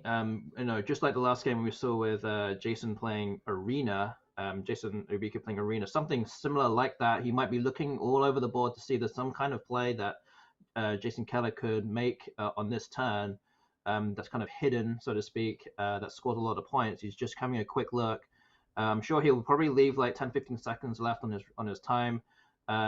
Just to he's looking yeah, the clock is giving me some nerves right now. All exactly. right. He's gonna have to play something. There he goes. There it is. He just 10 seconds. I think that's probably enough for him to comfortably make his next play. But man, he's pushing it to the absolute limit right there. Yikes. So I think he's probably just evaluating trend. So trend would actually be a bit of a scary situation. So trend to the D of Dolor scoring 18 points, but actually Adam is going to get a very similar number of points for his outplay in the lower corner. So it's no worry. Trend is definitely Jason's best play, and Adam finishes the game off with a couple of seconds to spare. His only winning play was to play EE in that corner or with the Z on the other side of the board. And wow, that is one hell of a game. The final score, which is going to be updated momentarily for you all, 410 to Adam Logan to 404 for Jason Keller. That was pretty amazing, Austin. What a game. Yep, definitely. Yeah. Amazing game here. We are back in studio here, so to speak. And couldn't have been better timing either to watch Adam do his thing. Commiserations to Jason, who played very well and had some brutal positions to deal with. But man, how many bingos were even in this game, Austin? I think one per player. Erudite, integer, and eductors. That's it. So it goes to show that Scrabble doesn't always have to be about the craziest high-flying words to be incredibly exciting. Showing you exactly why Adam is one of the best players in the world, making crucial decisions at the right time, and coming out on top when it was needed to do so. Yeah, coming up with that endgame sequence under severe time pressure. That is very classic Adam. He is able to spot stuff like that incredibly fast, and to his credit, he did it here when he absolutely had to secure the win.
And we are back. Welcome back to the continued coverage of the 2025 World Scrabble Championship. Matt Canik, Josh Sokol here in the booth. Thanks for your patience during that lunch delay.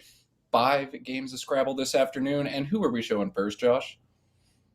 We're showing 2 absolute legends, Sammy Okosaga of the USA, originally the king of Nigerian Scrabble, moved over to the USA, started beating everyone in another country, and Nigel Richards, the undisputed greatest of all time. This is a match for the ages. These guys have played each other so many times, but it's time to see a reunion of sorts.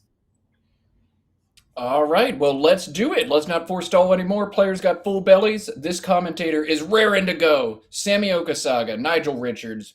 Let's play Scrabble. Beautiful. Got the handshake. Sammy going first. I like to mention this once per stream, at least, maybe 3 times. Going first incurs around a 15 to 20 point advantage in Scrabble, similar to the advantage you have playing white in chess. However, Scrabble is not a draw. Scrabble is a game where anything can happen. Anyone can beat anyone. Sammy here, drawing his first 7 tiles. N, E, A, N, C, B, A. Okay, not the worst, not the best. I think he's going to be forced into the 4-tile play of BANC here. Just not much else to do out of this rack. Undoubling the ends is imperative here.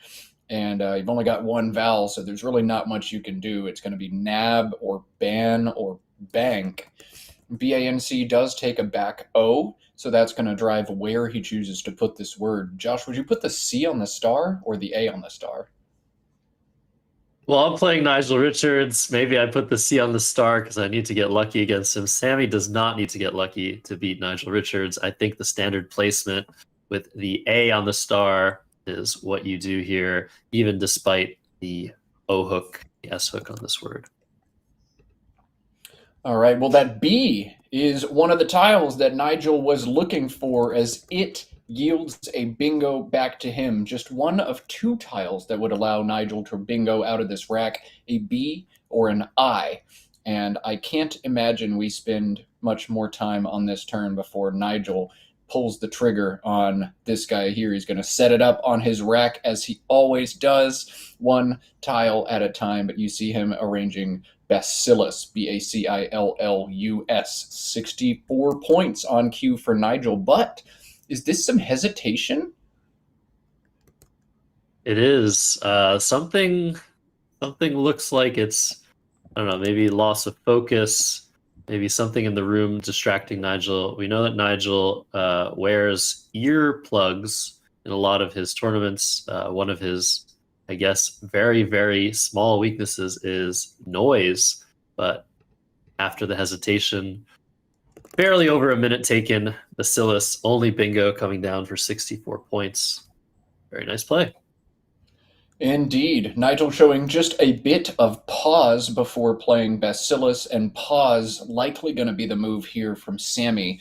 The S in a triple line is always something juicy. You love to see it, but AAAEU to go with an NP on his rack really doesn't have much else. Pause is 30. If he wants to get rid of one more L, there's Paysan, Paesan.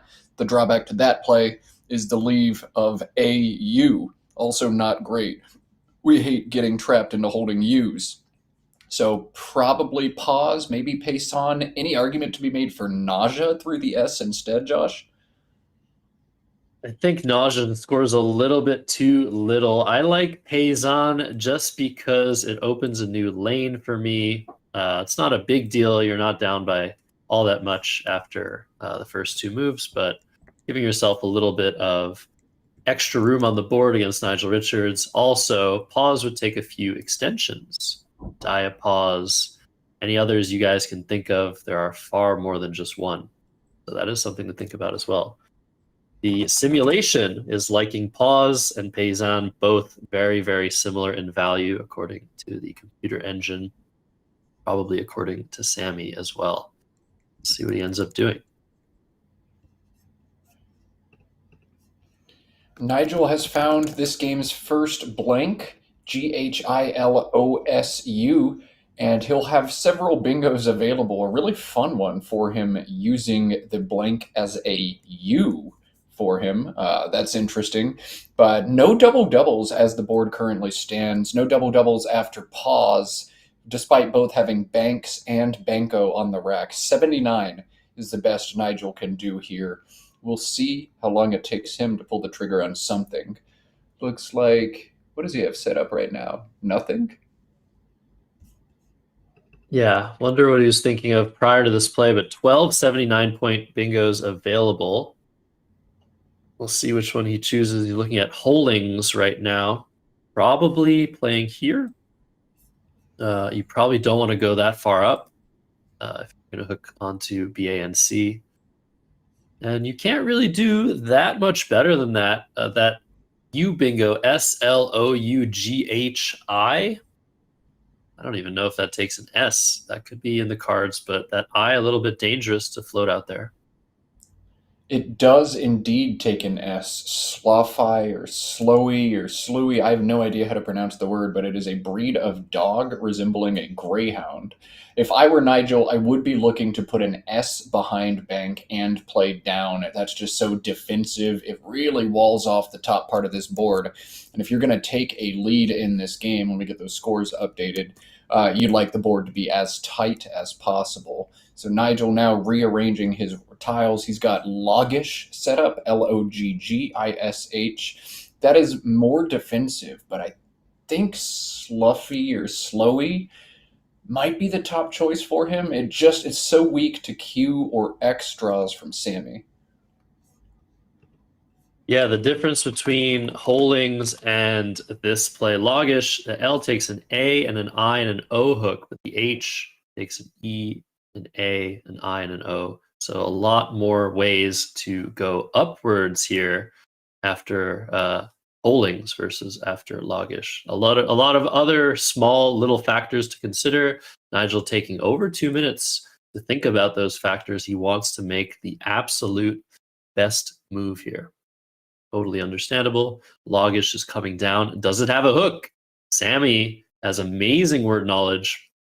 Used to know the dictionary as well as anybody. Does he know if Loggish, Loggish, Loggish, and maybe this is Longish? I don't know if there's a big difference between the N or the G, but we need the blank cam to double check whether this is Loggish or Longish.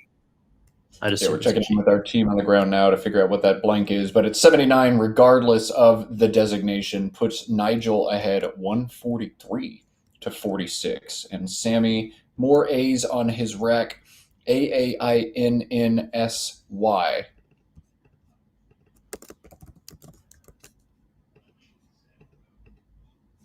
Oh man, there it is. All right, blank is a G, confirmed. So let me reset scores real quick. One great play here for Sammy looks to be Yuan, Y-U-A-N, through the U in the bottom. And Sammy setting it up exactly as I speak it into existence. You got to get rid of your double N's. You'd like to play 1A, and the Y is the tile you need to score. Yuan does everything you need it to do. Yeah, Josh? Yeah, I think you play Yuan here. Tantalizingly close to Sanyasi. Or Sanyasin through an S, but Yuan is the best Sammy can do here. Sloggish, not a word. Don't think that's going to come up. I don't think Sammy thinks that's a word, nor does he think Nigel will have made a play that takes an S like that. So don't believe there'll be any word knowledge mistakes coming your way anytime soon in this game. QIIEEAN for Nigel. What do you do now? Got to play the Q, I guess. QI somewhere. Only one spot. It's probably QI time. Yeah, Nigel playing QI pretty quickly here. Totally reasonable play. Looks great. Nigel maybe held back for just a second to see if there's a clever way to set up the Q, but on a board this tight, might as well just play it. ADGINST now on Sammy's rack. He has drawn into the fun extension of Diapause, but can't play that here as he's got a bingo on Q instead. One playable bingo here for Sammy, 64 points. I doubt we're going to wait much longer to see it come down. One playable bingo. It's the word we all know. So any of you in the chat can find it.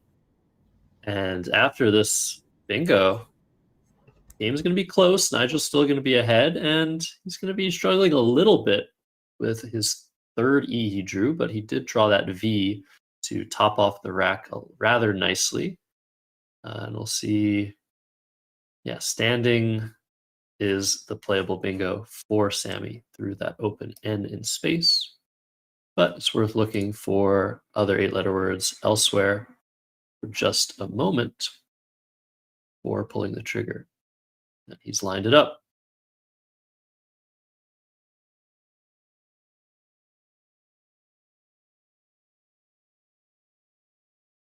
All right, 64 for Sammy Okasaga. Over to Nigel now. Probably going to play to this triple. If I were him, I'd be staring at that spot, Vane or Vina. Vina. Even nicer.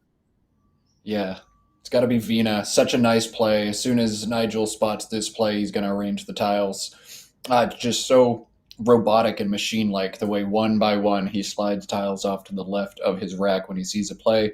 There goes the VE. He's got the E. Slide that N over. Yep, Vina the play Nigel staring at. Man, he is literally a computer. The way he's just so tactical, methodical, precise. If the scores were different, if Nigel was fighting to stay in this game, it might have been worth playing VIAE, leaving this D of standing open for business, but taking the points now, blocking the board more, taking a 63-point lead. This is exactly what Nigel wants to do. Over to Sammy with DKIOORT. Interesting rack. He's got the O hook on IS. He's got somewhat of a balance. What are we seeing here, Matt? I'm thinking OIK is going to be the play, like you were saying, over by ISO. ISO and HI and OIK holds DORT together. There aren't great bingo opportunities on this board right now, and so you don't want to get caught up with too many bingo-prone tiles. But I think 9s to the ES are reasonably likely. Nigel may open up the board. You might draw an S to play ISOs next turn, and nothing else scores super well, so might as well try to stay in range. OIK looks solid to me. Yeah, there's also the possibility of AOND through this N, making two two hooks, A onto IS, the D onto paused. The leave of ROIT, not very good. Maybe you'll hit a 9-letter word to the ES. Definitely one of the best lanes on the board, if not the best lane on the board right now. Sammy probably needing to bingo to stay in this game eventually. Top left of the board needs some love eventually, but I think here you just want to balance a little bit. So OK coming down, that does block that lane, but scores very, very well. Decent play as well. And Sammy, a bit tilted there. Drookit, Drookit, a valid 7 there, but did not play. Drookit is an adjective, so there was no Drookits available to him. Nigel spotted his 52-point double-double. He spotted it quickly. Womaned, 52 EI, definitely the play for him. And Sammy with a great pull, DEINORT. We just talked about how there weren't many bingo lines on the board, but the one available to him is the one that he's hit. He's got an 8 through the I in Bacillus. The only playable bingo here for Sammy is 68 points. Yep, that hopefully will come down once he sees it. It almost feels like nothing plays there, but there are exactly 7 spots. There we go, without fail. Sammy plays Retinoid, 68, and he is suddenly in the lead here. Nigel to respond with AEEEITX.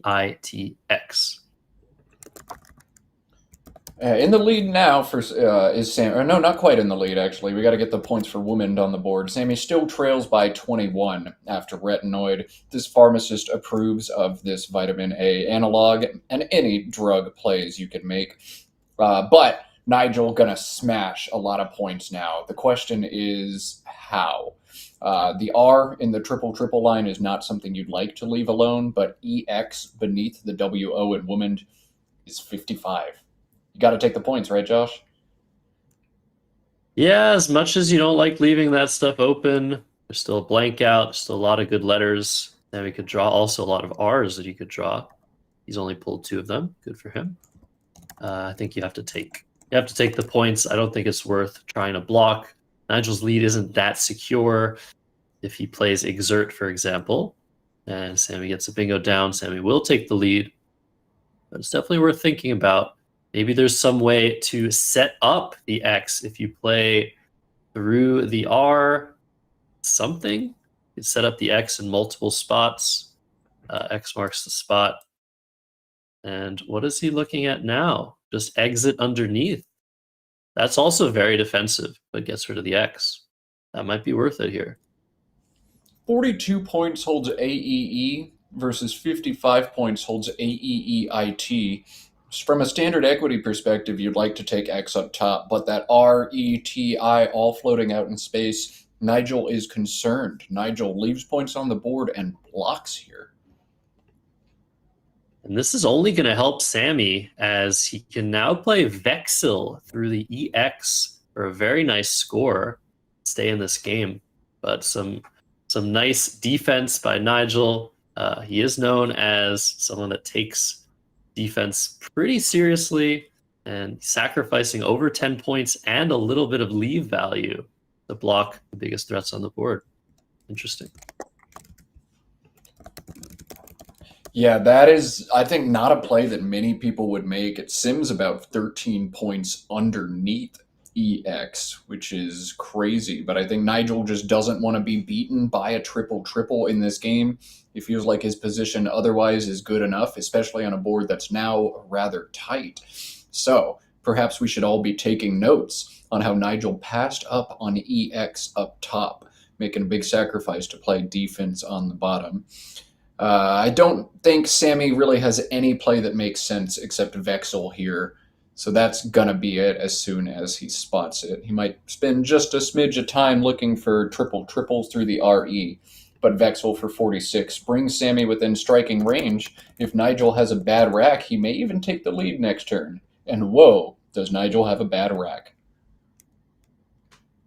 Yeah, not very good here. He's trying to draw some consonants with his 3-vowel leave instead of his 4-vowel leave he could have kept last turn, but he's run into more vowels. That means there's a lot of consonants left unseen to him, so he's probably not all that worried about his chances of balancing his rack in the near future, but taking a little bit of a hit here as he sacrificed over 10 points and he's given back 46. So HOE playable with ish.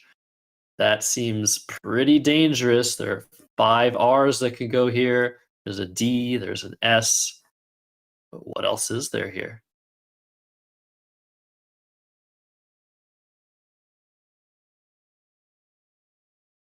What are we thinking, Matt? Oh, my bad. I was on mute, just talking to myself in this room. Man, I need some sleep. You've got other options as well. EH at the top of the board is very uninspiring, making HOES. EH underneath the WO in woman is 31. Both of those hold 5 vowels, though, and that is rather atrocious. The pool's consonant heavy, 22 consonants, 211 vowels. But I'm looking at the remaining consonants, a lot of R's, a lot of T's. If I keep 5 vowels and I only draw consonants that score 1 point, it's still going to be a pretty rough turn from me. I'm only up 17 right now. I need to try to score points as much as possible next turn. This is one of the toughest turns we've seen from Nigel so far. I wonder how he's going to approach it. Whoa! All right. OU is the choice here. Keeping the H for later. Getting rid of a big scoring spot, preventing scoring. This hits a lot of targets other than not scoring more than 13 points.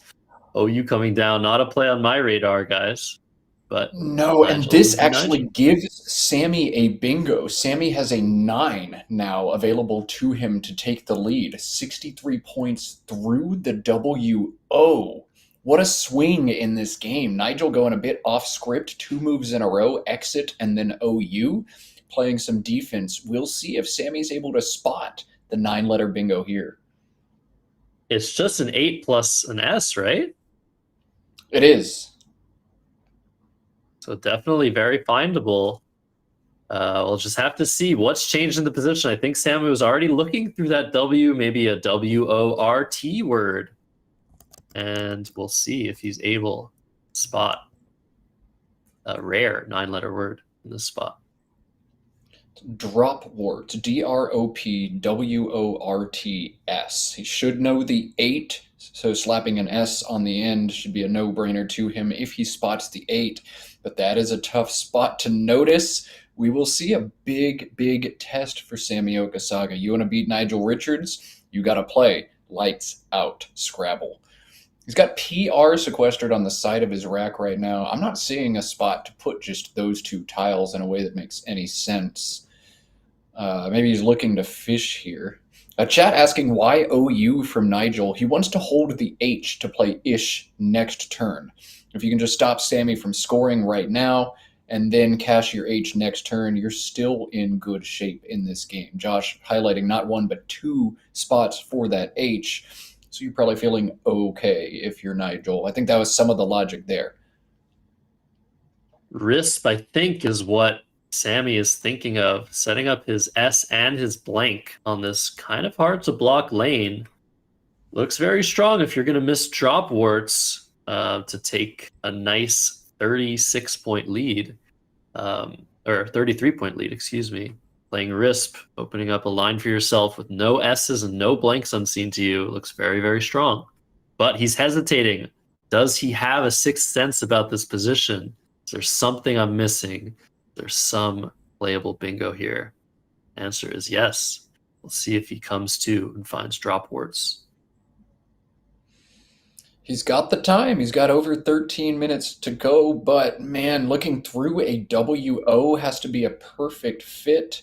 He's not going to see it here. Looks like short, the option here from Sammy. He's going to score just a little bit more than the small setup of Risp.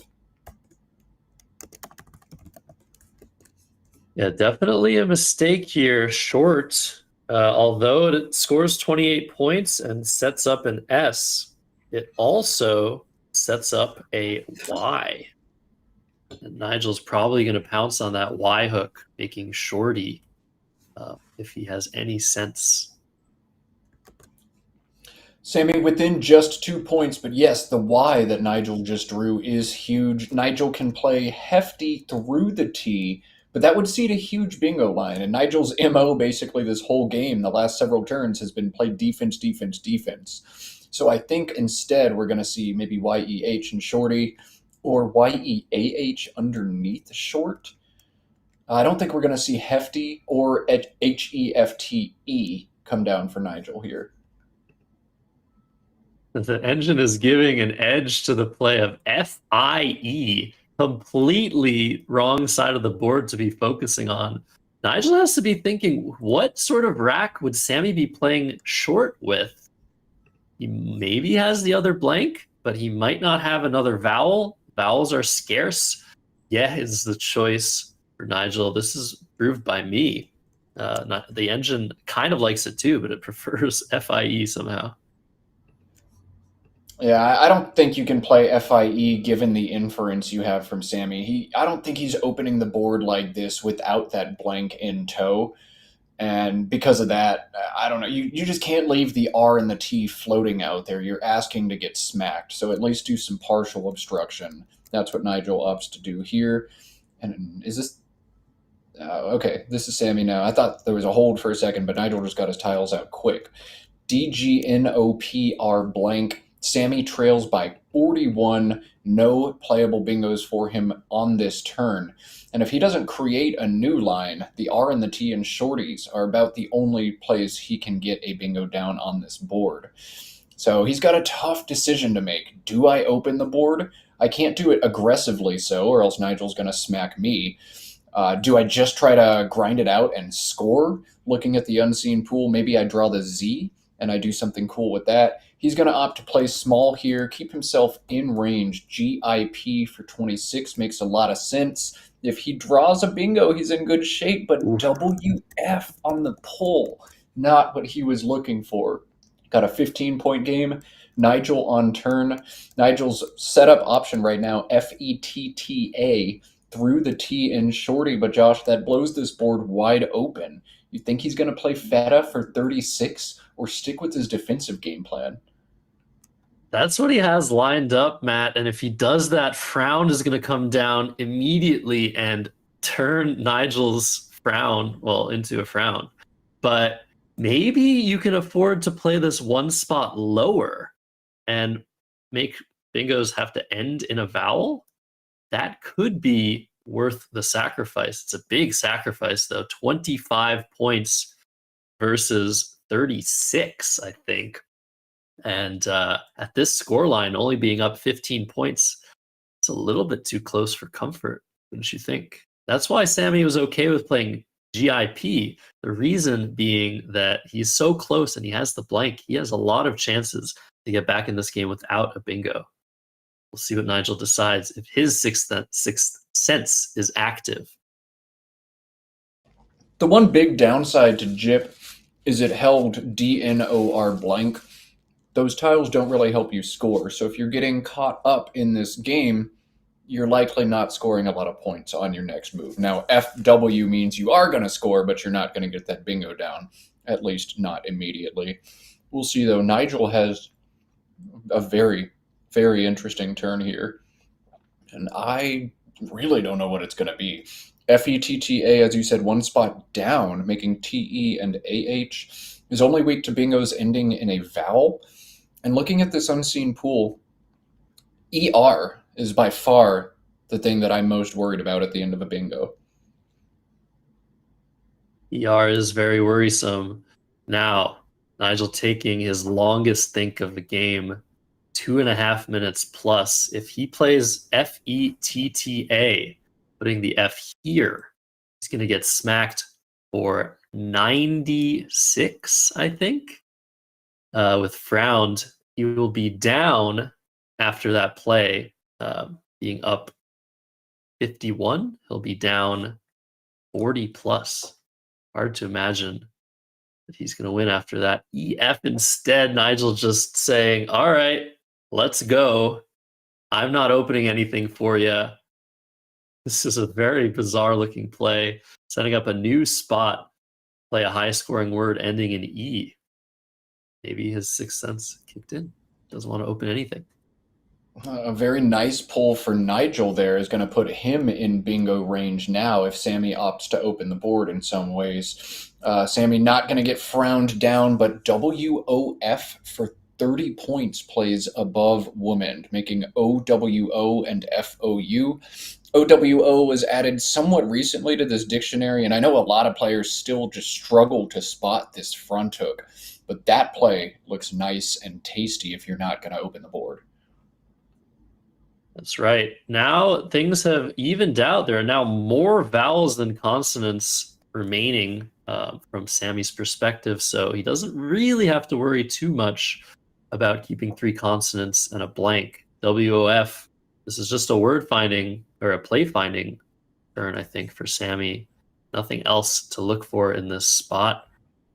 20 tiles in the bag, 20 tiles unseen, 13 tiles in the bag. Playing 3 tiles probably gives Sammy a decent chance at getting good timing in the endgame. But Waft for 30 doesn't appear to have been on Sammy's radar this entire time. Nigel did take around 3 minutes to make his decision, maybe even 4. But Sammy hasn't spotted this play, I don't think. Dowf, DOWF, is what he's looking at. That is a whole lot worse, allowing major underlaps. So we don't want to see that play, that's for sure. DOWF is just so weak, and Sammy doesn't want to make this play, but 3 or 4 letter underlaps hitting the triple word are so brutal. You don't suspect Nigel often keeps the J or the Z after that play of EF, so he would need to pull one on a 2-tile draw to hit you for 40 in that spot, but it's so easy to block for Nigel. You'd rather do almost anything else, but I don't think Sammy has spotted WAF. That feels so strong to me. If you draw the J or the Z, you score well enough that if you hit the J or the Z with a 6-letter word to the E on the top of this board, like, you might just win the game without bingoing. So I don't know. WAF has to be the line here for Sammy if he wants to maximize his odds of winning this game. Could Sammy be worried about Nigel's potential of setting himself up on that top row? I don't think he can do anything about it unless he wants to burn his blank. Browie, highest score by far in the position, making the blank an I is 45, taking a 2-point lead. But the timing doesn't seem good for that, leaving 8 tiles in the bag. Nigel makes a long play. He'll have good timing in the endgame. He'll be up. Very interesting, though. Could be worth considering burning the blank. I just feel like you lose almost all the time after Frowie. It's a perfect recipe to lose by about 20 or 30 points, and Nigel is not going to misplay an endgame. Against a 14 or 1500 player, I actually don't mind making that play and taking my odds into an endgame, trying to induce a blunder. But Nigel does not blunder endgames. If there is a chance for him to win, he'll find it and he'll connect. I think if I'm Sammy, I'm trying to bingo here to win this game. Look at that. Look what letters are separated. Is he considering the 45-point play of Frowie? Everything else in this position that he's seen doesn't look very good for him. Also thinking about Frau now, maybe. Frau also playable under making wow, but none of those plays are inspiring. The only inspiring play that I see that doesn't use the blank is Waff. The only play that gives Sammy a really good chance to win this game. Yeah, is this going to be Frau? Is this going to be Frowie? The way Sammy tapped his blank off to the left, he's legitimately thinking about cashing the blank here. He counted the tiles in the bag to see, and he is doing it, pulling the trigger on the non-bingo Frowie for 45. Sammy going to take the lead. I guess he feels like the blank is not going to bingo on a board this dead very often. Interesting choice, but this gives back Federica? No, not quite. Oh, not quite, but that would be brutal after thinking for so long to just get hit immediately. This is the perfect storm now for Sammy. If he can draw now, by far, I would say the best tile in the pool, the Z, he has really good chances of outscoring Nigel. Nigel has a 1-point rack. What do you do here? This is so complicated. It's going to be really interesting to see what Nigel's decision here. I think he's in the most danger he's been in any of these games so far. All right, so Sammy has indeed found that Z in the bag. Sammy threatening 50 points through the T and shorty now. Ditz is 50. NAZIR plays at the top of this board from the NA in Vina for 42. So suddenly Sammy has shifted momentum in his favor, cashing the blank, drawing the Z. Nigel can't do much of anything with these 1-point tiles. No playable bingos for him. Oh man, how is Nigel going to win this game now? I mean, if anyone can win it, it's him, but the timing looks pretty good to play Arietta here, but you need something really good if you're going to play that. Looks like Nigel's about to play 4 tiles. Elite, so what a beautiful play. 26 points, his second highest score in the position. Keeping AAR, but that's not that bad for the endgame. 2 A's. He needs that J for Jarta. That's what he's gunning for, I'm pretty sure. See if Sammy plays Ditz or if he's afraid of opening this triple and plays Nazir instead and gets hit. No, J was not drawn. Crucially, it looks like Sammy is very likely to take this game. I don't know. Ditz is not the most obvious play to make. Jerboa, Jerboa, laying in the bag unseen. If you play Ditz and then get hit back by Jerboa, you might still lose anyway. There are 4 tiles in the bag for Sammy as well. If he plays Ditz, that puts the timing in Nigel's favor. Nigel far more likely to play out in 2 than Sammy. This is a tough turn. I think Nazir may be the best path forward, given the number of vowels and the threats unseen. But the J lurking unseen to Sammy, he has to worry too. Am I going to draw it, or is Nigel going to punish me with it? This is fascinating. Ritz might look a bit less dangerous, but Abjur also a threat after that. See, Sammy is behind 24 points. He's under 6 minutes. This is a complicated position. 11 tiles in the bag. He can play 3 tiles, not empty the bag. I think if he draws the J, he's somewhat home free, although where does the J go for him, for Sammy? I like a lot of things here. Nazir might be just good enough that you don't have to take as many points as possible here. We'll see what Sammy decides. so many other threats Sammy needs to think about as well. The J might just play right now through the T and shorty with something like Jarta, Jarta. That might be the only thing that Nigel could hit with. Do you see anything else there, Josh? No, but if we think about it, 4 specific letters, AAJR, are far likelier to be on Nigel's rack than the 6 letters he needs for Jerboa or Abjur, depending on if Ditz or Ritz is played. But I still think you have to take Ritz. I think you have to take a risk, make sure that you're scoring enough points to win this game naturally, but it's not a given, that's for sure. The timing's just really good. Oh man, this is such an interesting turn. You basically have to iterate this endgame through 2 different ways if you're Sammy. 1, Nigel has the J. What do I need to do to cover? 2, Nigel doesn't have the J. I'm about to draw it. I need to make sure I've got a path to eject it. If you play off 2 of your vowels here and you draw the J, you're probably sunk. So this is very interesting. Only 4 consonants and 7 vowels unseen to Sammy, too. Oh, man, I'm so glad I'm in the booth for this one instead. Looks like he's going to cash in either Ritz or Ditz. Which one? I think it's Ritz. I think you have to be safer here. I think the D is really useful in the end game. There are 2 R's to redraw. I think Ritz is far better than Ditz, actually. Yeah. According to the engine, this wins 2/3 of the time. But if we think about it, Nigel probably didn't have the J with elitist. He drew 4 tiles out of 8, 50% chance he drew the J. Still has to have exactly Abjur. I think this is far more than a 2 and 3 to win this game. And it looks like it's going to win the game for Sammy. Well, Sammy's going to draw 3 out of 4 unseen tiles. Will he leave the J in the bag? Because if Nigel plays Aerobe and then draws JA in multiple spots, that's awful for Sammy. So let's see. Does Sammy draw the J or not? Is there a way to fish for 4 bear and something else in another spot? I don't think you draw anything if you play the A and draw the R. I don't think there's a 7.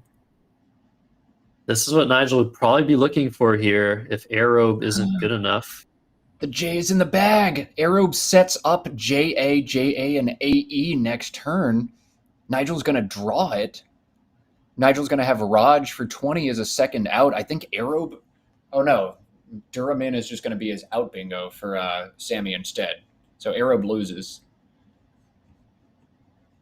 Oh, my goodness. Nigel has lined up Bray, which I think might be his only play that ever wins. I'm running it in the engine right now. ERAE. Is that a win for Nigel Richards if he draws the J? It's 20 points, coming within 4 of Sammy. What does he need to win? Is it the J? Is it another tile? Very well be. My engine showing Nigel sunk. There's no play that wins for him at all here, regardless of what's in the bag. Bray wins with an R. AERO, apparently, is good enough. How is he doing this? How is he so good? This is his only possible winning play, according to the Macondo engine. He's not going to win. He's going to draw the J. There was a 1 in 4 chance that he was winning this after Bray. But it's not to be. Wow. What a comeback from Sammy Okasaga, cashing the blank for 45, giving up on his quest to bingo, then smacking Nigel with the Z the next turn. Incredible. Incredible come from behind win for Sammy. Yeah, and all roads lead to a win here for Sammy. All he needs to do is go out in 2. Where is the J, by the way? Has a play on hold? Is Bray on hold? Even if this is challenged successfully, it will... Okay, it was challenged. That is valid. Even if it's challenged successfully, this is a win for Sammy. I don't think he's going to mess this up. Just going to let Nigel go ahead real quick, just for fun.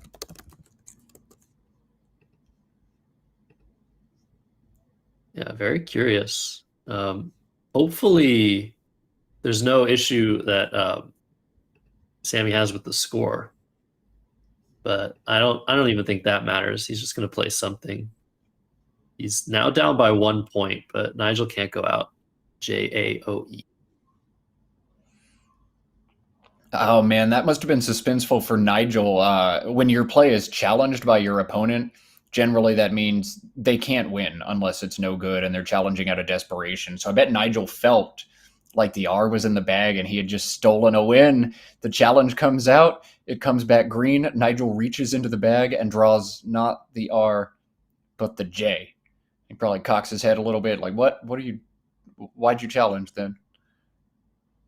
Yeah, oftentimes if a play gives you the win, might as well just leave it. But Sammy's clock needs to be restarted. He has 2.5 minutes in this endgame. We should, I don't know if we intervene in that case. Oh, there we go. Nigel started it. Best endgame apparently is Unto, keeping Derma and Dream and Armed and a bunch of outplays. That's hard to see.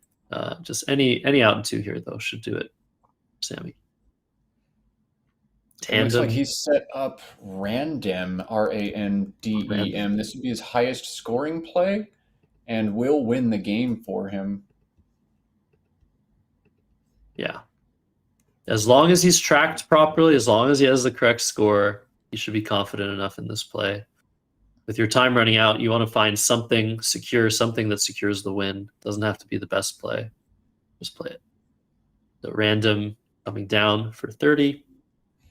See if he changes his mind. This is a winning play for Sammy Okasaga. Crazy, incredible game. I jumped the gun on those scores just a bit because we know Nigel's going to play JOE next turn, but Sammy's at 4-5-7, Nigel at 4-2-8. This game is lost for Nigel. There's nothing he can do at this juncture. Wow. I am shocked that Sammy came back and won this game without a bingo. Defensive players, non-defensive players rejoice. It feels like Nigel's sacrifices mid-game did not pan out for him in this one iteration of things. Could have been a little bit too much defense. What do you think, Matt? I am a defensive-minded player, and I don't know that too much defense is a thing we see very often in Scrabble, but exit over EX and then passing up on multiple points, multiple other junctures in this game, I don't know. I think Nigel did a fine job and just didn't draw it. Let's cut to that mic. Yeah, game is just about over. They're confirming the scores. Oh, 437? Yeah. You have 288. 308? Okay, 140.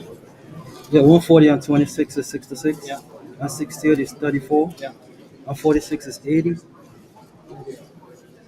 26. 46.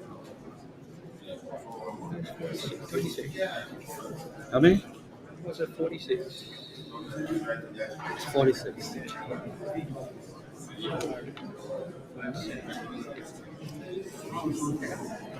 So I'm 457 and you're 452.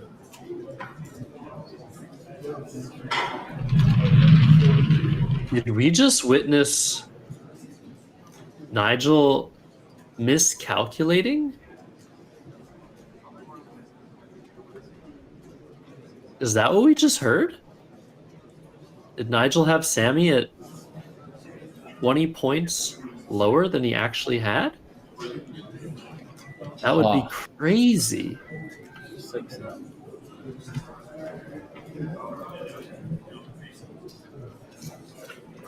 Math is hard.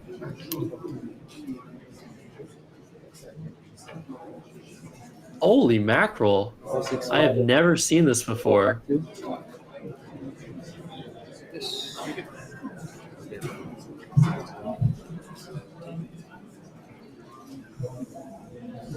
Did Nigel think he was winning this game?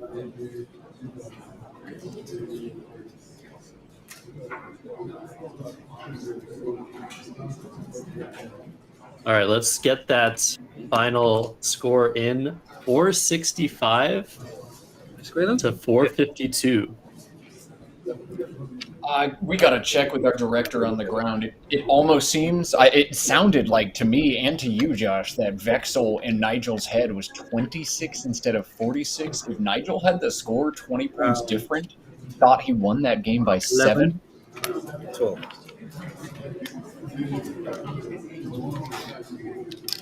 I use the same table number over there, right? Our commentators just had a question. Was there a miscount of this play? Yeah.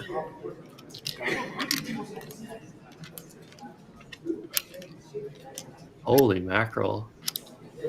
Well, it didn't seem to affect all that much what Nigel's decisions were. Table number. Table 6. Thanks. Bray was still the only play that could have won him the game. It might have been way better for him with 20 more points. I mean, surely.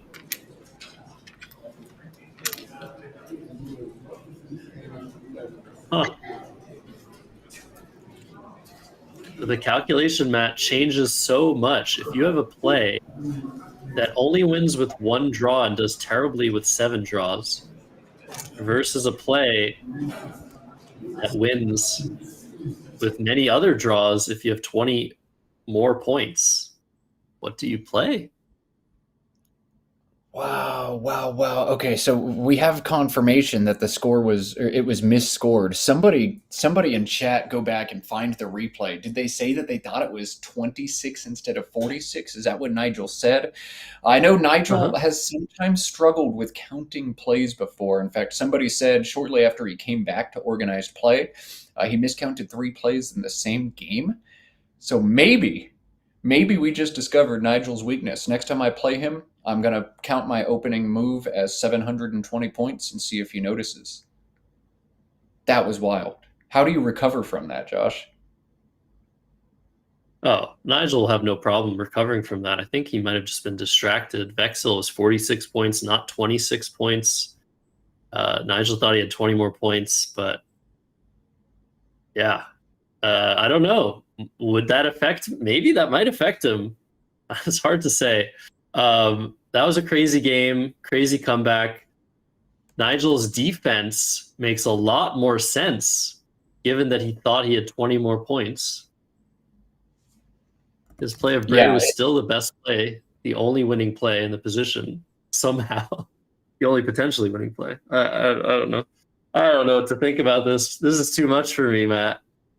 I need somebody from the chat to go be our sleuth during this upcoming brief break. Was it 26 instead of 46? Yeah, okay.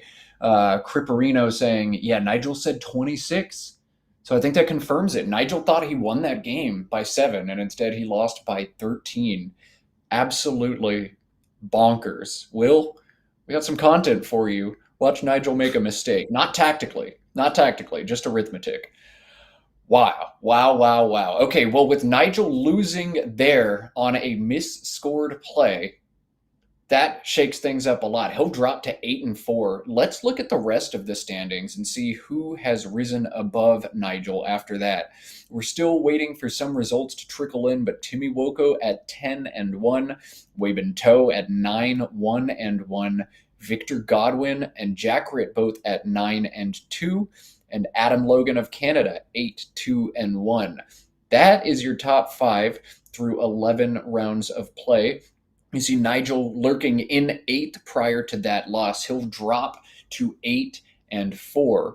And remember, folks, it's all about being in the top 2, first or second, after 32 rounds of play. Those 2 players will end up facing off in a best of 7 for the title of World Championship, or World Champion, I should say. We've got over 500 people watching Nigel Richards play at the World Scrabble Championship. Cheers to each and every one of you. Thanks for tuning in. Please do us a little favor and click that like button underneath the video. If you haven't done that yet, we would greatly appreciate it.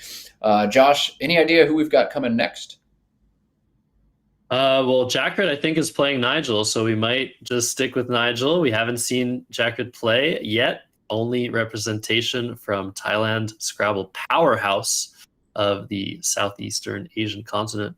That might be what we choose, but we'll have to leave you guys in suspense while we take a short break, figure things out. Yeah, we'll see. We'll see. Anyways, you're watching Let's Play Scrabble. We will see you in just a few moments. Yeah, see you soon. We'll drop matchup in chat as soon as we know it. Stay tuned.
Well, after a bizarre last round in which Nigel Richards thought he won a game but misscored a play and ended up losing, we've got to show more Scrabble to you. Nigel's going to get a break from stream, but we do have another banger incoming. Josh, who's it this time? All right. Well, we've seen him before, but Waben Toe is going to go first in this game. Oh, actually, he's going second. My bad. I tried to intro him, Matt. Waben Toe, we've seen him before, but Godwin, Victor Godwin, we have not seen yet. He's been doing fantastically. He's 9-2, was in third place after 11 rounds. We don't know exactly what position either of these guys are in right now. We'll get that to you whenever we have a standings update. But really great to see these top contenders play each other.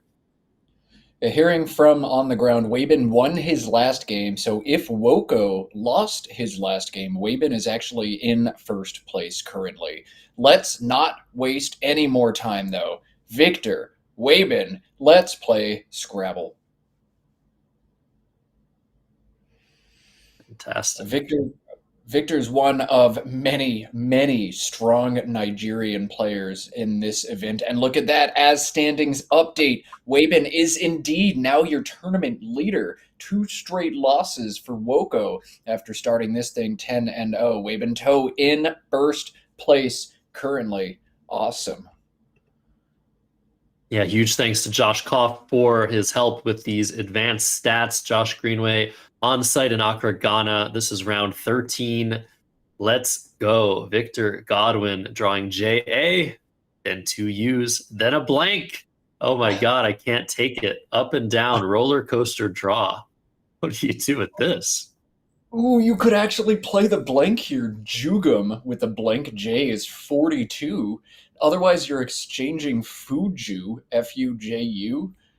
Might as well just play it, right, Josh? Jugum for 42? Are we going to see another non-bingo blank play? Oh, man, that's such a hard play to even consider. You want to use your blank for a bingo, maybe a 50-point play, but 42 here, keeping AM, which is really, really... AF, which is really decent. Might be worth it, but FUM instead. This makes a lot of sense. Retains the blank for later. I think I like this as well. I don't know if I'd play Jugum, Matt. Jugum is tough. Exchanging FUM and Jugum each within about a point of each of one another on a preliminary sim. So yeah, you kind of do what you feel like doing. FUM is a fine start to this game for Victor, but Jugum sure would have been fun. We're on Waben now, your tournament leader, Abegoup. He's got one nice 5-letter word available to him in Bogue, B-O-G-U-E. This stacks on top of FUM 3 times. That looks really good to me, Josh. Any reason not to play Bogue? No, unless you're not sure it's a word, but I know that Waben knows this word.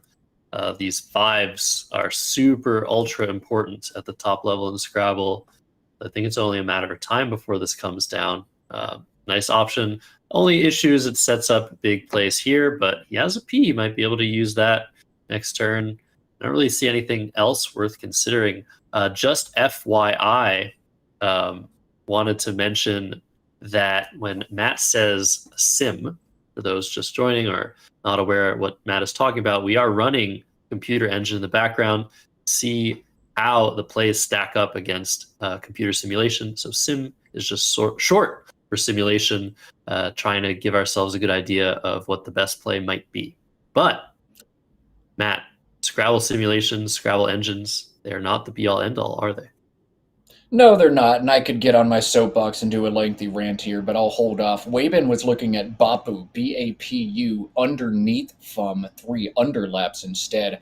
This decision is actually huge. Bogue, as you said, is going to cede huge plays to the Z for Victor because of where it floats that E. So Bapu in this simulation, this iteration of the sim, I should say, looks to be a much stronger play for Waben with the knowledge we have that Victor has a Z. Of course, Waben can't know that. If you're Camp Waben, though, you really want him to choose Bapu and not Bogue on this turn. And I love how people in the chat watching, able to see both racks at once, immediately say, no, Bapu's a better play. You got to check yourself. You got to check your hindsight logic, your results orientation, Bogue, the best play according to the simulation, I think is the best play. I didn't even see that Victor had Zed on his rack. I think Bogue is the correct option here, but it is going to seed a huge play back for Victor Godwin.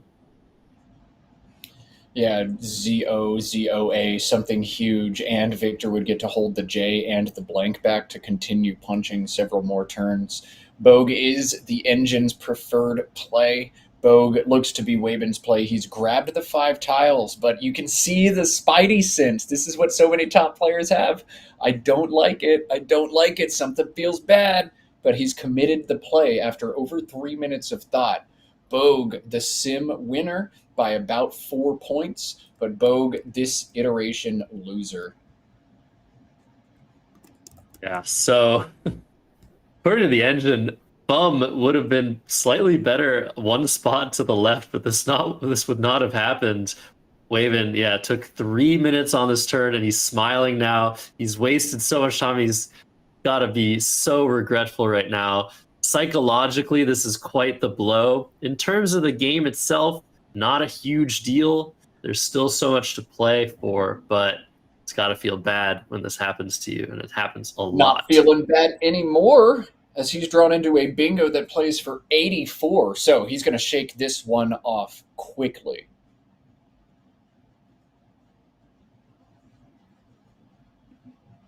Yeah, well, we'll see how quickly. There is a bingo here. It feels like Wavin doesn't alphabetize his tiles. That's another thing we'd like to mention sometimes for the viewers. A lot of top players will put their tiles in alphabetical order and some similar order just to see if they recognize the pattern. Folate. I think affolate is what Wavin's thinking about. Is that a word? It is. Affolate is the only bingo he's got. He can play it from the A for 84 or through the A for 80. The 7 in this rack, tap hole, does not fit on the board, so this is all Wabin's got. But this feels pretty awesome. If you're going to cede 60 points to the Z, might as well smack back for 84. And a really rough draw for Victor on the other side after cashing in the Z, holding the J. He's now got IIUW on his rack. JIIRUW blank.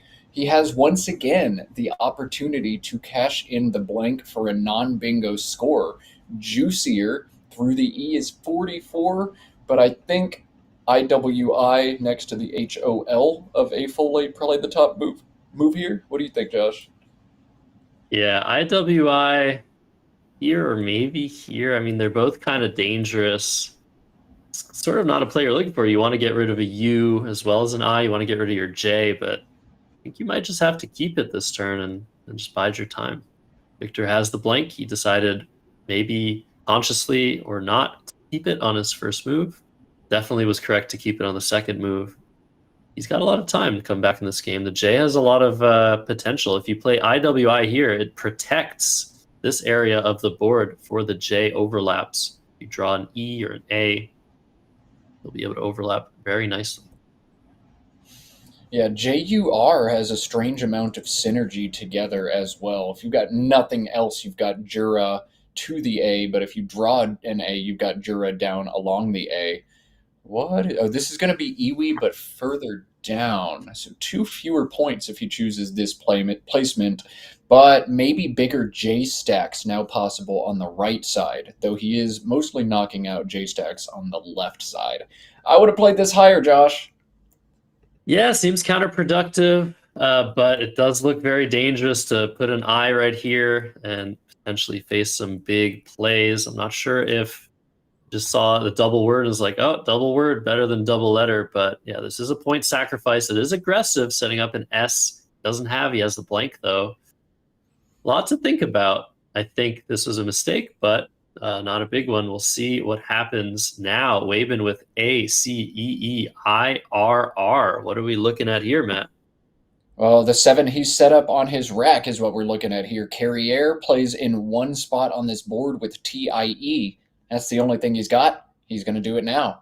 Once again, another rack from Waben with exactly one bingo on it. Sometimes Scrabble plays itself, and after a tough first move of Bogue, Waben's drawn well.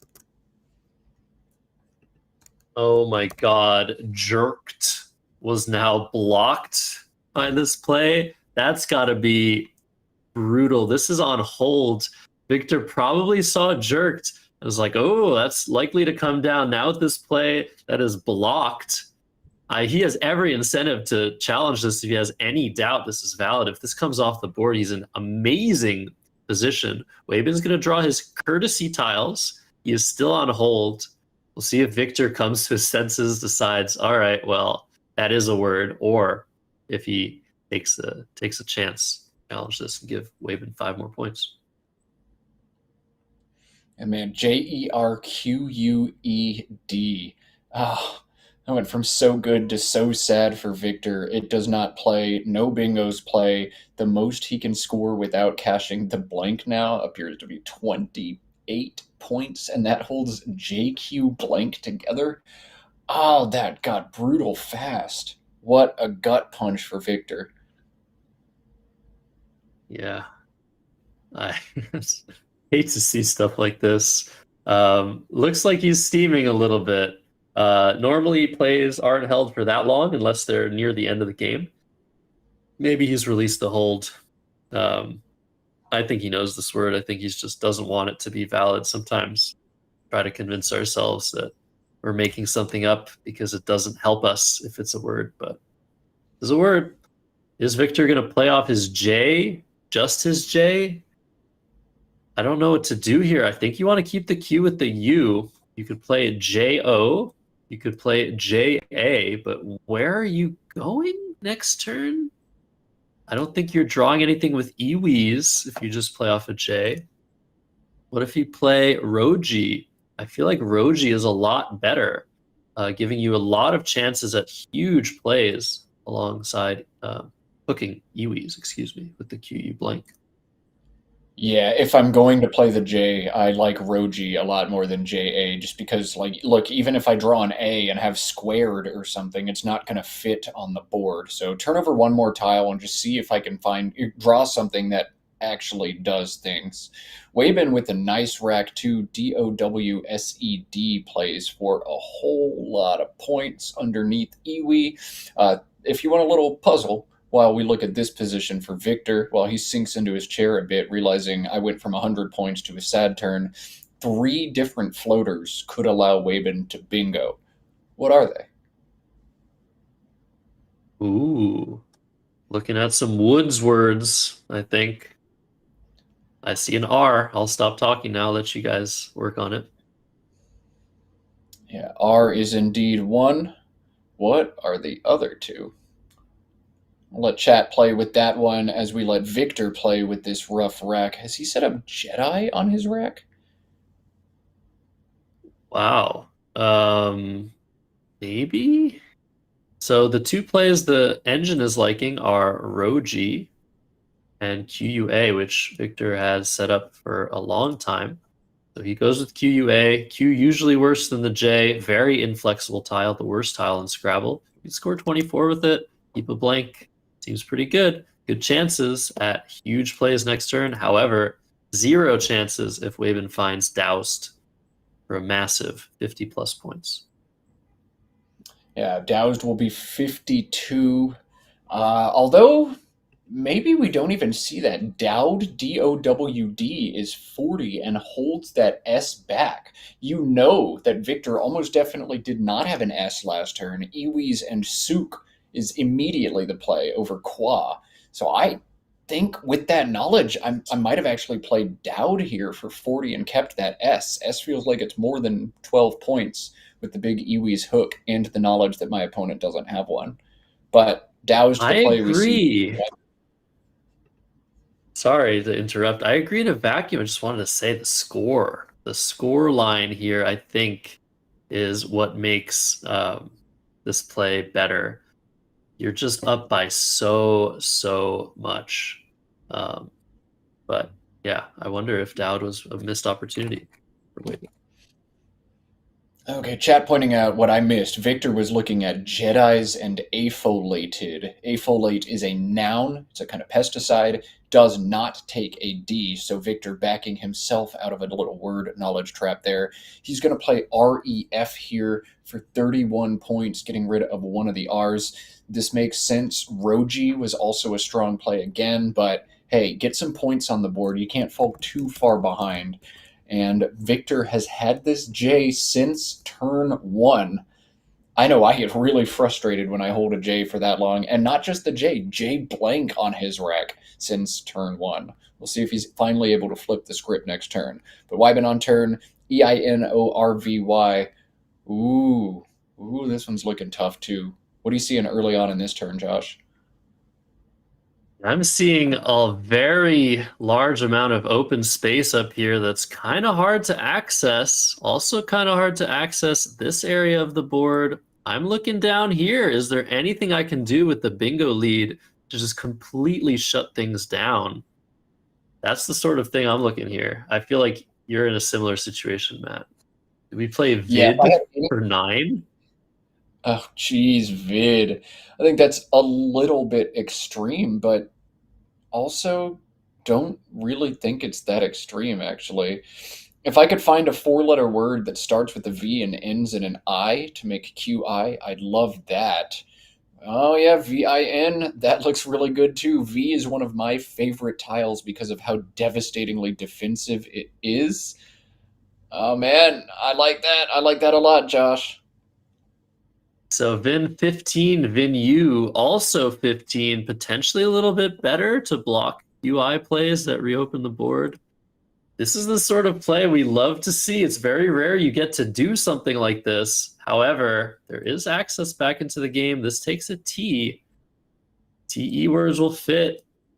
Plays will fit above here. It's not over, but the board is looking really difficult if you don't have certain specific letters. And Victor has some good ones, not perfect ones. Let's see how he untangles here. A, J, I, and QI is the first thing I see.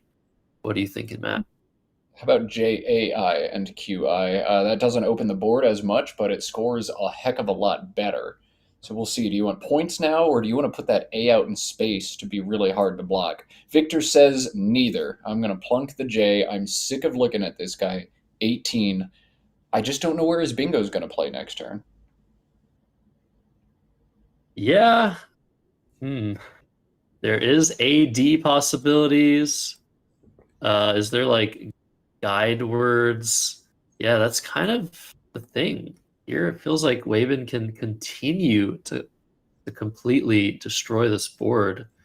I would have liked to see a board opening play and a higher scoring play there, but that leave is very good. Maybe not on this board. Well, on this board, apparently it's great, as Victor has drawn into separate bingos that can't both be blocked. Radiant with the blank T plays with Oft. Bandari, Bandari, plays with QI. So, okay, I guess that happened.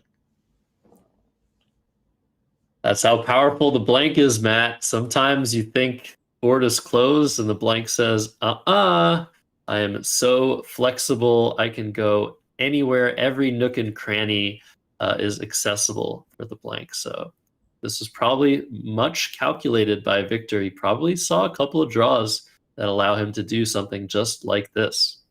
Very nice. All right, yeah. I need a bingo ending in an I, and it's got to be a 7. Bet. Got it. Sounds like you don't like blanks. I love blanks. So, waving here, AEIORY. I'm not really sure how I would approach this situation. I'm looking at that spot with Oft. We can't block with YEA. That sets up an S hook.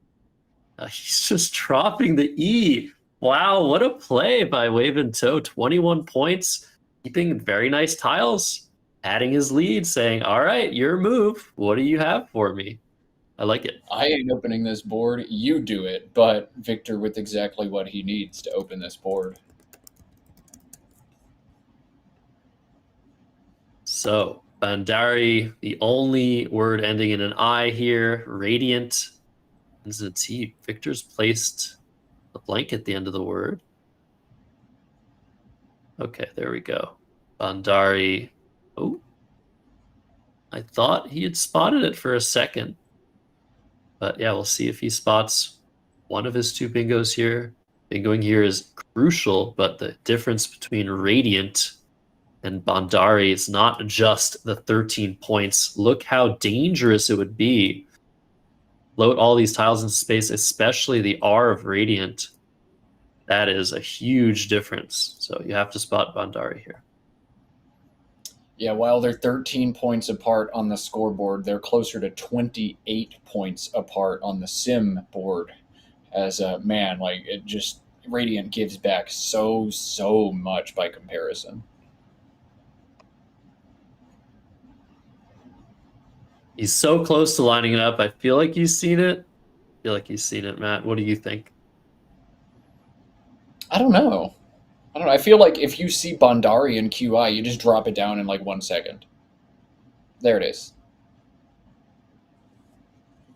All right, we'll double check the blank camera, of course. This blank could be one of 26 tiles. Only a few make sense here. Pretty sure we're going to see that B circled. Let's just pan over to that blank slip a little bit longer. There we go. Very, very nice. 77 points. Victor right back in the game now. I'm going to shout at a cloud one more time. When I was a kid, blank slips were paper, and we had to waste how many slips of paper every single round at every single tournament. So kudos to those who came up with the erasable blank slips. Thank you. We have probably saved multiple trees already as a competitive Scrabble scene. Nice innovation there. Multiple trees indeed. AEINORY for Waven. He's drawn, I believe, that N as a 7th tile. Not many great options here. There's still a blank unseen to him. This is definitely not sort of situation he wanted. Opponent ending a bingo and an I. That'd be kind of brutal to face. But he's still in good shape. He's up 13. Can score pretty well with the Y. Thinking maybe some overlap here. Makes a lot of sense. Anything I'm missing here, Matt?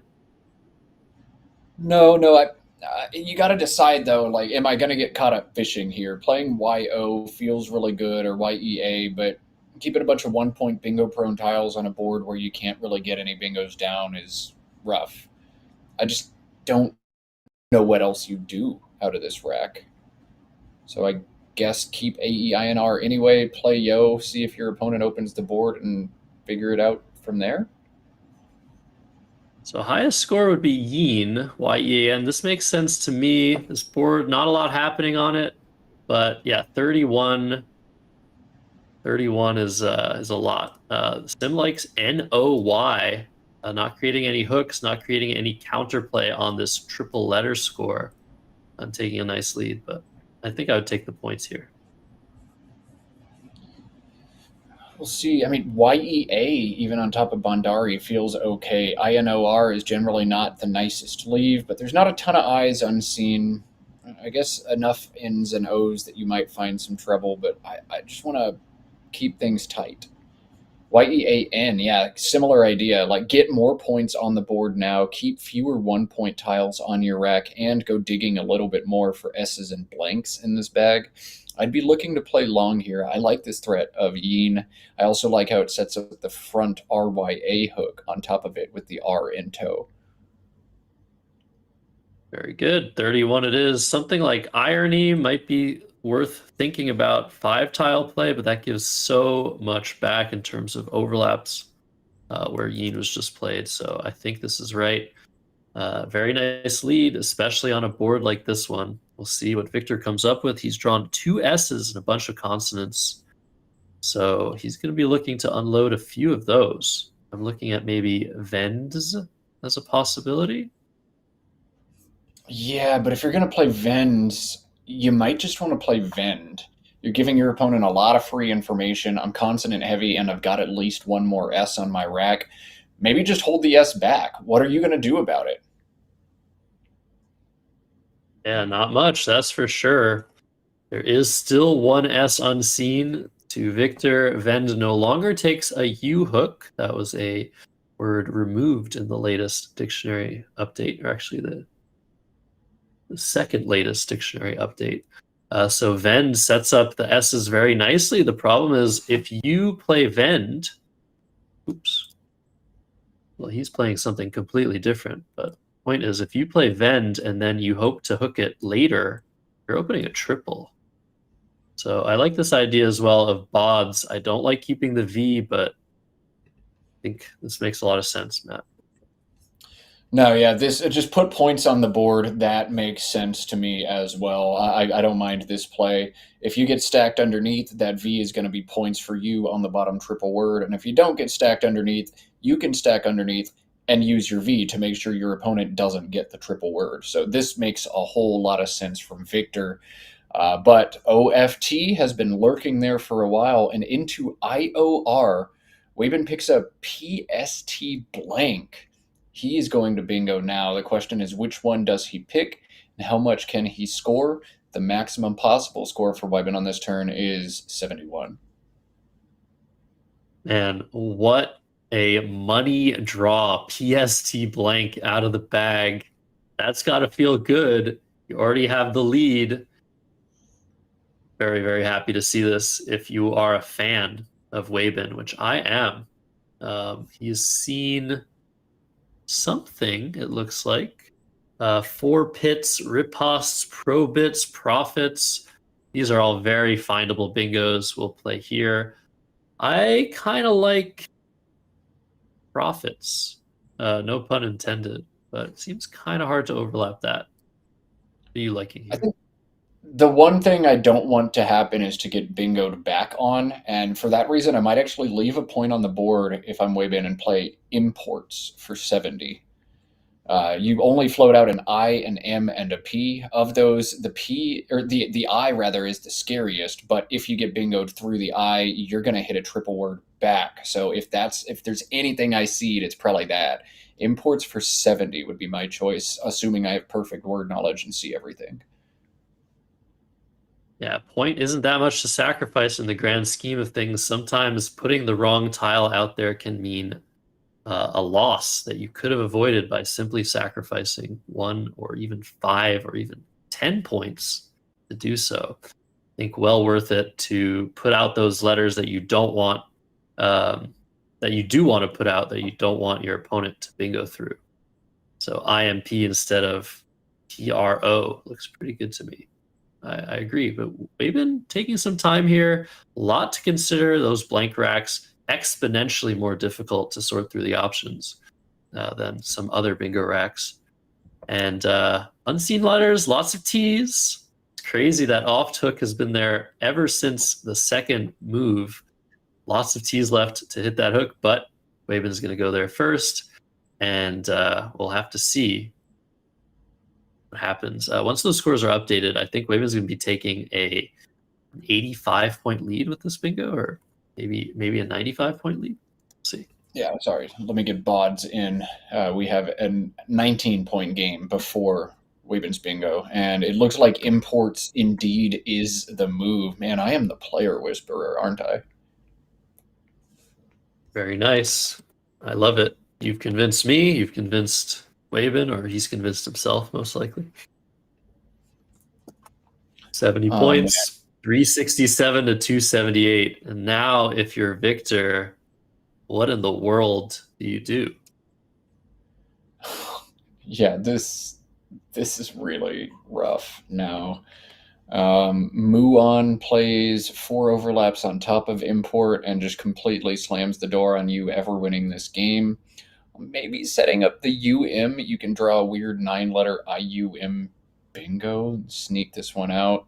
Muon's also plays underneath bods for 29 right now, but holds MV and doesn't open this board. Vom is what he's looking at now. That stacks on top of imports, making OI and MM, but Vom just feels like an immediate game over. How do you ever win the game after Vom?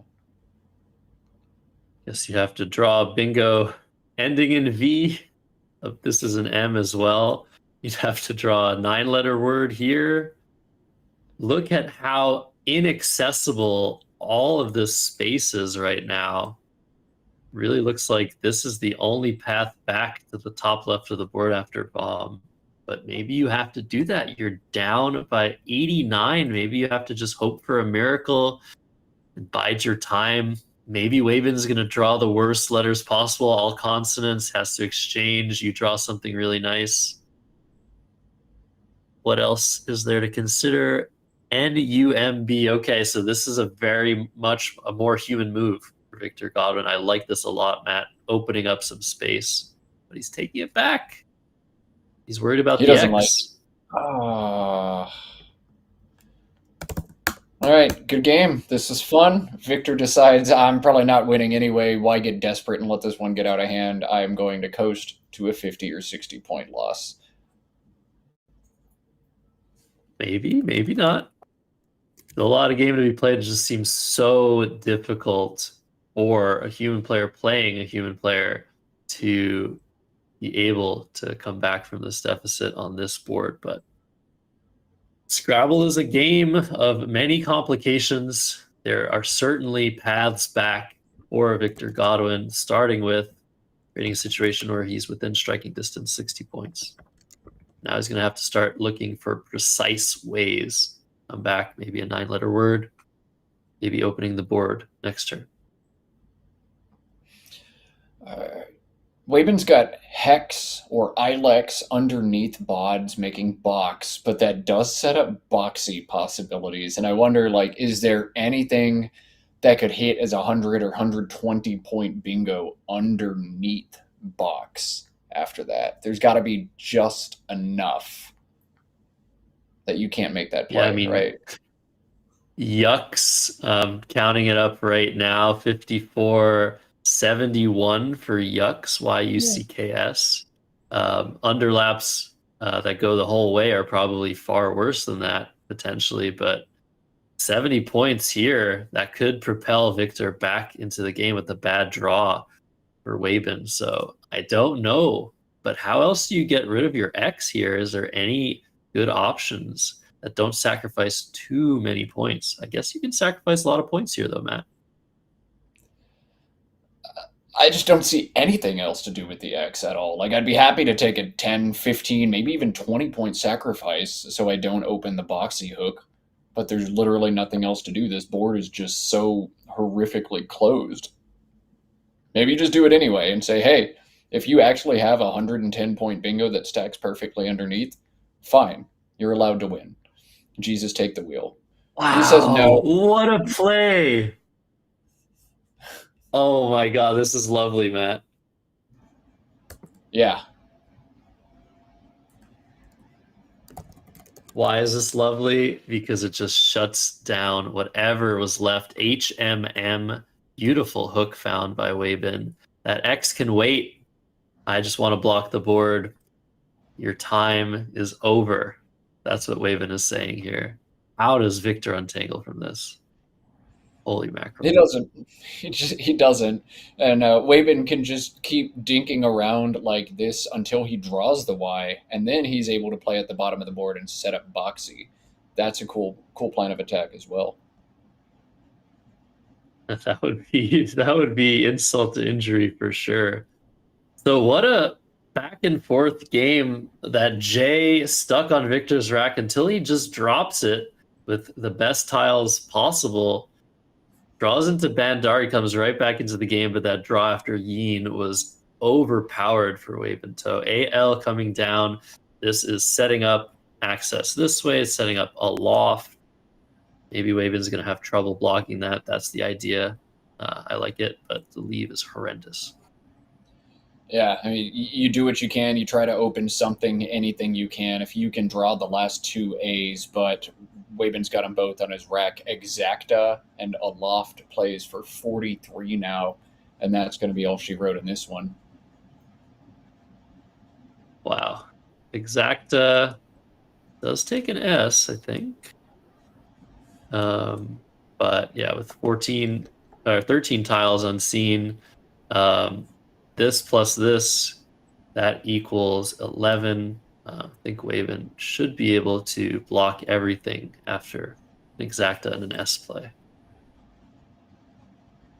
Yeah, maybe you don't play exacta though. Maybe you just play exact. That way, that's not even allowed to happen. Yeah, Maybe exact would be good. It takes an H hook, but the H's are now gone. So yeah, exact looks pretty good as well. Yeah, what were you gonna Waben say? has the last 2 A's, so Waben doesn't have to do anything at all. He can just wait. He could, but I think Victor will then probably play something down this way and cause some issues. So I think playing exact here is what I would do. You can be really annoying This and play also Tal. blocks potential bingos to the V. There probably aren't any though.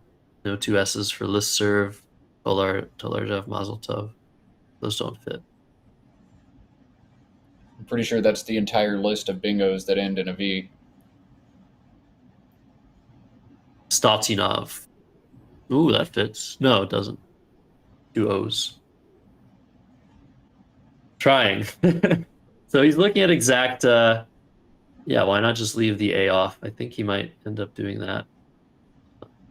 But yeah, playing the X here, probably good.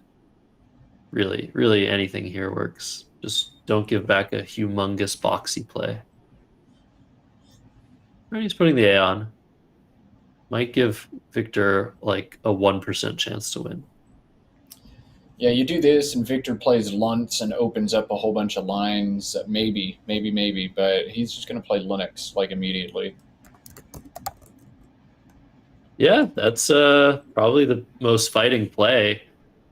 Now Waben has to just contend with those 3 letters that were opened in this top row. So maybe an overlap, but if an overlap comes down, maybe a 9-letter word is possible. Yeah, Waben's up by enough, I think, that he can just play something that scores well, and he'll be fine. Oh, he's just drawn such a good rack. Just anything here, like Kilty, should be enough to win now.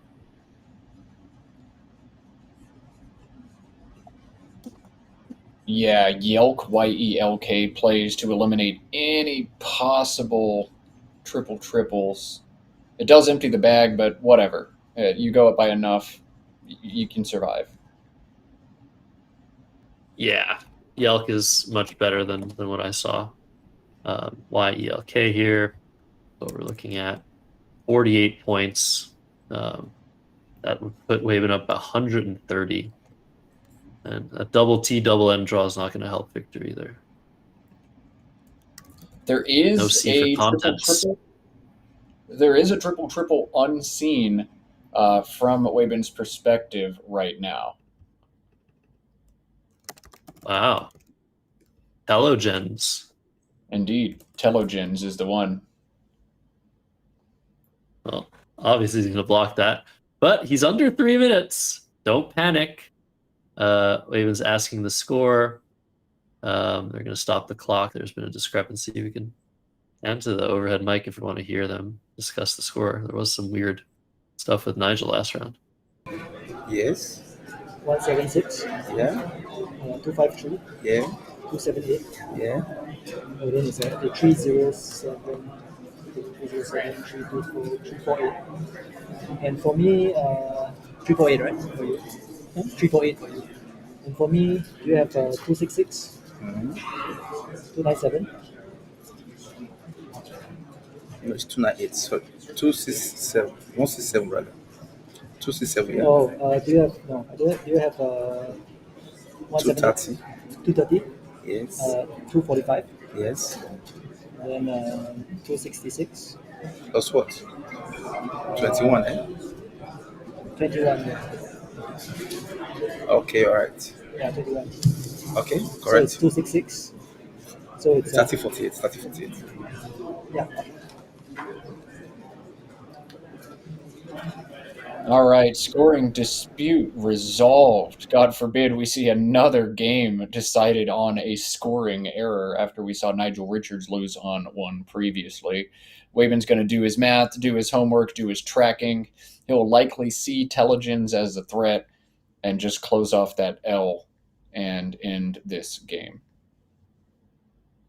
2.5 minutes for Waben Toe. Plenty of time for Victor. Kind of unfortunate game for him. Very well played by both guys. But that defense by Wavin really paid off. The board was so hard to use, and Affole and Carrier, that was the luck that Wavin needed at the beginning of the game to set himself up for success. So looking at Yelk right now, many ways to win this game. Yelk is probably the safest and the best way to do so.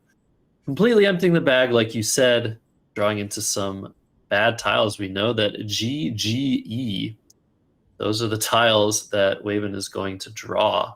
So maybe not the greatest draw to empty the bag, but Yelk looks very, very good, Matt. I don't really see anything else to do. Maybe you play Illy or Lily just to keep the K to score with, but such a huge sacrifice. Yeah, there are a few players in the universe who play Yuck, Y-U-K, and get greedy. Leave one in the bag. Say, fine, you know what?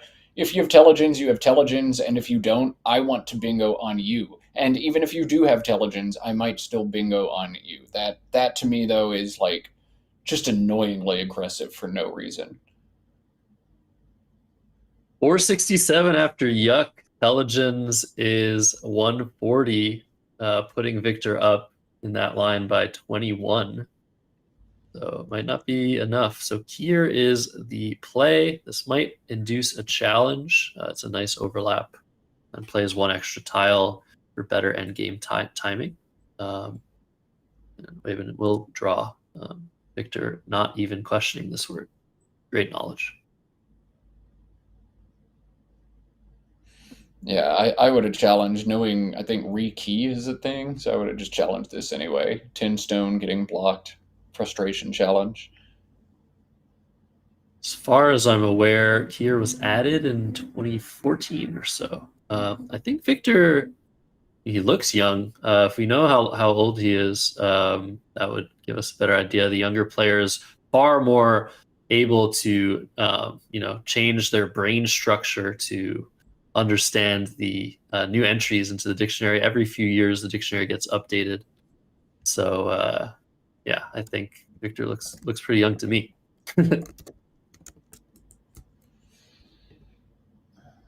If anybody knows Victor, give us a little scouting report on him. Obviously, a very strong player to have this record. Hails from Nigeria. But there are so many strong Nigerian players, and I honestly don't know in what way their styles differ from one another, or their ages, or their backgrounds, or anything else. I'd love to showcase him a little bit more. If we have some fans of Victor in the chat, friends of Victor's, sparring opponents of Victor's, let us know what you know about him. We'd appreciate it. 40 plus years young, really? All right, it looks youthful to me. Wow. I've been surprised before. So Exacta takes an S. I think Victor's best plays in this endgame will put an S on Exacta. So NETTS is what my engine is giving me. It's a nice 34 points. Does not allow Wavin to go out. And he will be going down nicely. Wavin's going to win this game by over 100 points, I think. But a very well played game by both players. Yeah, some tricky turns early on for Victor to navigate, but all in all, I think we've been putting on a clinic on how to defend a lead. Right. Totally agree with that. So Victor has 8.5 minutes to sort through this endgame. While he's doing that, we have a few potential matchups for next round. Let us know in the chat, again, where you're watching from, what time it is, what the weather is, who you want to see next turn. The pairings are up on the website.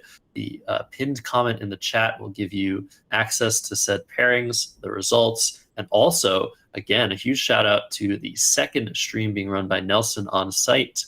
Another incredibly strong matchup every round on that table, on that stream. So give them some love. No reason you shouldn't be watching both streams, liking, subscribing, letting us know what you think the best plays are, what you think the worst plays are. We want to hear from you. We love to hear from you. Scrabble is a game of community.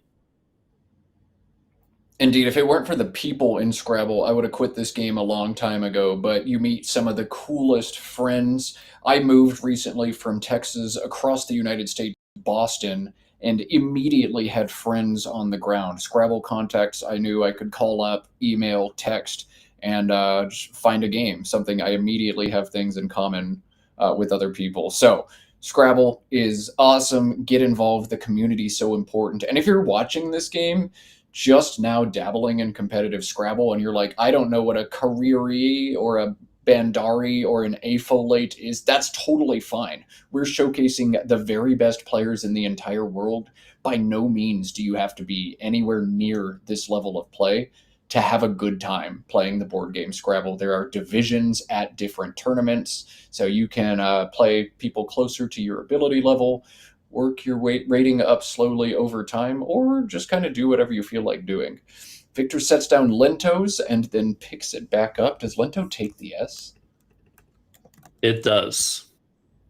But Okay. Exacta also takes an S, so we're hoping that Victor doesn't sacrifice too much points and hooks onto Exacta. Doesn't look like it takes an S. Looks like maybe it's a plural, but we'll see what he ends up doing. Lots of options here. Going to lose, but want to lose by the least amount possible. If you see under Victor's player camera, 9 and 3 plus 421.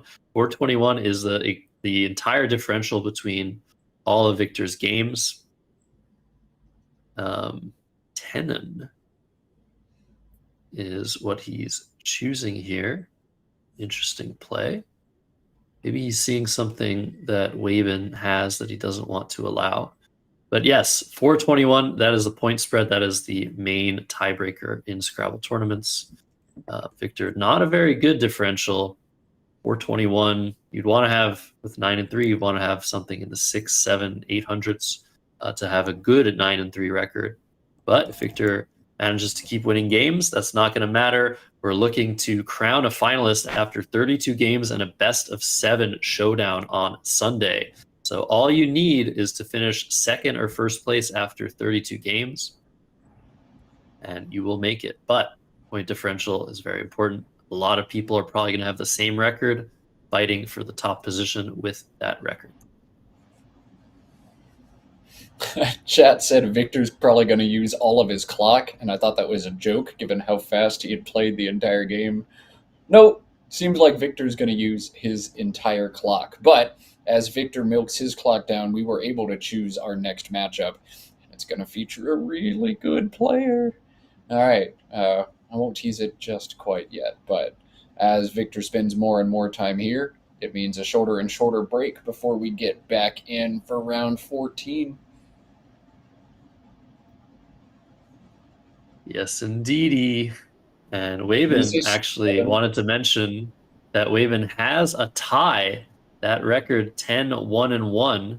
See maybe my cursor right over there. That means Waven is between records, between 11-1 and 10-2, which means the only person that he is worried about surpassing him in point spread is somebody with a tie as well. That is Adam Logan, 458 to 458 just a few rounds ago. That would have been cool to capture on stream, Matt. Indeed. Yeah, man, I wish we'd seen that one. It was the last game of play yesterday. Hopefully somebody's got it annotated somewhere.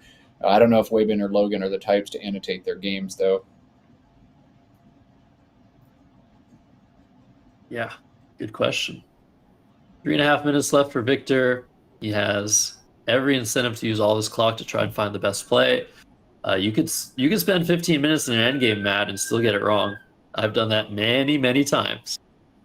It's my signature move. I busted out on my favorite opponents.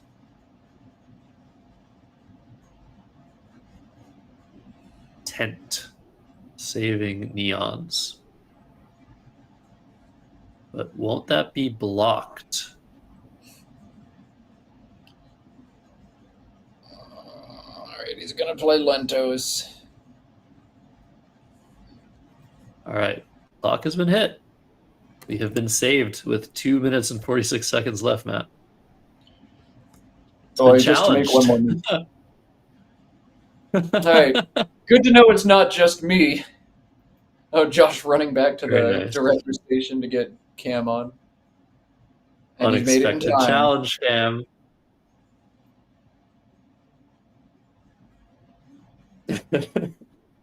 All smiles from Waven being like, all right, well played, well played. This is still not the best endgame even after the 5-point challenge, but it's good to get something in this game if you're Victor. How many games do we have left? 1, 2 more games, Matt, after this? It depends on if we're doing 8 or 9 games today. Still awaiting a final confirmation on that, but I'm hoping we can get caught up and play through round 16 today. So hoping for 3 more games. Okay, yeah, I do have our confirmation now. There will be 1 more game, then our customary tea break, and then 2 more games. We will play through round 16 today. 1 more, then a 15-minute break for a cup of tea, and then 2 more after that, which is great news for me, because I'll have enough time in the day to get to the swimming pool after Scrabble today. What a beautiful day. Let's cut to Mike. Yes. Straight for you. Right. Can I rack it? Hold on. Does it take D? I don't think so. Yeah, it's weird. I have Jek.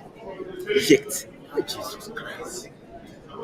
My score is what's my score? I have 496. Do you have that? 497, I have myself. I have you. 496. 497, I have you. 497.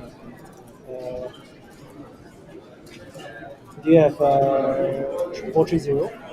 Eh? 430. 430 for you? Yeah. 430. At anywhere? Yeah, 430, yes. Yeah, then 477. Plus what? 47, 47, yeah. Okay, you are correct. So 496.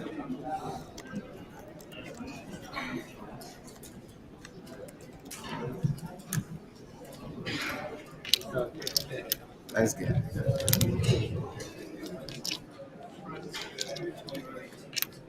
All right, that's why we have the overhead mic to catch the scoring discrepancies. Waven accidentally miscalculating the score, 497, 496. Absolutely riveting stuff there. But no post-mortem, just square them up and move on to the next one. The mindset for both of these guys. Round 14 will feature Harshan Lamabadusuriya and George Ezanor. That game coming as soon as we can get the players wrangled. But because this one went nearly 2 time, I suspect it'll be a very, very short break before we have that one. That'll be our last game before tea break. 3 more games of Scrabble coming your way. Josh, what do you have to say for our viewers? Ooh, I need to get some nice tea to protect my voice. I'm already kind of feeling it, Matt, but I can't wait to call these last 3 games. That'll bring us to 16 out of 32, and we'll be halfway through the 2025 World Scrabble Championship in Accra, Ghana. You're watching Let's Play Scrabble. Matt? See you soon.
Hey, welcome back. It is Husky Cam o'clock, and it's also Harshawn o'clock, right, Josh?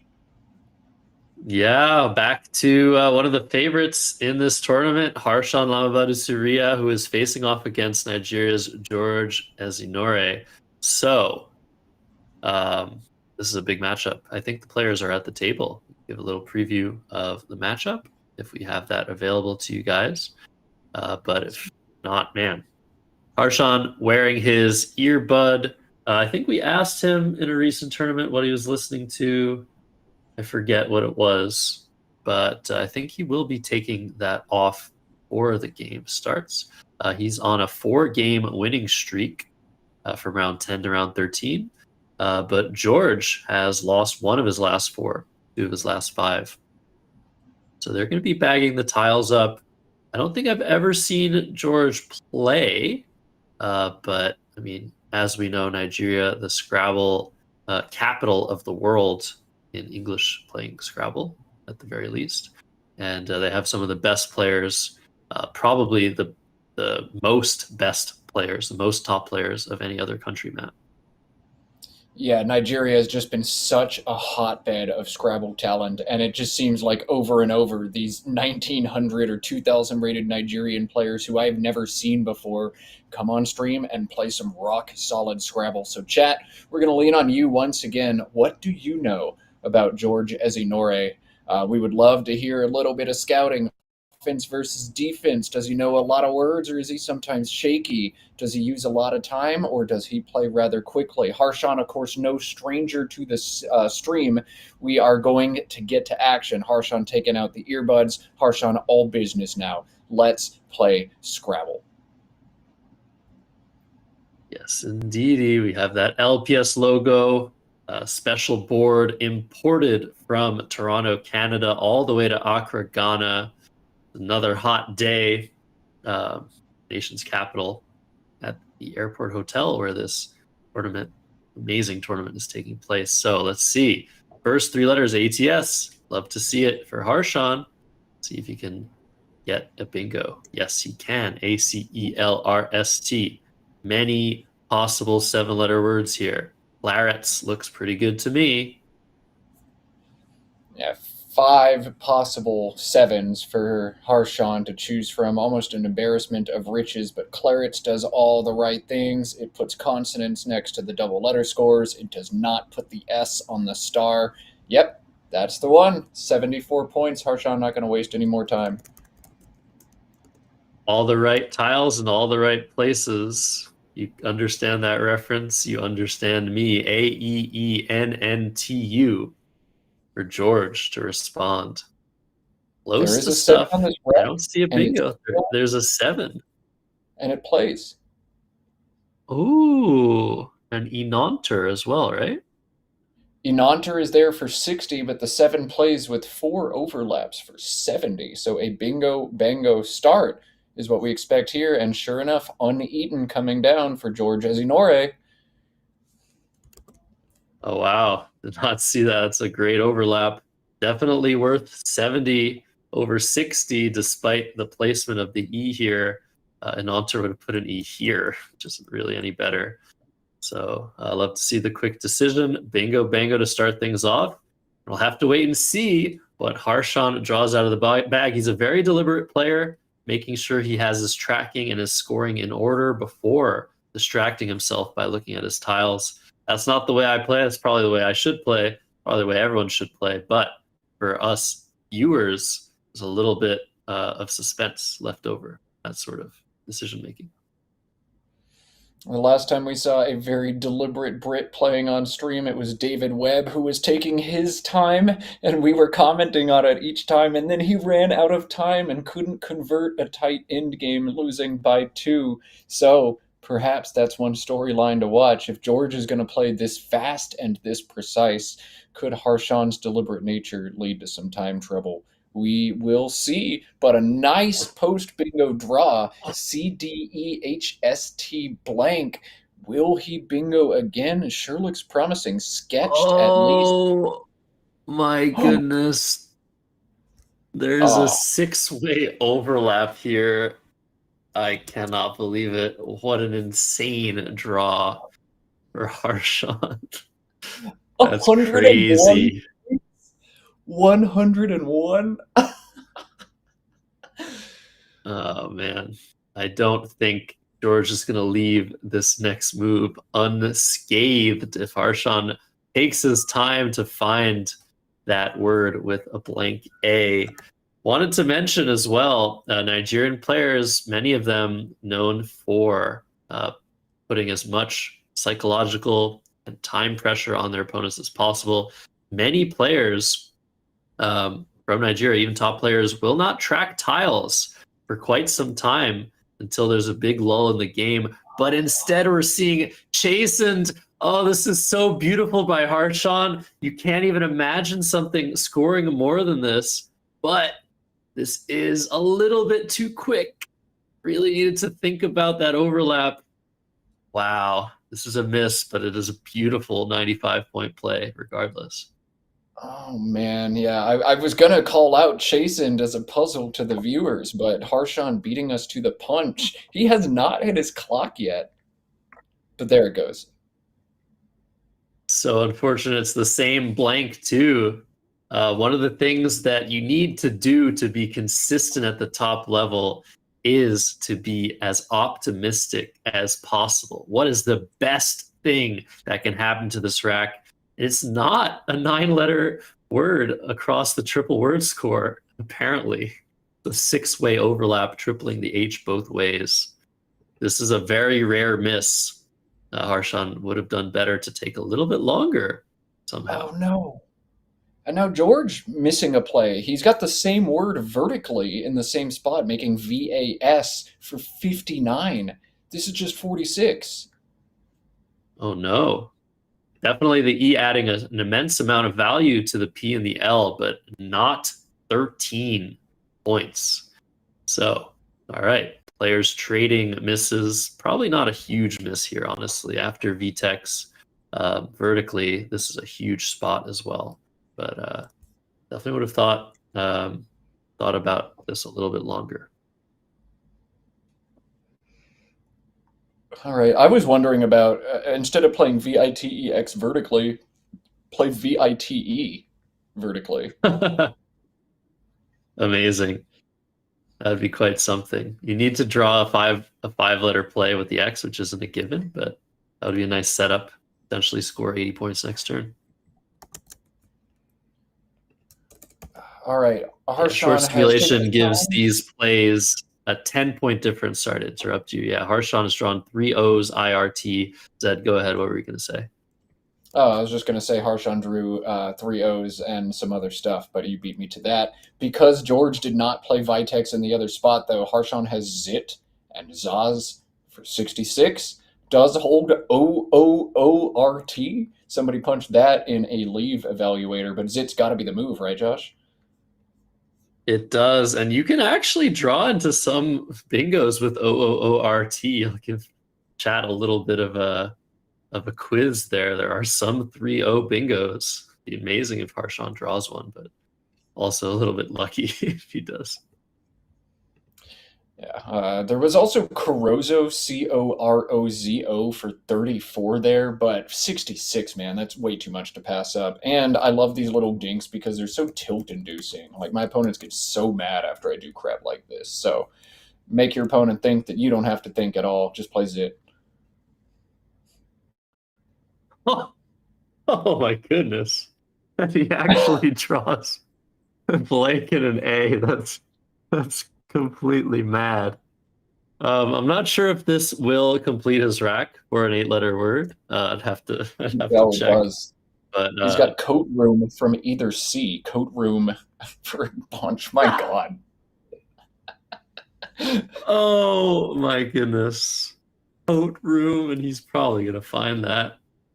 It's a compound word, though. Those are sometimes really tough. All right, over to George, who's had his score doubled by Harshan. He has almost a bingo rack, DEILOOP. Kind of hard to find a move here. The board's wide open, but scoring spots are at a premium. Not very many spots to score in at the moment. You blow the rack up and play Oedipal. You play something like Kloop. Open the board a little bit more. You're down by so much. I think I like Kloop a bit more. DENI and Zeit at the bottom of this board holds LOOP, but scores a boatload of points. And what I like about it is it sets up this obnoxious S spot, XI just sitting there. If Harshan doesn't draw an S, there's very, very little that can be done to address it. So I think facing this deficit to open a spot like that and to keep scoring pressure on, yeah, LOOP is not the best leave. If you draw a third O, there's a 0% chance you'll ever bingo. Nobody bingos with 3 O's. But, you know, you got to do it anyway. Yeah, wow. Wait, did Chastened block expletive? Is that what I'm reading in the chat? No, it was not quite there. He needed another E for expletive. No. Yeah. Okay. Don't read chat. All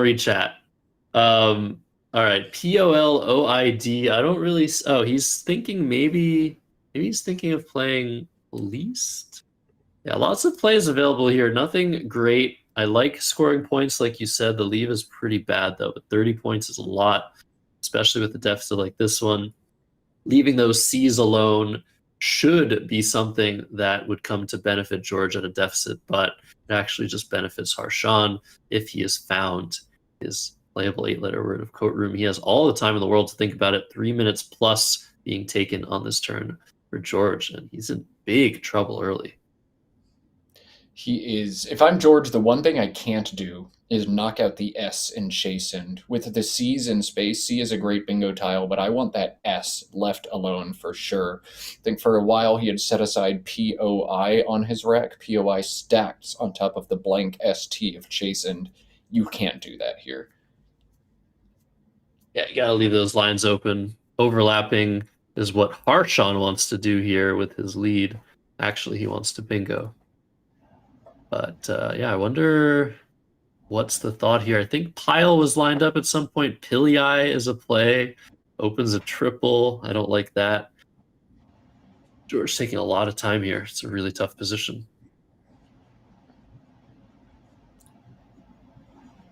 Oh. This isn't a word, is it? Oload? Oloid?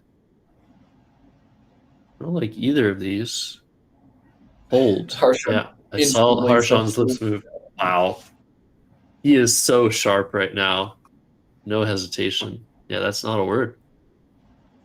Definitely not what you wanted to do in this position, is play a phony. We'll go over to the challenge cam. And POLOID is coming right off the board, and Harshan looks like he's going to take this win pretty early on. Oloidal is valid. Oh, wow.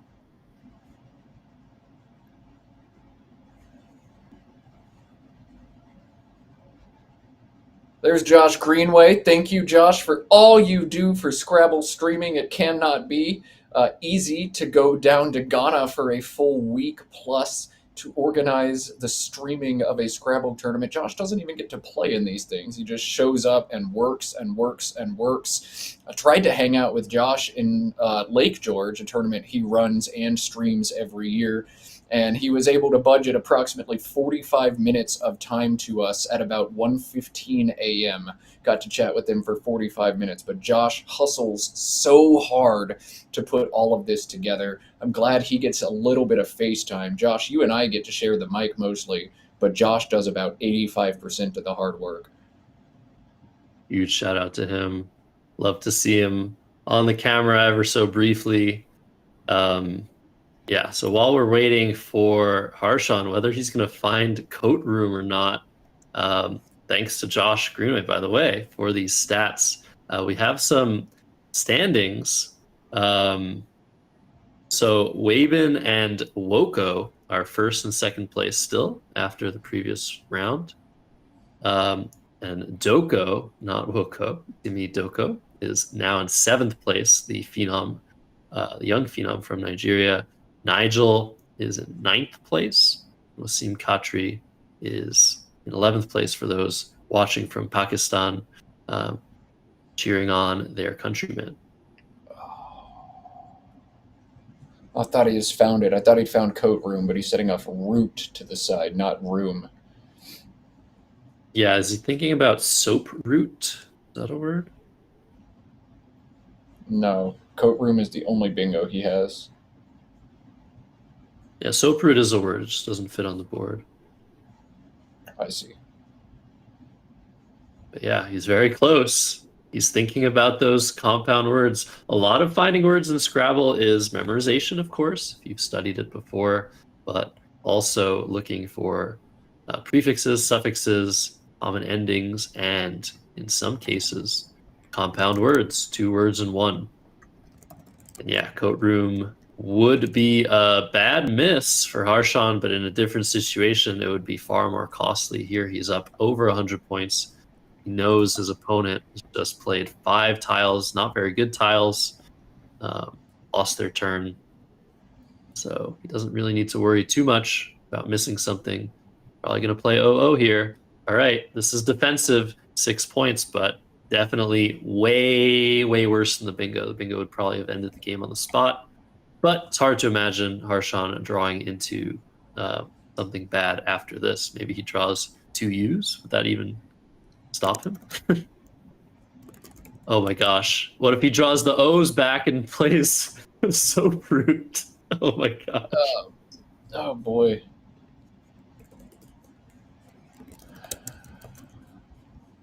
All right, Harshan 241, George 128. VOIP opens up some volatility, but depending on what Harshan draws, this one could get very, very ugly with that triple opportunity available. There's an L and another R. That is not going to do it as far as triples go. Harshan does have bingos. If you're Harshan, you want to at least bingo down from the C and chastened to knock out the triple, but that's not possible. Nothing plays down from the C with Harshan's rack. He can bingo down from the H, though, for 74. That's both his best score and his best option as it plays some good defense.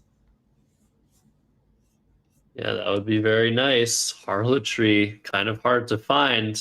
Sorry for spoiling it. Making the blank a Y. Interestingly, after this, if he plays the Y here, there might be some chance of a very, very unlikely triple. That's why VoIP was the play by George. He knows he's down by so much. The most likely way back into this game is through a triple. So, yeah, if Harlotry is found, is probably the right play. Rectoral also possible. And the other, did we mention the other bingos? Just Torcular, the other one, Torcular, but Harlotry, easily the best one. I ran in, if that Y does indeed appear in the second spot of the triple line, 61 nines, pattern match, blank Y, blank P, blank. 61 possibilities. And Harshan, who is a pediatrician in the UK, will know a lot of these. A lot of the words come from medicine. Myopathic is something I see. That doesn't work though. The C's are gone. Yeah. Well, you're making me work. There's a lot of DYS. A lot of lymph. Yeah, that's nice. Very nice. Yeah. He's going to take his time. 15 minutes left for Harshan. He's in a fantastic position. A lot of game left to be played, but he's found Torcular. Looks pretty good. Is he going to settle on that, or is he going to keep looking for something better? Torcular is the decision. Another bingo miss, it seems, by Harshan. But in this position, I think he's pretty much set. Did he just use the wrong pen to circle the blank slip? Is that erasable? These are questions that Josh Greenway, our producer, has to answer. there's anybody who knows how to get permanent marker off of surfaces not meant for permanent marker, it is this guy, given I teach adolescents, and this is the kind of stuff they do all day. Josh, I got you. Talk to me after the game. So a very quick play of Bavel for George. He could have gotten 44 for Hoveld. That would block the triple-triple. That's not what he wants to do. Bavel takes an A-hook, favela. This opens the board on the bottom right. We'll see what George is able to draw. Flavito through the A, another option that seems to create more space and more opportunity for George, but it does kind of seem like he's just thrown in the towel after the bingo bango Z-bomb from Harshan. Yeah, he's looking at his tiles like, nope, not what I needed. But yeah, at this point in the game, what can you do? You lost a turn, you're sort of demoralized, you're deflated. Hard to fault him in any way.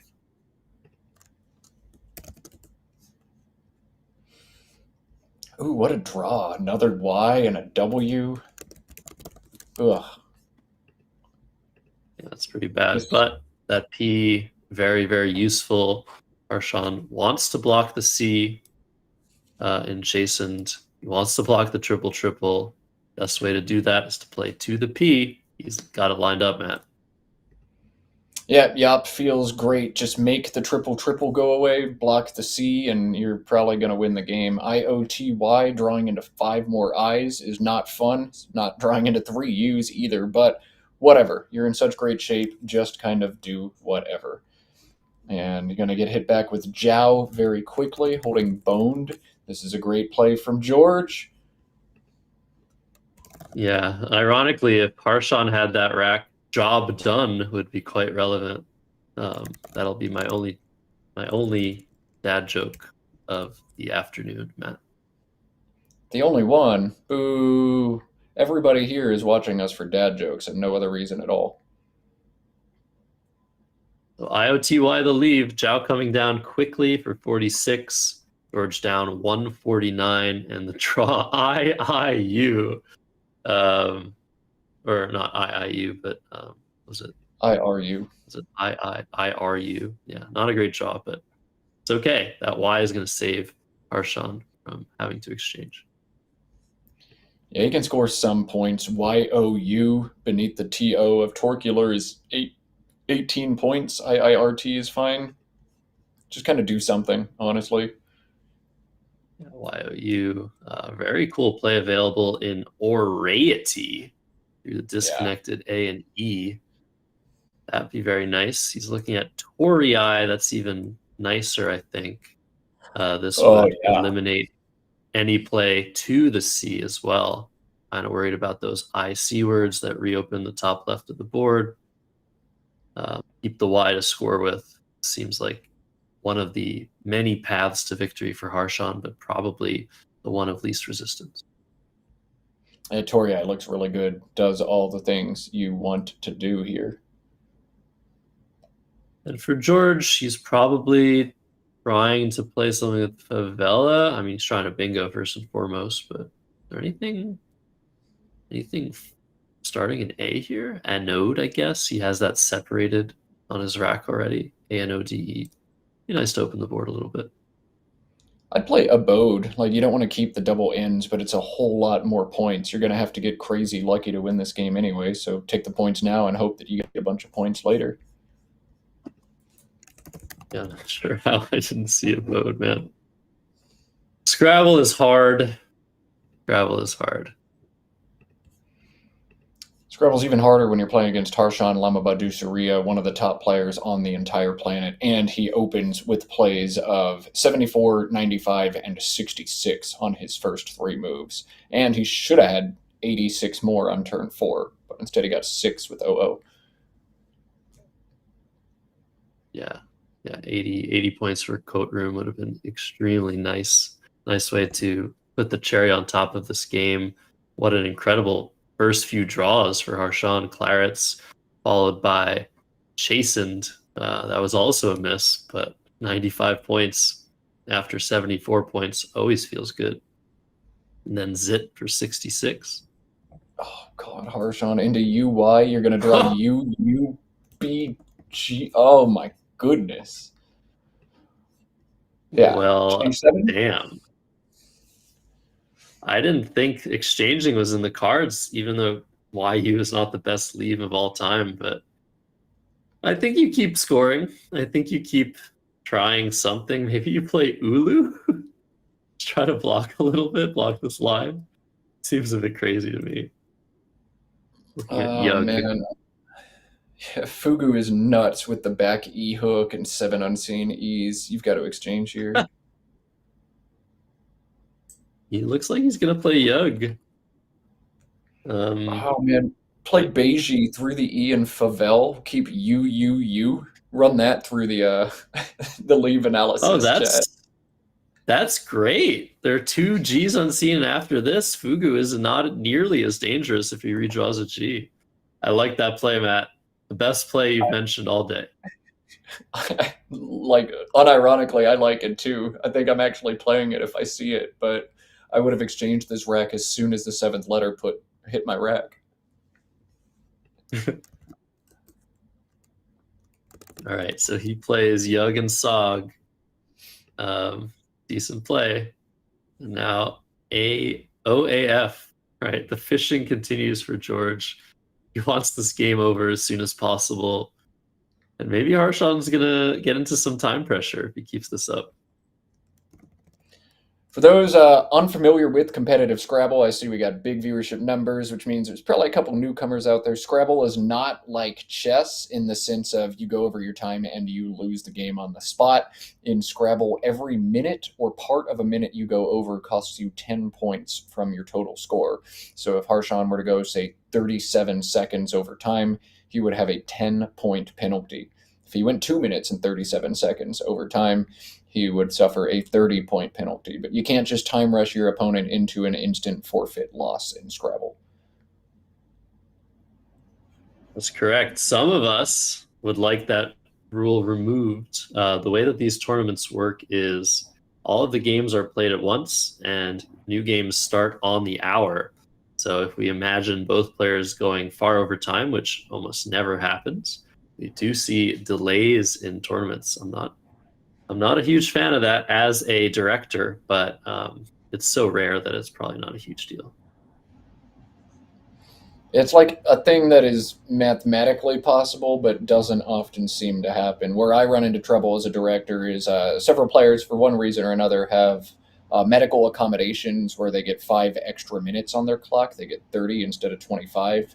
And if those players get into a slow game, go overtime, and then maybe even recount, that's where I tend to find trouble. But I definitely want to be able to play with players of all ability levels, of all physical strength and dexterity levels. I have no problem with people getting 5 extra points or 5 extra minutes, except then sometimes my tournaments go extra slow.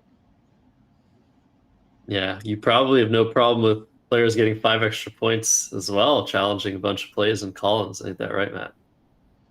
I hate the 5-point challenge rule, but this is not the time or the place for me to step on my soapbox and shake my fist at a cloud. I will behave myself. Harshawn has become so numb. He's played numb, keeping E, G, I, U. Also wanted to mention one time I saw players both go overtime, try to recount the game. Their writing was so furious and panicky that they didn't know what the scores were and couldn't ever agree. They were so stressed out they couldn't agree on a final score. The director had to then intervene just to get the tournament running. But that's such a rarity, especially at a World Championship event where everybody playing is so strong, so able to do all of the diligence, all of the paperwork, all the bureaucracy that is required at the top level. So Numb is the play for Harshawn, bringing him to exactly 400 points. It's now at George's turn. He's drawn duplicate N's and R's as if it couldn't get worse. A, D, E, and R, a very strong leave. Only thing is that N and that R just completely destroy it. Time to play with Favela. You can't. There's not a word that plays with favela. You don't have a 5 that starts with an A this turn. So George is showing exactly how he feels right now. Just rubbing his hand over his head like, my goodness, I am just not having fun. This is about what you do. Errand, just open every single thing up at once, and then maybe Harshan just like dies and doesn't block you. Harshan's going to play guide through the D instead, but I mean, whatever. That's what you do. George, I think, gave this game up about 6 turns ago. Yeah, this is actually an interesting concept. We've talked about it before. The play of num might be a play you would make with 7 or 6 consonants and 1 vowel if you're having consonant trouble. But play of errand, putting those 2 consonants right next to each other. If Harshan has 7 consonants here, George might be able to triple. So this is a play that gave him some glimmer of hope, but no. D-U-I-E, those were the exact letters Harshan kept on his previous turn. All right, so guide, very obvious play for Harshan. Block the things, keep scoring, get rid of the worst tiles on your rack. George, once again, has the option to cash in Favela, A-G-O-N-E or A-G-E-N-E, and Favela each score 36 points here. But George's MO for a while has just been keep bingo prone and try to get not 1 but 2 bingos down. He might just play F-E to the left side of Favel, keeping A-G-E-N-O together. I don't know. At this point, George can't win this game. Yeah, that's correct. You could still try to open some triples. This triple is open, and this triple is open, and this triple, and this triple. So there are a number of plays you can make to open these triples, but Harshan will just block them. He will pounce back, make sure you can't get that 100+ points, which might not even be enough for George to get back in the game in some cases. Yeah, back to him. Probably just play a gone at this point as he spotted the A-hook on Favel. See? He is going to do a thing. Nope. Not going to do a thing. Now he's going to do a different thing. All right, A-G-O-N-E, indeed the play. Yeah, this looks good for me. 36 points. The EF leave is pretty nice. He put EF on the board already. That fits for 28 points here. At this point, you're just trying to preserve any modicum of spread of point differential that you might be able to have in this game. George doesn't want to lose by a lot of points. He's at 9-4 plus 780. That's pretty good. Harshan gonna come right back with QIN for 32. Yep. And George going to draw more hot garbage out of the bag. 5 consonants on his draw. It has just not been his game. Welcome to the stream, George, where nothing goes your way at all. The one thing working to your advantage now is there are only 6 tiles in the bag, so you can go have your tea break shortly. A very nice find of Hauff, getting rid of those 3-4 point consonants for a nice 30 points. Leaving 3 tiles in the bag. Still a bingo line to worry about here. Potentially something to worry about here, but you need 2 E's in a row. Maybe something to worry about here with I-D-E-I-S-E. So Harshan's going to do some work. He's got 6 minutes left to sort through this position. See what he drew. Oh my God, he draws the P and the K? Oh, pretty good. Oh, Harshan can score 53 this turn. That's disgusting. That's insane. But is it the best play? It plays over here. Do you want to try and block something if you're Harshan? These unseen letters, actually, let's update the scores. See, A-D-D-E-I-I-M-N-S-S. Lots of bingos will play on this board. Stuff here, amidines, diamines, a bunch of stuff ending in S, making S-O-U. This is a blank U here. This is a blank A. I mean, 53 points is 53 points. You're shutting the door on any occasion for George to try and go for something one more time. But maybe you want to block. Not really sure.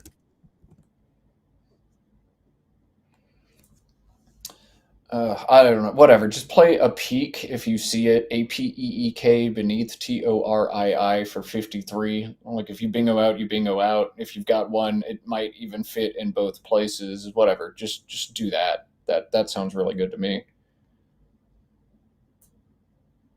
Yeah. And it's a tough bind. You first have to see the K hook on OI. And you have to see that you can play E. You're like, oh, I can play peek. But instead, we're going to see PE just trying to shut the door on possible bingo by George. It's a huge point sacrifice. But will it work out? Maybe.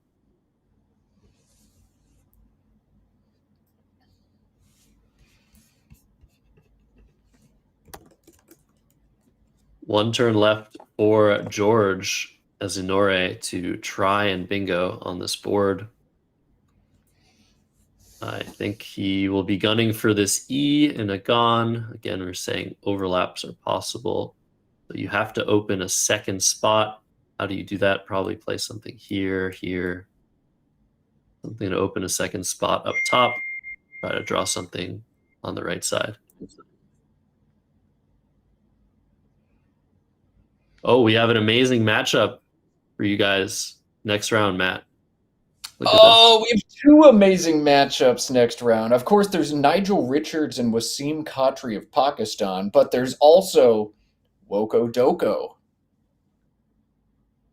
People have been asking for Woko Doko this whole time. We haven't seen Wasim Katri yet. We haven't seen Timmy Doko. I would put my vote for Timmy Woko and Timmy Doko. I'm not sure about you. It's got to be Woko Doko, man. How often are we going to get this matchup? It's got to be Woko Doko.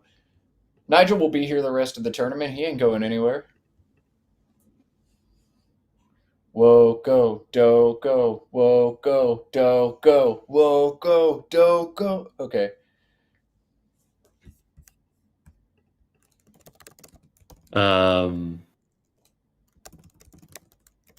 Yeah. Well, 11 and a half minutes for George Azinore. What do you guys want in the chat? Let us know what your preference is. Again, we have people watching from all across the world. Thank you so much for this great viewership. We'll be here for another 4 days. Thursday, Friday, Saturday, Sunday, after which we'll be crowning the 2025 World Scrabble Champion. Get to put their name on a very, very short list of incredibly accomplished Scrabble players. And top prize? Do we know what the top prize is? I don't know the prizes right now. We'll try to do some homework. Chat, if anybody knows this offhand, drop that info as well. I think historically it's usually $10,000 and infinite bragging rights forever. Josh Greenway on the ground thinks it's 10K as well. I'm going to try to find that information written down in stone somewhere. 10,000 US dollars typically, the first prize. Yeah, I think that's what it might be. Really amazing.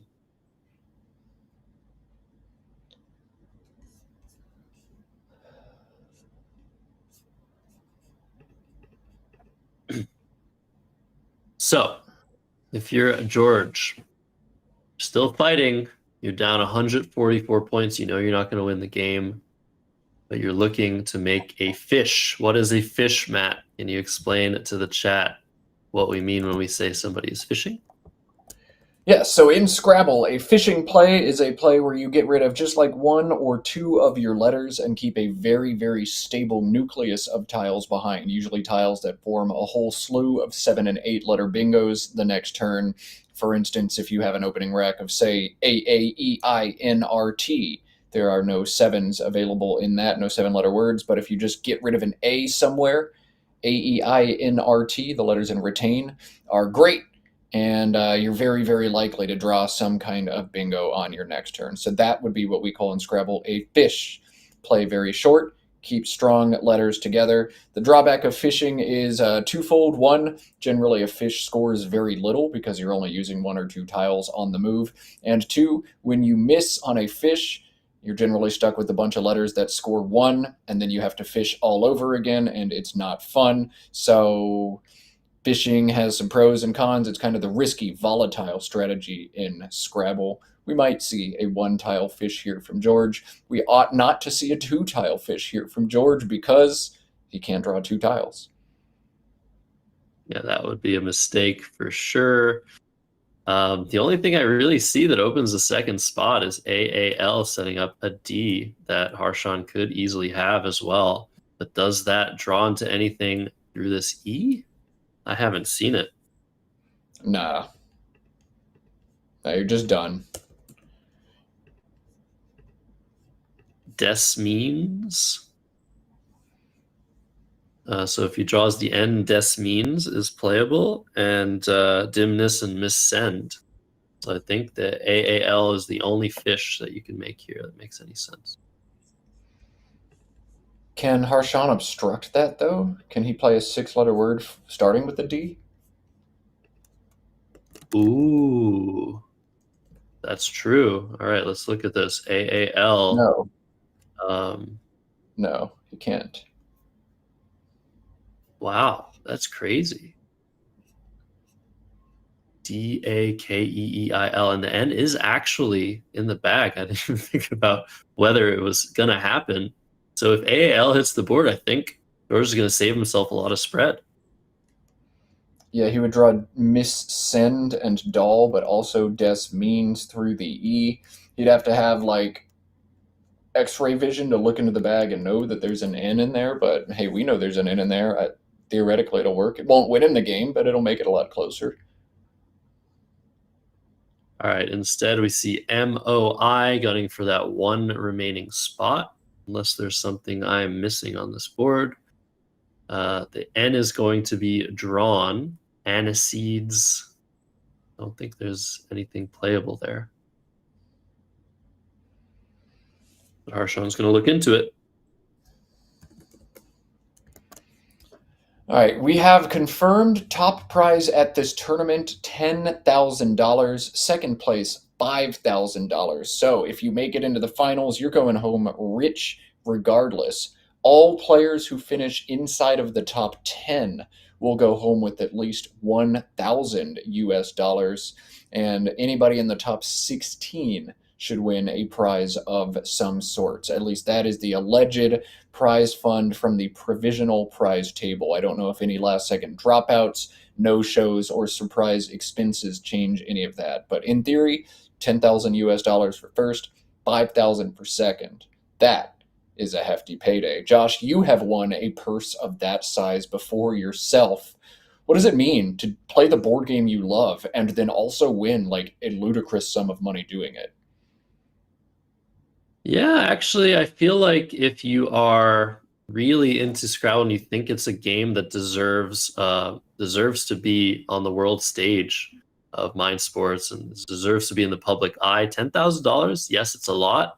But we'd like to be seeing more and more prize funds. We'd like to be seeing bigger prize funds, maybe some sponsorships come in at some point. This is all funded by the organizations, the entry fees, as well as donors, individual donors that are boosting prize funds. We can think of Bob Lynn, who is at this tournament, who's donated a ton of money to North American Scrabble to try and promote the International Lexicon. There was a biggest prize fund we've seen in probably over 15 years of $15,000 at the 4th of July Boblin Superstars tournament this past July. So $10,000, although it is very nice, it is a lot. It allowed me to think about doing this as a career, think about trying to be a Scrabble player, coach, commentator, all sorts of things. We'd like to see more of that. We'd like sponsorships. We'd like people to understand the depth and the amazing nature of this game. Yeah, man, that Bob Lynn Superstars tournament happens over the July 4th weekend, also July 1st weekend, Canada Day, or 4th of July, depending on which side of the border you live on here in North America. But it is open to players from almost anywhere. Last year, $20,000 for the first prize is absolutely insane and absurd, but also so cool for the game of Scrabble. This year, that tournament is still planned. Registration is already opened July 4th week of 2026. They're expecting a prize pool of over 70,000 US dollars. Last year, first prize was 15. They're expecting $20,000 this year. So if you want to come stateside and play some Scrabble and maybe win some money, man, the purse is going to be ludicrous at that one. And the caliber of play, the stream, the vibes. Albany in July is beautiful. Come check it out. Did it better myself. So Elide coming down for Harshawn, and we are seeing Stain. Maybe Stains for George. Yeah. Just trying to score a lot of points. He also had Sansei in that same spot. Say an SEI. And this will come down. Harshawn has a minute and a half to find his highest scoring play with KI or KA. I think KAI here would be that play. This will be a big win for Harshawn. All right, big win for Harshawn indeed. He is going to move up to 10-4. George Ezinore down to 9-5. Nigel Richards lying within striking distance. He too is 10-4. Excuse me, Harshawn's going to be 11-3. I know how numbers work. I promise. It's just that I woke up at 3:30 a.m. this morning. Tea break is coming after this game, but 2 more games of play will happen after that. The tea break is scheduled to be 15 minutes long, and thanks to George using a whole lot of his clock, I expect our intermission will be roughly on the same time scale. So I'll drop more info when I have it. We'll let you know the matchup as soon as we have that, and a proposed end time for the tea break as soon as we have that. But Harshawn going out with KAI. That's it for this one. George trying to go out after that. That's not how that works. Let's listen to the overhead mic. Elide was the best endgame play, by the way. Let's just give props where they're due. I make it 370, 523. Do you agree? You agree? Yes.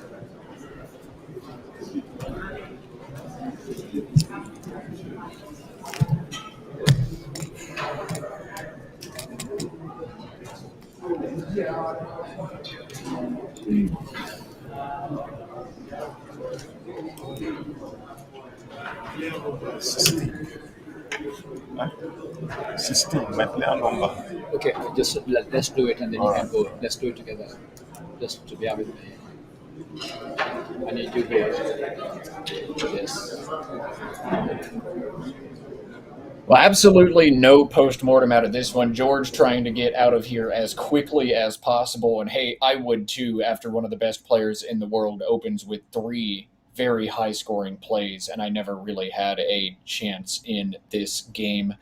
So looks like there's going to be a little Scrabble snack video played over the tea break. If you just want to see some extra Scrabble, you can hang out here. The stream is going to stay live, and Josh is going to show what he has. It's a little snippet of Josh, if I remember right, absolutely breaking my heart with a sick, improbable, I won't say anything beyond that. So you can stay tuned on the stream and watch that. We'll have more live Scrabble from the World Championship shortly after the players return from their tea. We'll see what the next matchup is. Could it be another Nigel Richards sighting? Could it be Woko Doko? Oh, man. Oh, man. I don't know. Josh, what do you got for our viewers at home? Don't go too far, guys. More Scrabble to come.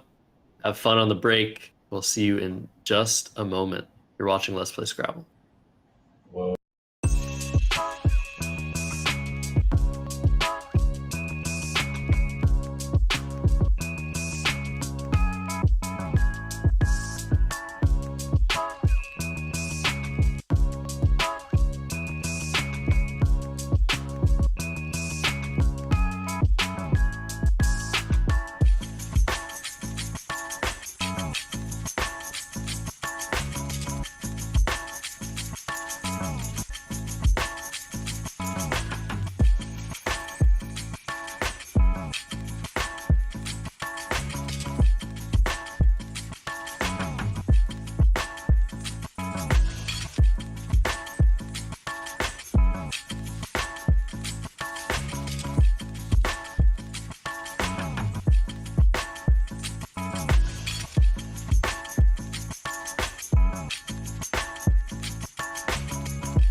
Well, I heard chatter about the Woggles dog, the Woogles dog, and I figured we have to show a little dog cam while we wait. We're still waiting on players to get situated, but when the Huskies are on the bed, you got to share them with the world, right? So these are my two dogs. If you've never seen a Scrabble stream before, this Husky here is Colby.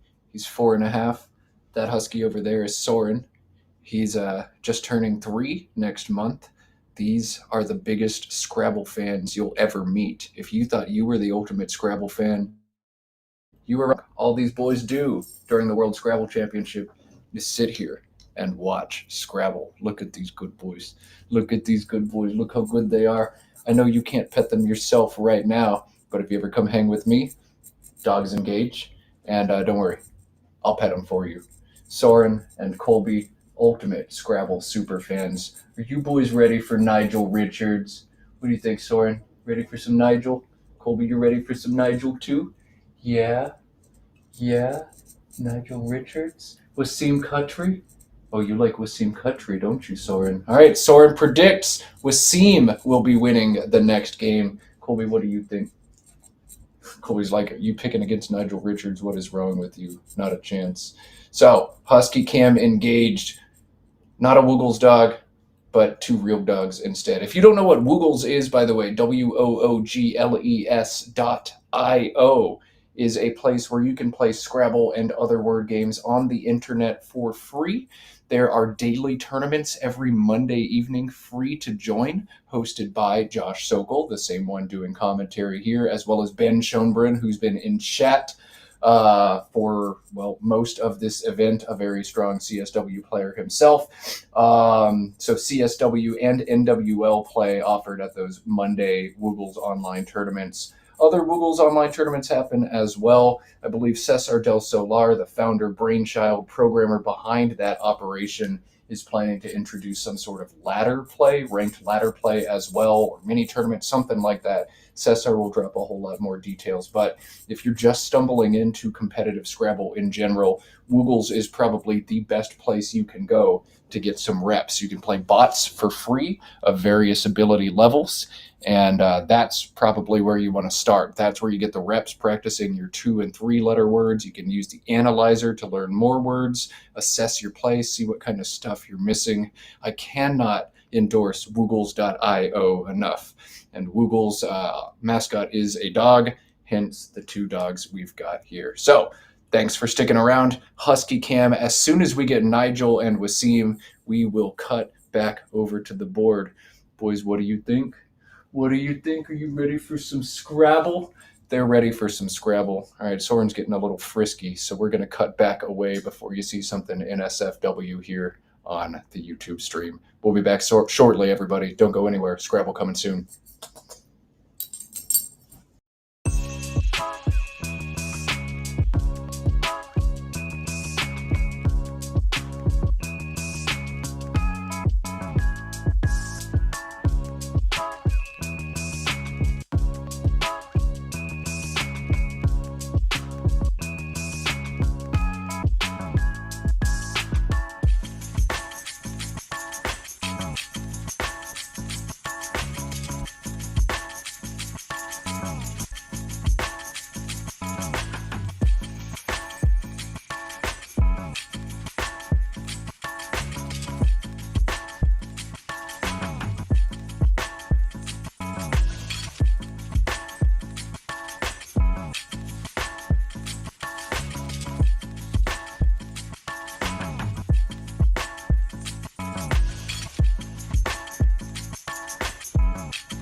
All right, well, Nigel Richards seated at the board, awaiting his opponent, Wasim Katri, the best player from Pakistan, and a player who honestly is good enough to win this thing on his own. Nigel and Wasim coming shortly. Soren, the Husky, predicting Wasim going to pull the upset and beat the greatest Scrabble player on the planet. We'll see, Soren, if your prediction comes true. Look at him. Even he is nervous about this, but also pumped, stoked, excited. Josh, what do you know about Wasim Katri? Best he's done in this championship is 13th, which is incredibly good. He's had other top 20 finishes as well. If you're going to the Pakistan National Championship and Wasim Katri doesn't win it, it is a very weird year. He is the top coach, top player, I would say, in Pakistan at the moment. His record against Nigel head-to-head is 4-11. Let's look at this matchup right now. Look at the standings. Let's look at the standings first. Yeah, so Waben Toe 11-2-1. He has dropped a game this morning, but retained first place. Timmy Woko, second place, 11-3. Harshan Lamabadu and Paul Allen, each also 11-3. Adam Logan of Canada in fifth right now, 10-3-1. And Doko, Nigel, Wasim, Sammy Okasaga, and Roland Boykai at their heels, all 10-4. Easily, any one of these players could make it into the top two. Yeah, Josh? Yeah, and even players in the top 20, there's still 18 games to go in this tournament. So much can happen. Saw Paul Allen's been on quite the hot streak. We might see him next round. We'll get those pairings for you when we have them. But right now, Nigel versus Wasim. We can cut to the preview of the two players while they're seated. Nigel going first in this match. Like I said, he's 11-4 against Wasim, so this would be an upset win. But Wasim's such a strong player; he can beat anybody, any point. We saw him many times on the broadcast of the North American Championships earlier this year, where he had a very unfortunate loss to the finalist, Dennis Ikakaragor. But let's see if he can bounce back in this even bigger event against none other than the GOAT, Nigel Richards. 5-time world champion, by the way, if you'd forgotten. How could you forget? But I guess if you're new to competitive Scrabble, perhaps maybe you could have. God, Nigel been so good for so long. Players at the board, Wasim rocking the lavender today. We'll see if that gives him the edge over Nigel Richards. My dogs picked him. He's got a fire shirt on. He's looking great himself as well. We'll see. Players still need to get the tiles in the bag, but 4-11 career against Nigel. Can he make it 5-11, bring things closer to 500? Tiles bagged. Let's do it. Let's play Scrabble. Nigel first. See how he draws. He's giving us a little bit of a smile, almost looking directly in the camera there, breaking the fourth wall. So he will be drawing his tiles. He's not looking into the bag, keeping it far from his eye line. I, first letter, R, E, pretty good. Z, pretty nice. A, Zaire. Ooh, close. Could have drawn into some bonuses there. Looks like Zaire would be the best play here. He's going to play it vertically. Zaire or Zanier? Is there any reason you'd play Zanier instead, Josh? Maybe. The R and the N combo isn't great. Nigel likes it too. I'd probably go for Zaire. But Zanier doesn't take an S hook. Nigel doesn't have an S. It's 2 more points. He's going to take it. It's not that dangerous either, loading that I, or putting that I next to the double letter scores. All right, I think it's probably really close. But what an amazing draw for Wasim. Japanize on tap. Sorry to interrupt you. I got very excited there. That is worth the interruption, man. Japanize J and Z, 96 points now available for Wasim. There is a second bingo available to him for 65 if you want to look for other stuff instead. But Japanize for 95, gotta be the play. Wasim's lined it up. This won't take long. And such a rare word containing both a J and a Z. But yeah, I mean, if you shouldn't have any doubt about this word. But against Nigel, He makes you doubt everything. Just double checking his mind palace, Wasim is. But Nartji also available through the R if he somehow talks himself out of this. But here we go. Beautiful start for the game. It's exactly what Wasim wanted. Nigel just sitting there, taking it, double counting this play, probably Japanese for 96. How Wasim is going to start this game. Wow, 50 to 96 after 2 moves. Nigel on GLMORST. Probably going to cash in that S behind Japanese. It just scores so many points to pluralize it. I'm thinking Smorg. Japanizes and Smorg going to be the play here for Josh. You going to do that or find a different word here instead? Smorg would be great. LT, good leave. Good chances of drawing a bingo here, maybe through one of those A's, maybe a 7-letter word, or maybe down the line, smorgasborgs. That would be pretty cool. That's what Smorg is short for. Oh, man, I would love to see the extension. Unlikely, but not impossible. Lost also possible, making Japanizes maybe even lost to set up the G. Is that even worth considering? MRG, not a terrible leave. So a few things to consider, but I think Smorg would be the play that I would choose. I would choose whatever Nigel picks, and Nigel's picking Smorg. Over to Wasim now. He's drawn 4 E's, so definitely not a great post-bingo draw.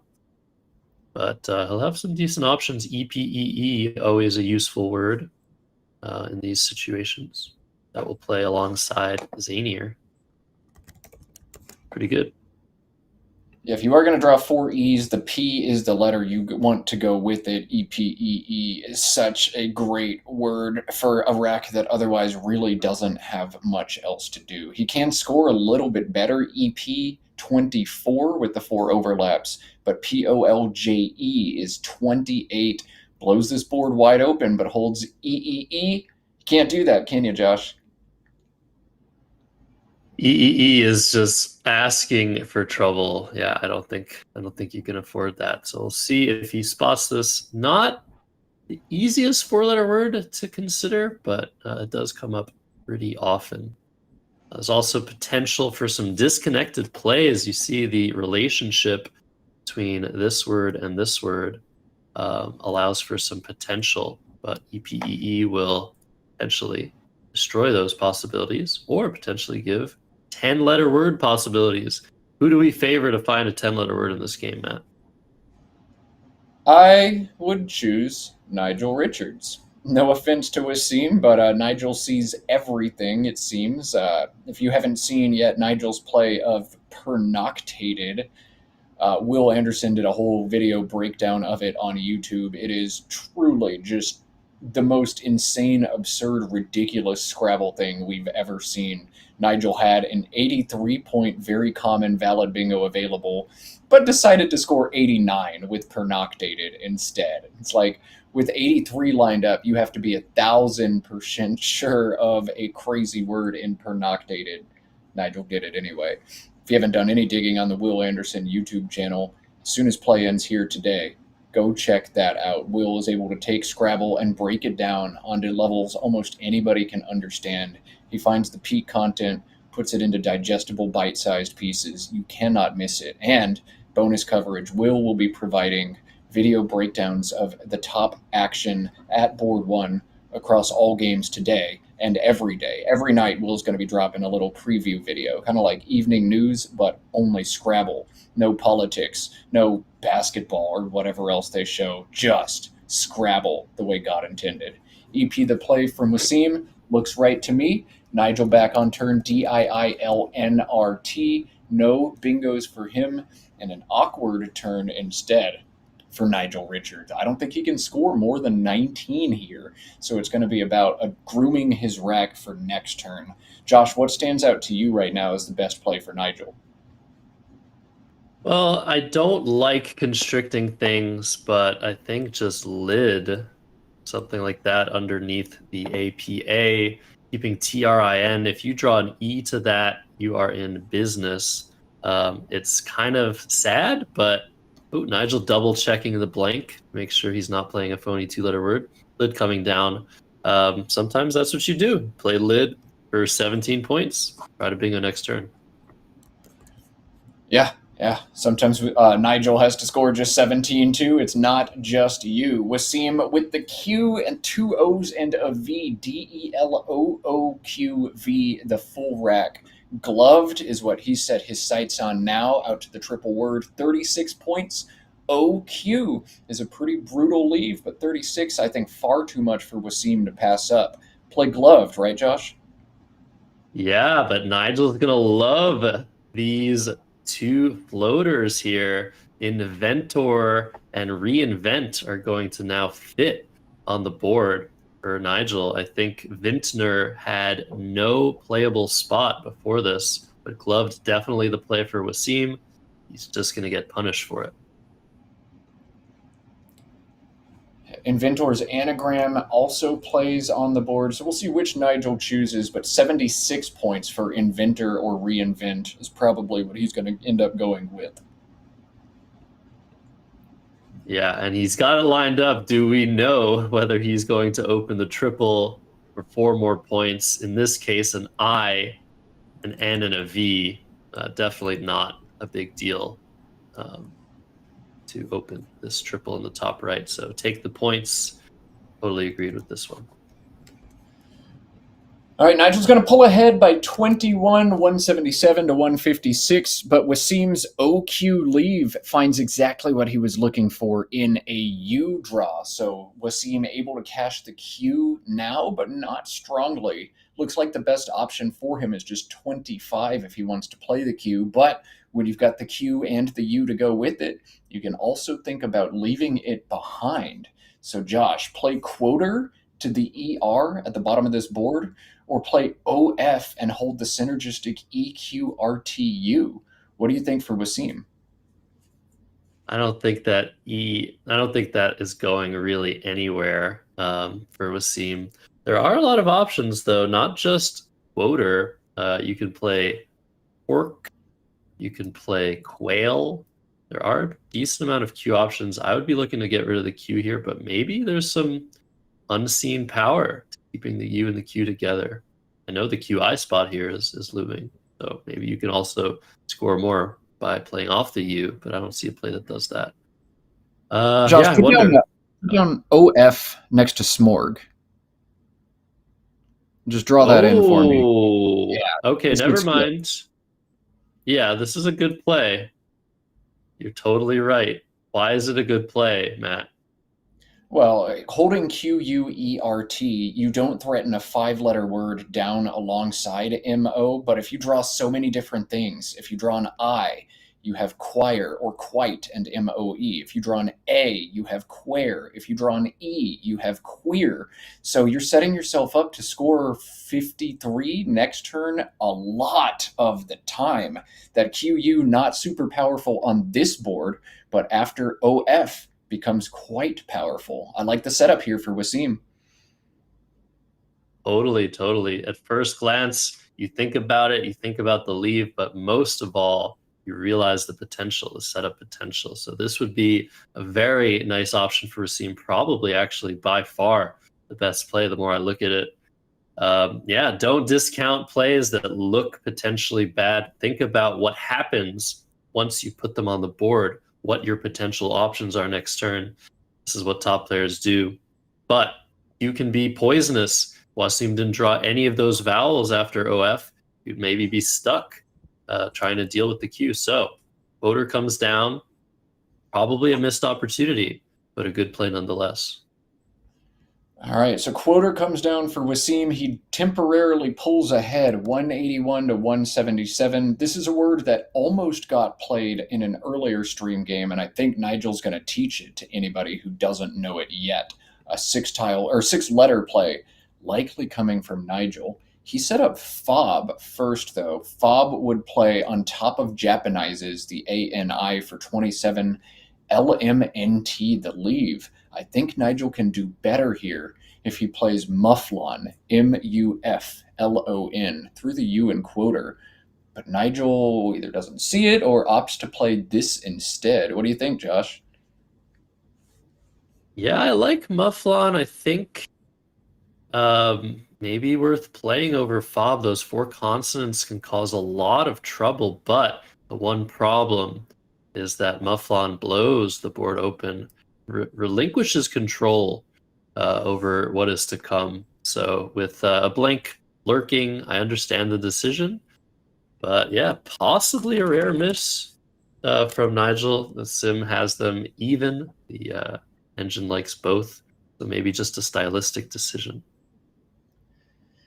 Yeah, probably stylistic. I was expecting Mufflon to sim ahead, and sure enough, as Nigel put Fob down, I started to run the sim, and Fob jumped to the top. I should know better than to like ever even question what he does on the stream, but Fob didn't feel good to me on paper.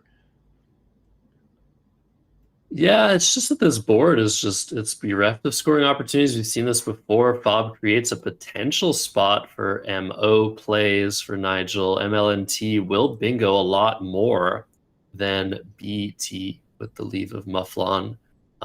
And LIMN may be possible if you draw an I. Not a lot to hope for. Lots of reasons to play Fob, but it's seemingly not the sort of play you would expect. FOU is great for Nigel. Normally this would be pretty defensive except for the X, but Nigel retains an M from his last play. He's going to be able to play MU, one of our Greek letter friends, and score really nicely, unless he has a bingo. Looks like part of the reason Fob is doing so well in a simulation is because BI takes the front O, but OBI takes a front L. So Nigel perhaps thinking, yeah, you're going to play on top of this a lot, and then I should get to play on top of your play a lot. Doesn't quite work out here, but he will still hit Matt or Matin on top of the board. Mattin is 39, and Nigel's going to play it right now. Yeah, great play. No reason to play shorter here, I think. Just take the extra points and try and run. This is a close game. Both players trading blows. Scores are very, very close. Wasim's drawn a couple of S's. Will he be able to maximize the value? I would say Wrens and Inventors looks pretty strong to me at first glance. Yeah, there's like nothing else good to do here. That is so much better than anything else Wasim can do. No playable bingos for him. It's got to be Wrens here. If you play Wrens in like 10 seconds or less, I think your opponent can peg you on a second S frequently because you put one down without thinking about it almost at all. So I would just pretend like I'm thinking for about 45 seconds and then play Wrens. Just so that your opponent doesn't think you have another S.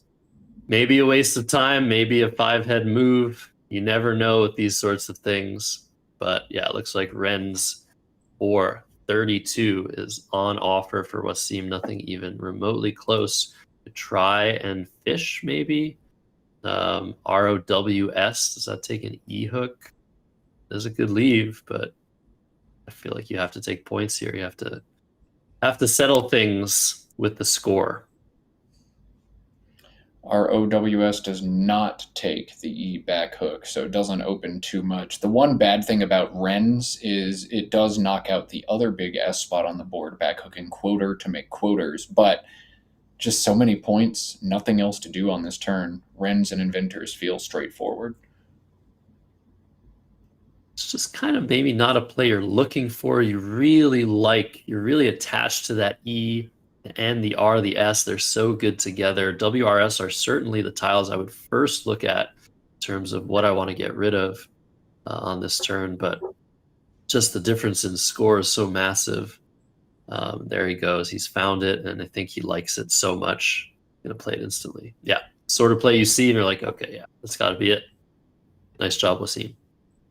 Puts Wasim back ahead by 3 points, 246 to 243. Nigel on AAILSTW,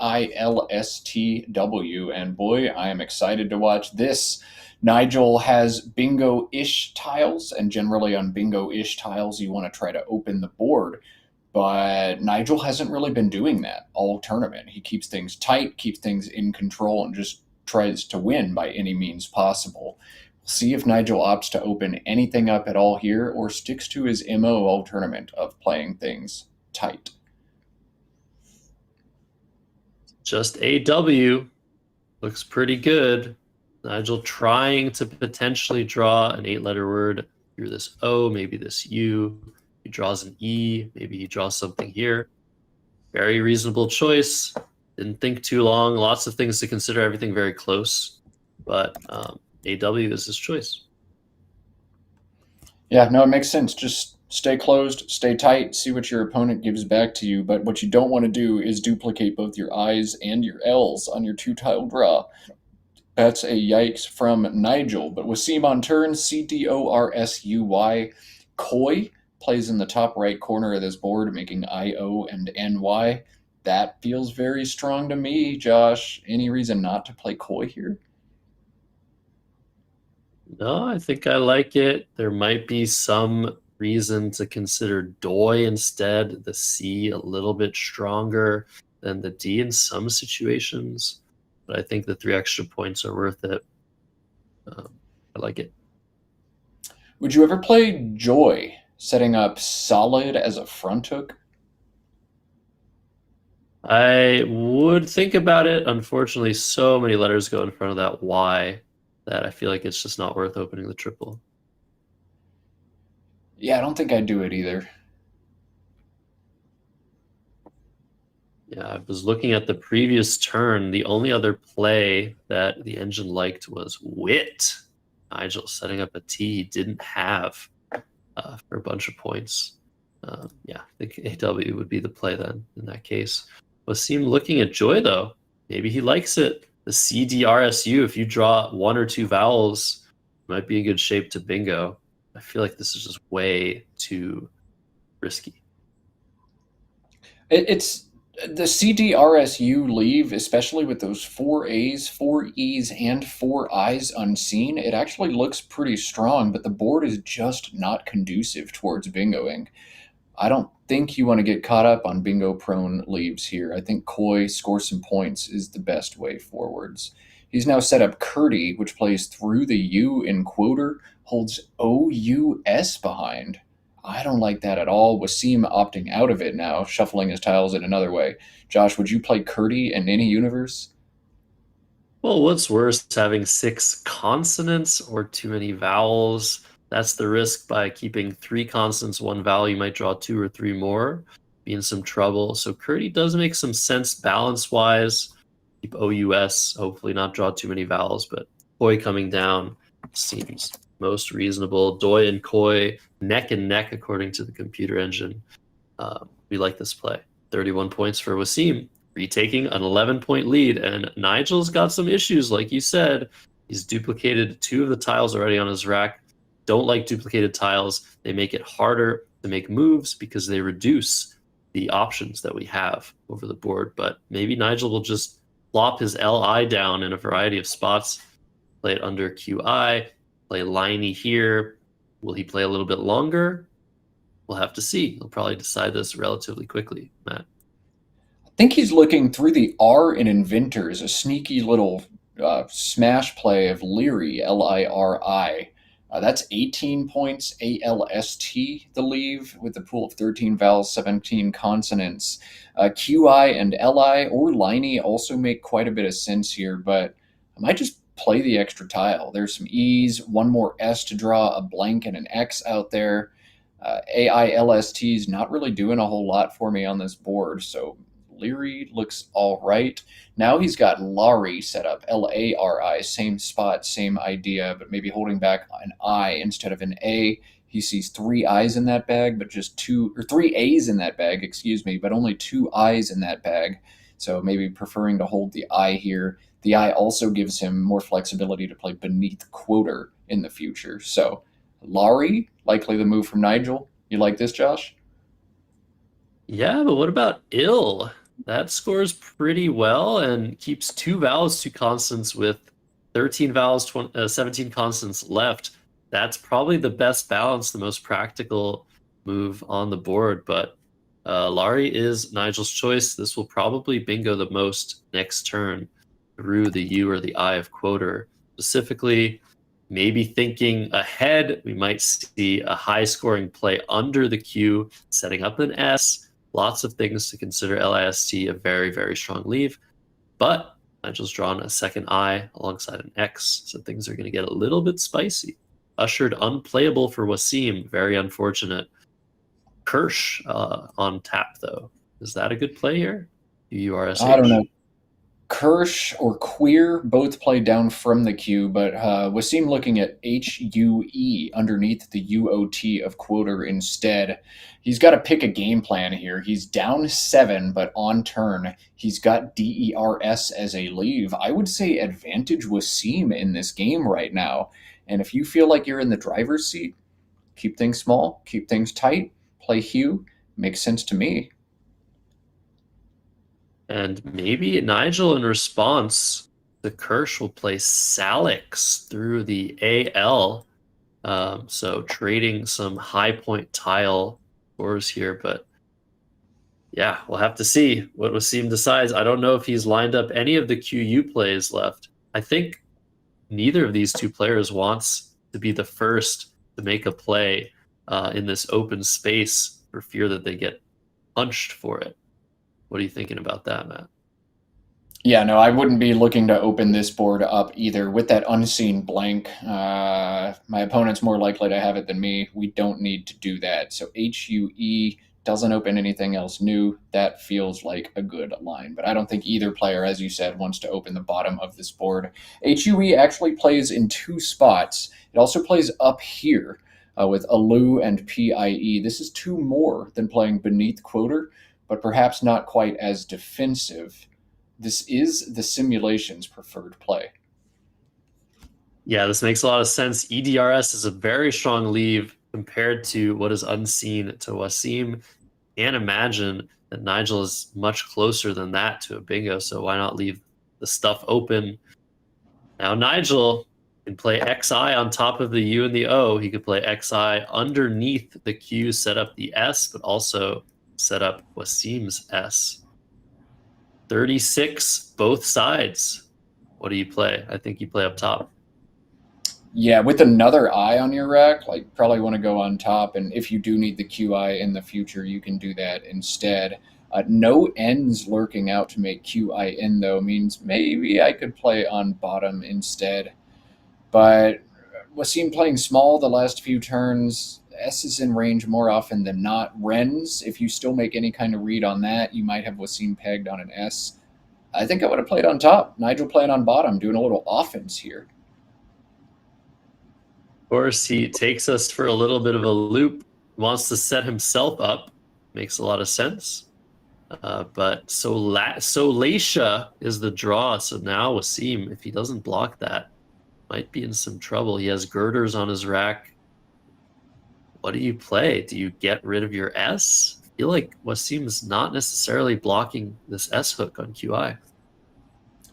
Wasim has one very reasonable looking fishing play if he sees it. You'd like to get rid of one of your R's and probably that G, the worst tile on your rack. He can play both of them for 12 right now. REG through the E and Japanizes, making AGMA, AGMA. That's 12. That holds pretty well. Maybe that is the play we're going to see here, but does nothing about the threat of Solacia that we saw Nigel draw. I don't know. Yeah, the good thing is both players know this. This is the board dynamic at play. Whatever happens under here is almost certain to reopen a line underneath, so it is not game over. Either player hits UIS, but definitely going to have to be responded to quickly. Otherwise, the game might be over sooner than later. So do you play off an R and a G? Do you play a little bit longer? AGMA is a very tough find. Both players have been playing so cagily, playing a few tiles at a time, really trying to build towards that bingo that's going to be crucial in this game. Very tactical. These are the sorts of games I like, Matt. Oh, yeah, no, I love these games. Defense makes Scrabble so much more interesting than just figure out the right combination of points plus leave. and hope that I draw more bingos than my opponent. This one I think is going to be really fun to watch, and even if Soleisha comes down, Wasim won't be done.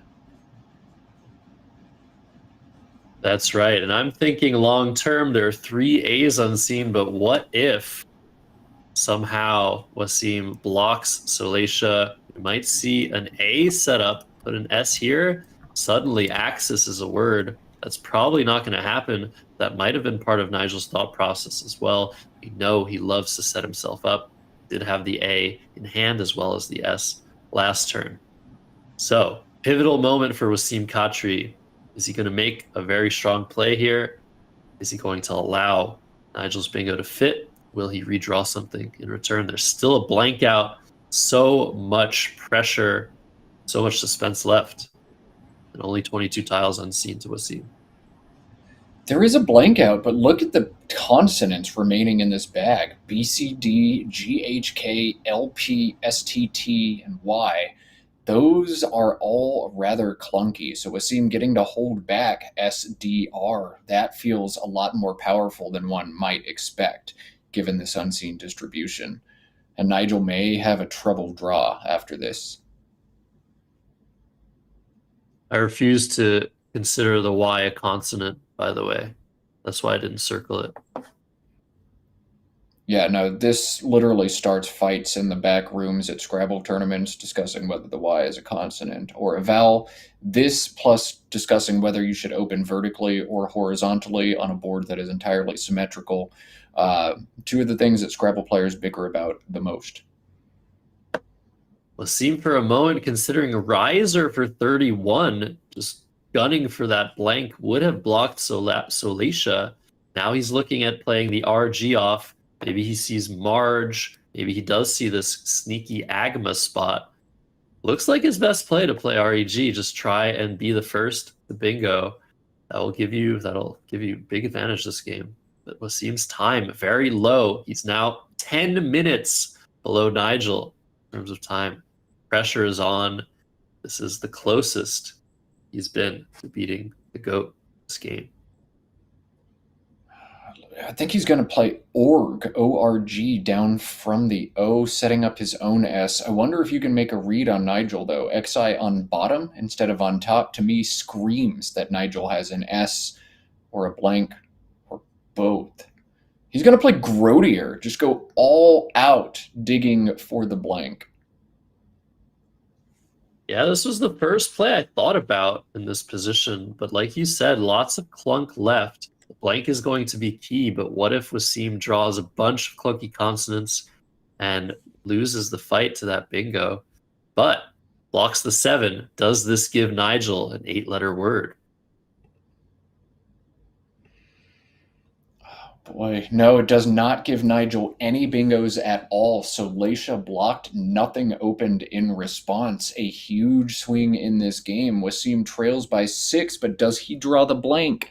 E-O-S-T, A, Y, and a G. No blank for Wasim, but Nigel doesn't seem to have much that makes sense to play that will help him go digging into the bag. I can't imagine Nigel plays more than 2 or 3 tiles on this turn. T-A-J for 20, a Tony to the N-Y for 16. Nigel's not going to play many tiles this turn, I don't think. Just nothing makes sense. Just have to say, the letters on Wasim's rack, yes, GOAT. Made me laugh a little bit. Yeah, so T-A-A-L is what Nigel Richards is considering here. Where is he thinking about that? Here, I guess. Keeping SOI, that doesn't look very good. But it's 19 points, about as much as he can score. Is this the right play? It just feels wrong to me. There's 9 tiles unseen. Maybe you want to play 3 instead. We're going to see Nigel spend an uncharacteristic amount of time on this turn, but he ought to. It's a very, very challenging turn. Can you make any kind of read after your opponent plays Grodier? Does that mean anything to you? Man, now you have so many different threats you have to think about. your opponent just turned over 6 tiles, he could have almost any of those threats in the bag on his rack. High-scoring plays with the H, K, Y, C. He might have bingos with the blank EST combination. Like, so much to think about here. Boy, I'm glad I'm in the booth and not over the board, because this is a hard one. So interesting.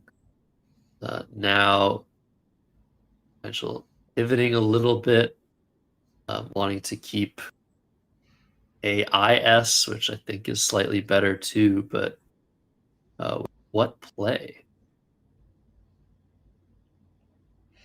Setting up This is kind of fascinating. So engine running this says it is a even dead heat in this game, not only between a bunch of options. Alto does fit. Oh, Alto fits with Owo. Okay. Yeah, I missed the hook too today. We saw Sammy Okasaga miss it earlier today. That would be a better option, I think, than TAAL. But Nigel stopped. He's thinking about something specific here. Don't know what it is. He has a bunch of time to sort through his options. TAO is really the normal play here. TAO, keeping AILS, trying to hit something here, but how often do these tiles stay open? Pivoted back to Tal. Those fans of chess know about Mikhail Tal. Maybe some reference. Oh, he's playing it there? Are you serious? That is not what I thought he was doing. Whoa. All right, now Nigel drawing 4 out of a bag that has a huge blank still lurking in it. Will Nigel draw the blank? Shift the tides in his favor. A U, a B, there it is, the blank, and a P to go with it. Whoa, whoa, whoa, whoa. All right, this will be interesting for sure. Wasim now on turn with a whole lot of different options here. A lot to think about as well after the play of Tal. Yeah, wow. I mean, how can Nigel not be setting up an S and or a blank with this play? But why go does block a lot of TAALS plays unless they go ES. YGO does take that E hook. He's now thinking about Yag, that is a more conclusive block of the S hook that he has himself. If he wants, he can play with Tal's himself. Maybe Yags leave 1 tile in the bag. These unseen tiles are a little scary, but like we said earlier, lots of clunky consonants, Matt. How worried are you about the S hook on TAAL? Very worried. Bingos don't look very likely given this unseen pool, but look how much all of those tiles score. A play like Shock and Tals is all but game over for Wasim. So you got to do something about the spot, whether it's take it yourself or muck it up. But I think Yag is largely about pacing. 5 tiles in the bag. Wasim would like to leave 2 or 3 to try to go out before Nigel and get 1 additional play in this game. So Yag is strong for that reason. BIOPSU blank now the rack for Nigel. 1-7 on this rack, but it does not play. No playable bingos before or after Yag came down. Nigel with a very interesting turn. I think a lot of people would initially think to play Bug or Pug to the G in Yag, maybe tack the S on the end, but pacing-wise, that's pretty abysmal. It's going to be very hard for you to go out before Wasim if you play 2 or 3 tiles on this turn. Nigel is going to show us all how to play pre-endgames in Scrabble right here. Yeah, and apologies. I'm glad I'm not playing. YGO doesn't fit here. OL being the phony 2-letter word. This is where you could play those 3 tiles. Yag looks like a much better option, but is Wasim going to have enough in this endgame? He's only up 6 points. Nigel can score very nicely, hooking the S onto Tal, playing Bugs or Pugs or Bogs or Bigs or Pigs or a bunch of different options, and he's going to try and sort through this endgame. He's probably going to take quite some time here because there's so much to think about with the blank on hand. PISO. What he's looking at. Is he trying to play that here? With Owo? Yeah, I mean, he's going to go out a lot. Like, he's going to draw 2 tiles, BU blank. I think that goes out with a lot of draws. The K could be rough. The H possibly rough as well. But you got that R in Rins and the W in Rins to play down 2. Maybe, look, if you're Nigel and you go out in 2, make 1 play here, draw outs next turn, you're probably going to win the game.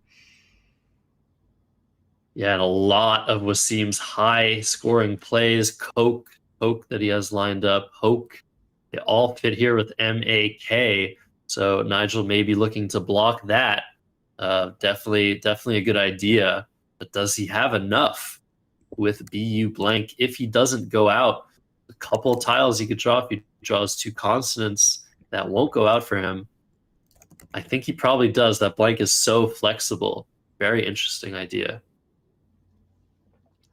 Yeah, again, pre-Endgames 101, you want to think about pacing a whole lot. Piso is not a play that many people would even pop into their head, but playing 4 tiles much stronger than playing 2 or 3 here. Yeah, I'm going to plug this in to the engine while we wait for Nigel Richards to make a decision. He's taken 3 minutes here. I presume he's going to take a little bit longer, but he seems locked into this idea. He's looking at the 2 tile draws, trying to see what happens if he draws CD, CH, CK. Those are the problem tiles in this situation where you're not going out next turn. If he draws 1 vowel, it's almost certain to be going out, or at least threatening to go out, which is huge in a Scrabble endgame. So making a longer play to empty the bag, trying to be first to use the rest of your tiles, that incurs a humongous advantage. That's why Nigel's thinking about this bizarre-looking move of PISO. PISO is going to lead to a loss for Nigel in this version of the game with CD in the bag. Wasim will have 6 different winning plays and a tie, and none of them look insanely complex. Just find out in 2 sequences and execute them. So I think if Nigel plays Piso, he's going to lose. Wow. That's crazy. It's so hard to compute this. Might still be the best play. I would be partial to playing bugs on the bottom left, but that allows Wasim to have so many out in 2 sequences using that K hook. Nigel knows he's probably in a bit of danger if he lets Wasim use that spot. In this particular instance, I mean, what else do you do? Bop in the same spot to keep that S feels so much worse. Scores less. The I-US combination is so bad. Plays only 3 tiles. Play puny, but that would allow poke. Can't do that. Piso might be his best play. Wasim has found what is going to be his strongest option here. THEES plays beneath the WRE and Rens. You can play that first and keep OK back to make sure you go out next turn. It's actually a little bit better mathematically, it looks like, to play OK first. So Piso is what Nigel was about to play until he pulled back. Nigel spending 5.5 minutes already on this turn. I don't think I've ever seen Nigel take so long on 1 move. What about this move? Is this worth considering? To block the same things? That does score a lot. It just feels so bad, right? I mean, if you're not going out next turn and Wasim has a high scoring out in 2, you're just going to lose. So according to the engine, Piso wins 54.17% of the time, just over half with no inference. If we put Wasim's tiles that he had from last move, I'm sure play of Piso is pretty abysmal. Nigel back with the play separated. He knows this isn't great. He almost didn't play it. Now he's putting it on the board. This is a losing play. Will Wasim be able to take down Nigel Richards in this not so complicated endgame with 4 minutes left to decipher his options? I think so, Matt. I think so as well. I don't know that Kegs through the G actually wins here for Wasim, though. He needs to find. Let's see. Let's run this entire line through, see if Kegs actually does it. But he's seen these. Oh, Kegs loses. Nigel has one very, very high scoring play. It doesn't go out, but Nigel's already seen it. Bustic, Bustic, through the TI, making XU and QIS. 29 points for Nigel. Wasim needs to go out in 2 to outrun this play. Kegs won't do it.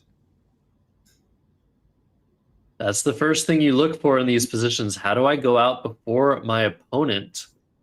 Wasim has EH separated. The time goes so fast in these situations. The pressure's on. His heart is probably racing right now. He's playing the best endgame player of all time. He needs to make a winning play. THEES was the play he was looking at earlier. Does Nigel have an outplay? Is there something he's missing? So many questions, so little time for Wasim Katri. Will he be able to calm himself down and find a winning option? He has it lined up again. THEES looks very good. It blocks a bunch of stuff too. Maybe it blocks Nigel. Should be good enough. Okay, gonna go out for a lot of points. This is a winning play. Doesn't indeed seem to be a winning play. Nigel can make this one close, but Bustic will not quite do it, as KO and Yark is going to score just enough for Wasim here. Wasim has not hit his clock yet. Looks like he's looking for different outs. He's got Kiar and OK. He's got Yark and KO. Does he have anything else? Look at Nigel. Very rare that we see this reaction from him. He seems very concerned, a little bit stressed out by this. We've seen it before in tough situations, but Wasim with 1:20 to hit the clock. If he takes this play back, all hell might break loose.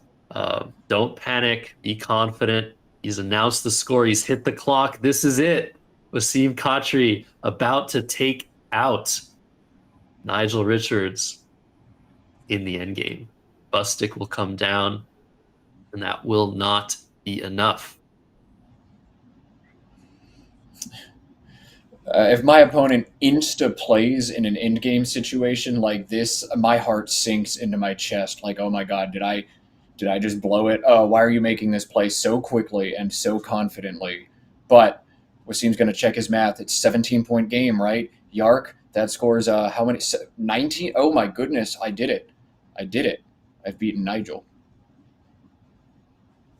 Play might be on hold. Wasim doesn't have to utter the word hold in the endgame. He has the math right. This is it. Yark and KO.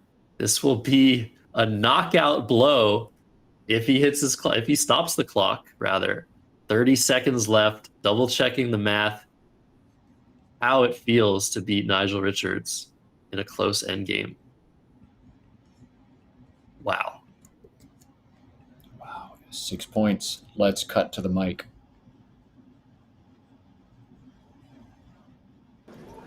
Oh, yes. 394 for me. 9-4 for you.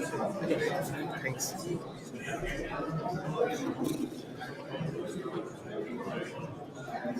Six points. Okay.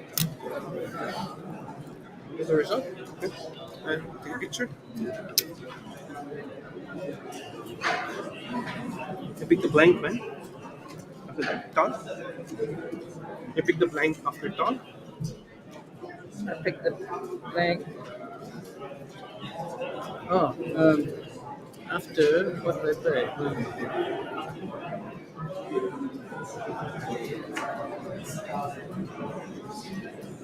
I had just got it. Oh, sorry. Yeah. 1 turn before. 1 turn before. So I played that. Yeah. I'm not sure about that. Sorry. I would have challenged if anyone else would have played. Yeah. Yeah, you still win on the challenge. By 1 point.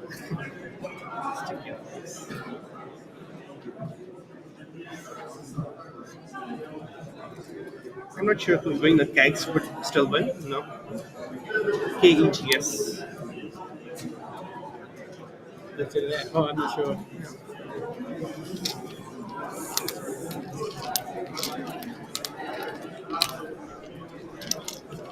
All right, well, that's it. That's all we're going to get from Nigel. Famously quiet after his wins and after his losses. The tiles will go back in the corner. Nigel Richards dropping to 10-5 at the World Scrabble Championship. Wasim with a big 6-point win in a crazy back and forwards game. He seemed sunk at different points, but blocking Nigel's play of Solacia with Grodier, surviving Nigel's blank draw, navigating a tricky situation. Have a day, Wasim Katri, and have a day to Soren, my dog. Wasim getting a big hug in the background.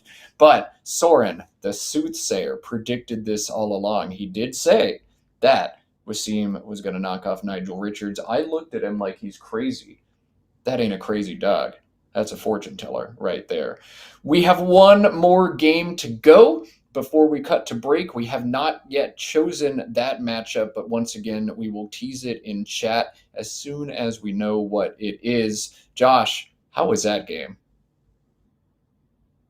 That was probably the best game we've seen. Just neck and neck the whole way through. If you don't like that, you don't like World Scrabble. Lovely game. Could have gone either way. Fantastically played all the way through by both players. That's what we like to see. One more game to go today. We're going to head to a break. Soren, nice job. Good prediction. Good boy. We'll see you soon.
All right, folks, one more game of Scrabble to go today from the World Scrabble Championship. We have a full slate of 8 games tomorrow and 8 more on Saturday before our best of 7 finals on Sunday. Round 16 coming up, but before we do that, want to give a few shout outs to some folks who really, really deserve them.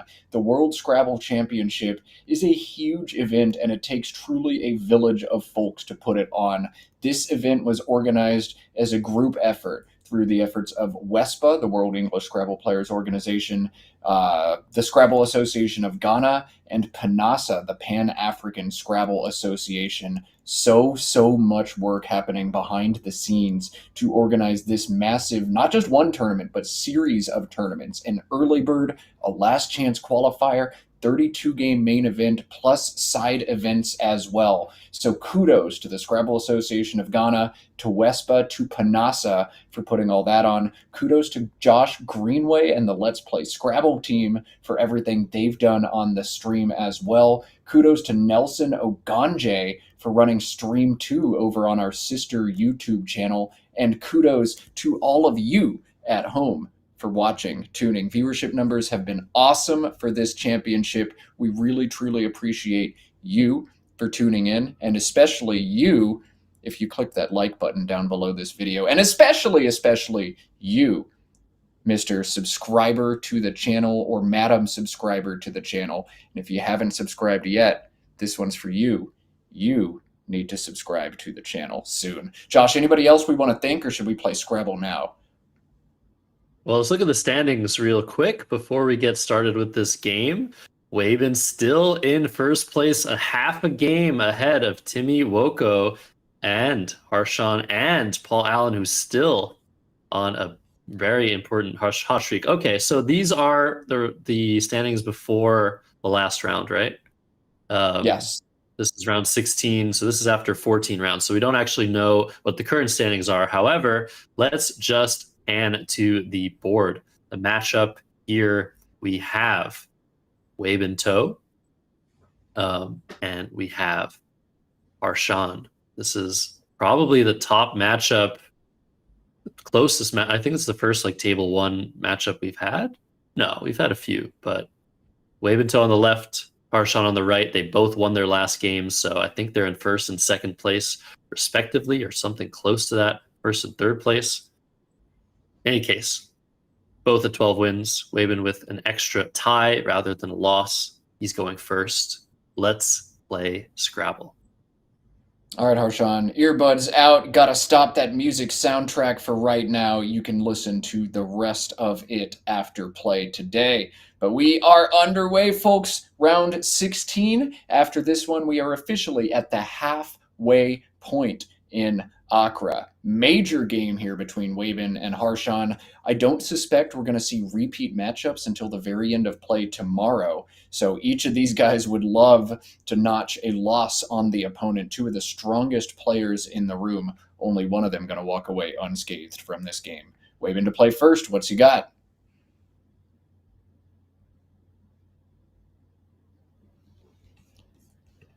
ILORST to go with it, and an E. All right, S-Trial, Loiters, Toilers, pick your poison, Waben. He's going to open with the bingo here. Loiters coming down quickly. And he's very emotive. He realizes this is lucky. He's been having some decent luck this tournament. He's the sort of guy that says, oh, well, I'm just drawing well, when he's actually just playing like a machine. So Loiters to start. Harshawn going to come right back. Oh my goodness. No, he's not. This. No, he's not. He's wait. $10, but it doesn't play This is the dead anywhere. rack. This is the dead rack with the, oh my god. Unbelievable. This doesn't work. Can you believe that? That's wow. Ludicrous. Like, when I clicked generate choices, I was sure I had left a tile off Harshawn's rack. Like, surely this has to bingo through one of the 7 incredible, unique floaters that he got. But $10, the 7 does not play. No 8s. Are you serious? Man, that sucks.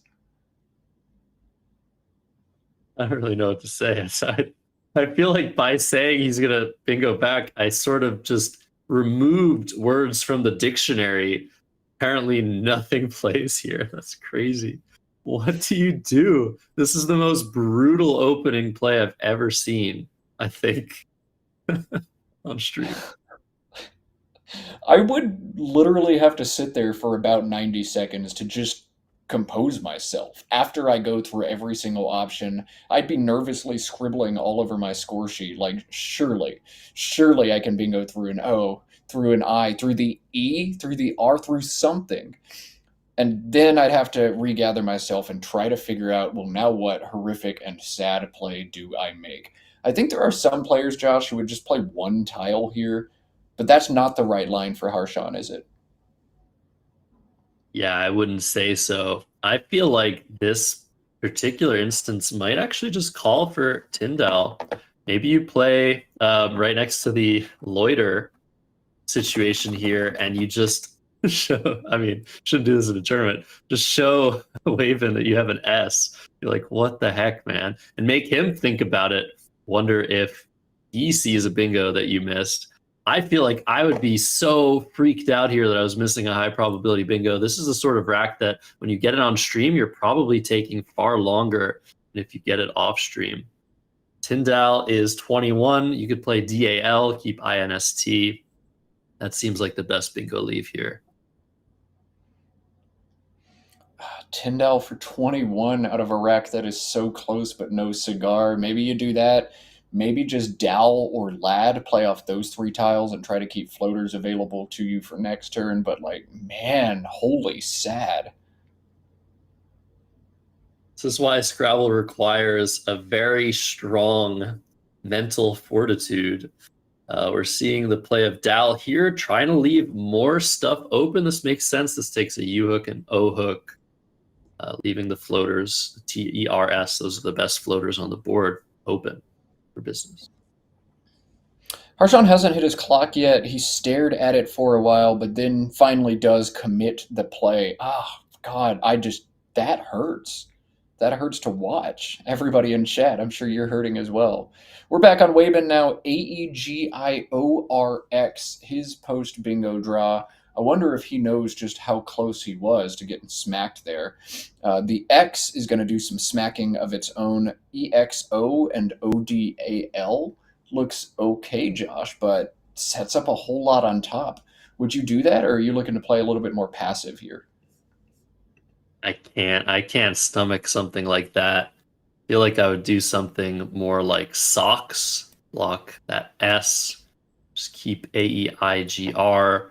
If Harshawn bingo's on this board, it is likely to be through the T or the E. That will open a bunch of very nice floating letters for AEGIR. Usually the G, not a good tile, but with certain letters, it will work well, especially the N. So I think socks for 26 is what I'd do here, Matt. Socks looks pretty good, but while Harshawn was dealt a brutal blow last turn, he's had a great draw this turn. Socks indeed the play from Waben, but the E on the star is going to give Harshawn the bingo he's already set up. Disdain. It's going to be a huge score. Yeah, exactly what Harshawn needed to get out of this unfortunate situation. He used around 3 minutes just convincing himself that his plays sucked last turn. This theme's going to come down for a very, very nice score, 89 points. And Waben drawing 2 vowels to his AEGIR leave. So he might be in a little bit of a pickle here, maybe playing hoagie from the H. That's the first thing I see. I think he's missed. Yeah, this looks very rough now for Waben. Hoagie is 20. Ergo on top of the OX of Socks. ERGO is 25. Holds AEIR with a D and an S and a T and an H out in space. Ergo is tough to spot, wrapped through the R, underlap, and overlap. But, I mean, Waben's a world-class player. You got to see stuff like this. Now, the one drawback is, as Josh is writing right there, huge 6-letter words could come down. How worried about you, or are you about Ergo, Josh? I think it's still the right play.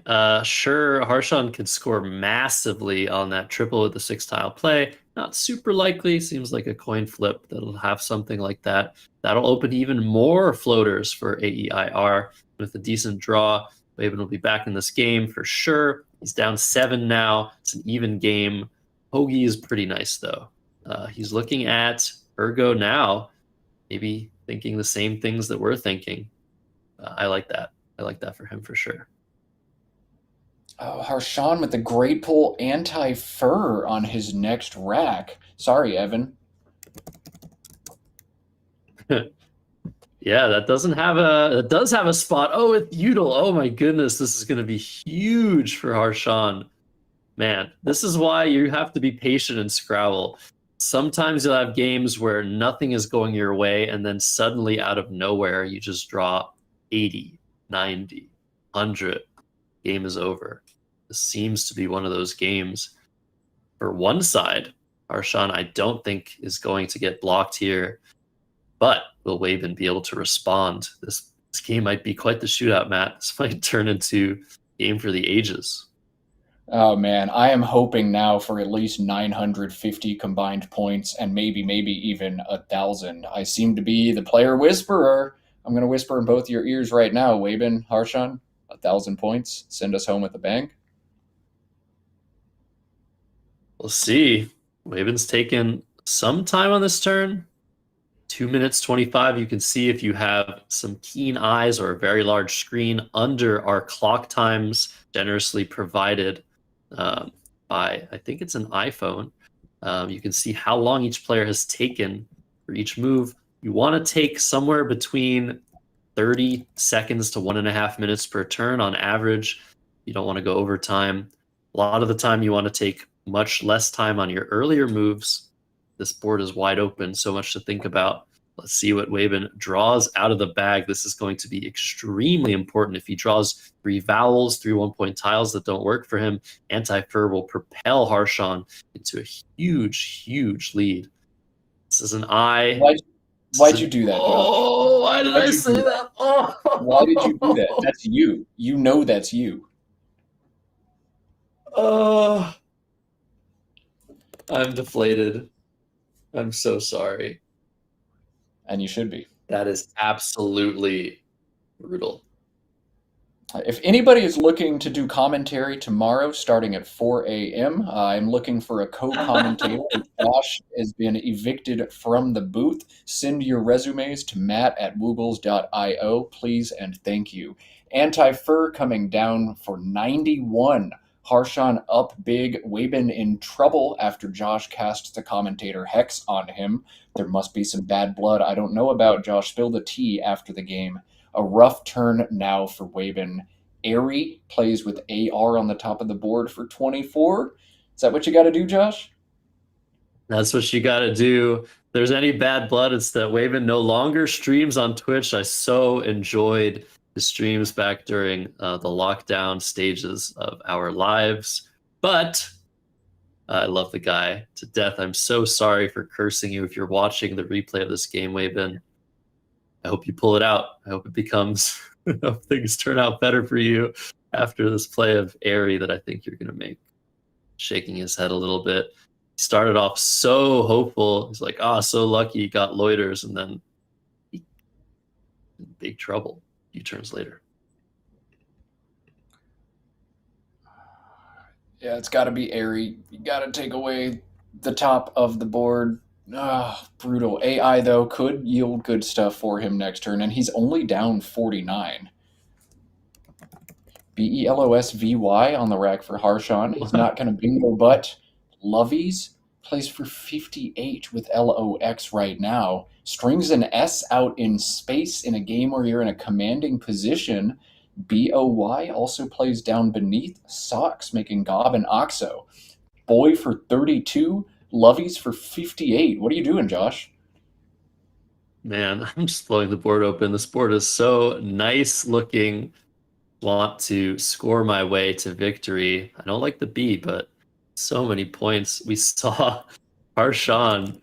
He lined up OBVESLY. I wonder if we can ask him later if that was a little bit of a shout out to us. Sometimes players, even at a world championship, are thinking about us lowly or highly respected viewers. Shouldn't say anything about you guys, maybe about myself. I feel like I should be in Ghana. I'm getting a lot of FOMO. OBVESLY. That I'm saying obviously, maybe. Lovies looks so good here. Might even get a challenge.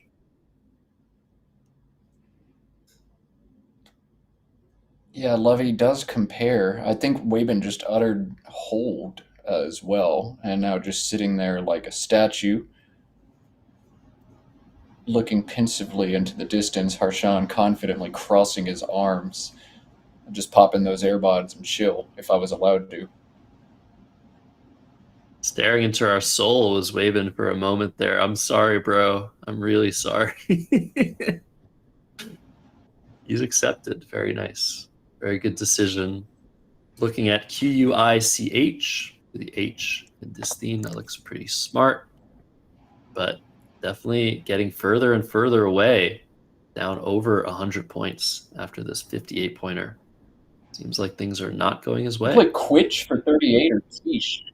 Quiche for 40 or Quitch for 38, Josh? Good question. I guess if you add the Eon, you're scoring 2 more points. That's the obvious part. How about the leave? You have an E to play through on this board. What about the vowel consonant ratio? This is where it starts to get very important to measure the difference between the number of vowels and consonants. This seems a little bit heavy on the consonants, so keeping ABE not as bad as usual. Won't run into as much vowel trouble. I wouldn't put the E on here. I wonder what the engine thinks, and I wonder what Waben decides to do. I would have put the E on without thinking about it. 2 vowels and 1 consonant is usually a recipe for disaster, but Sim actually wants the E to be held off, perhaps exactly to your point, Josh. The vowel-consonant ratio. Maybe you're also able to cache the E beneath it next turn if you need to. Look at what Harshan has lined up. That's getting blocked, surely. Oh, I shouldn't have cursed it. Why did I say that? My goodness, that plays...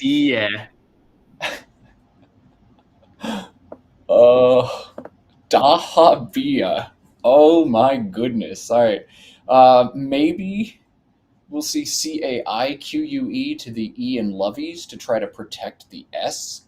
Dahabia would be an all-time play. What a sick word, and Harshan's found it immediately. Whoa. So we can see what he has, but does it not look like Harshan is nervous here? It looks like the look of someone that doesn't want his play to be blocked. What is he looking at? Don't play cake. We want this to be a game. We also want Dahabia to be played. Ish. Which Let's see if looks we can like tell Waven's from about to Harshan. block this insane play. I gotta watch Harshan as these letters come down. See if we see any degree of emotion or deflation from him.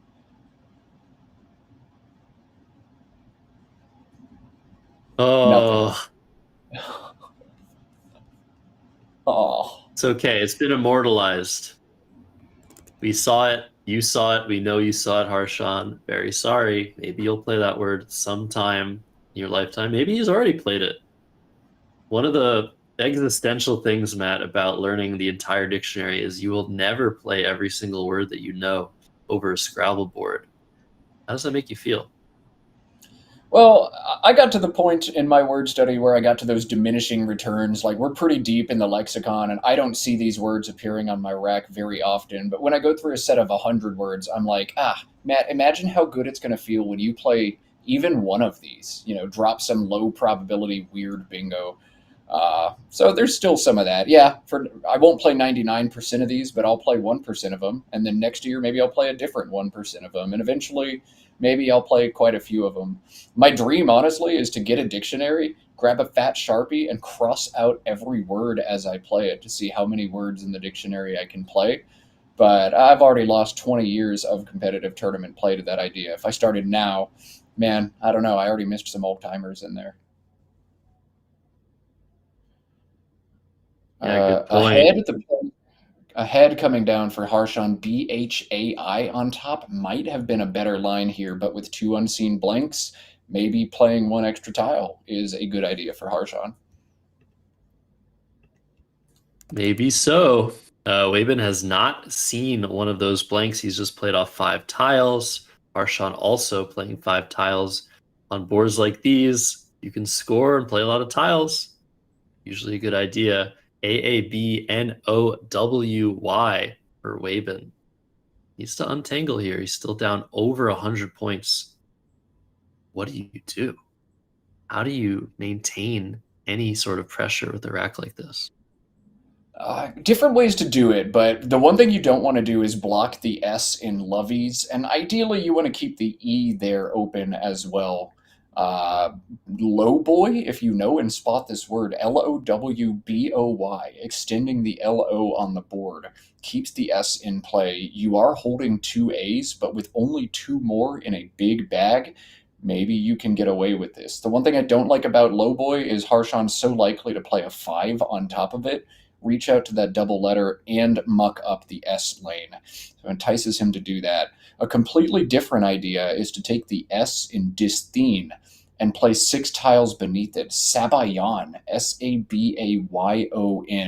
Blow this thing wide open and dig into a bag with 2 blanks.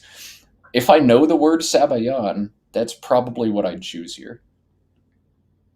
Yeah, that's a great idea.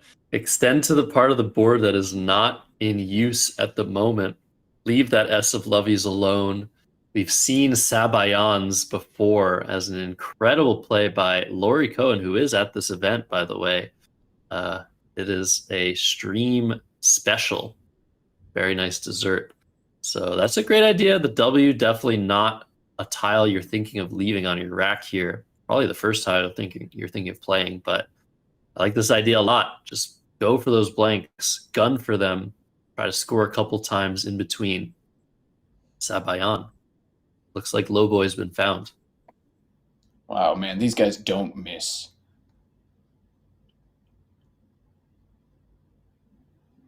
Agreed with that.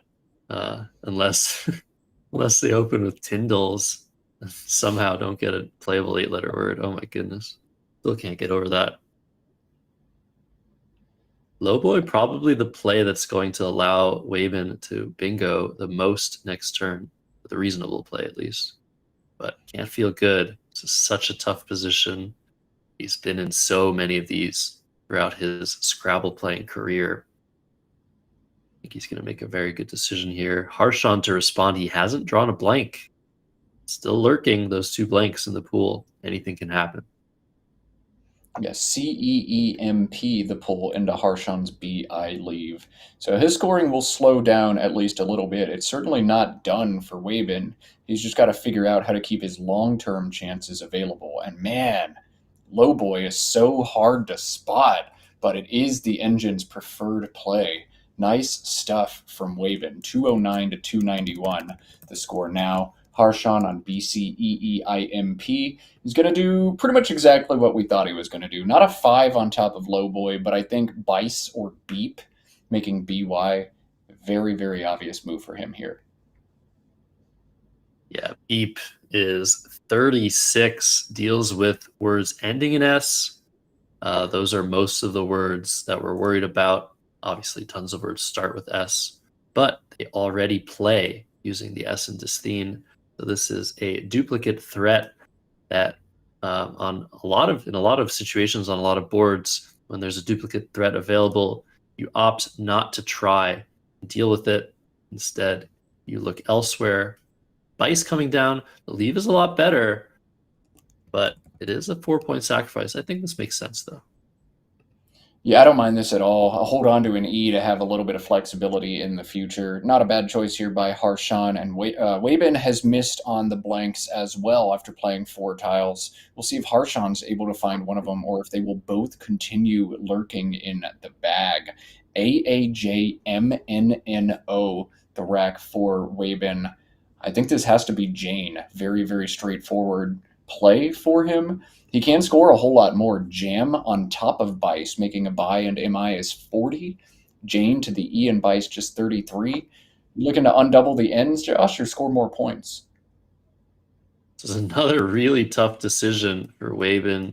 Good thing he has a decent amount of time left before the play of Bice. I was thinking Yojan would be a fantastic play here, but that would now block this S and would just open a triple for pretty much nothing. So probably off the table, that play, but still a decent option. Jane looks very good, but Jam might be worth the points. ANNO is probably not going to decrease Waben's chances of bingoing all that much, if at all. I think taking the points when you're down over 100, good option. A good option indeed for Waben, but a great option lined up for Harshan. He set up Implier on his rec, but this is going to be Dimplayer down from the D in dysthene, 92 points. And unless Waben draws a blank right now, look what I just did, Josh. Unless Waben draws a blank right now, this one's getting out of hand, but there it is. It's still out of hand. I mean, it's going up almost 200 points with this play. Jeez. Yeah, and the GKNNO combination, this is not actually a bingo rag for Waben. He's going to have to wait at least one more turn to try to get something down. So it is, time is evaporating. He's going to need a nightmarish draw from Harshan. And look at that pool. Not a lot of nightmares that Harshan could draw. Maybe TTUUVW. But Wayman's going to challenge this. He feels like it's GG, and honestly, it is. Very close to it. Wayman doesn't have a playable bingo after Dimplier. It's such a huge swing. Obviously, both players extremely sure that this is valid, but gotta try. Gotta challenge for 5 points here. Wayman's going to have his turn back and maybe play something to this Ian Bice. He's got AGNN, OK blank, so KANE or Oken are options through this E. But time is running out. 18 tiles unseen to Wayman. A blank still.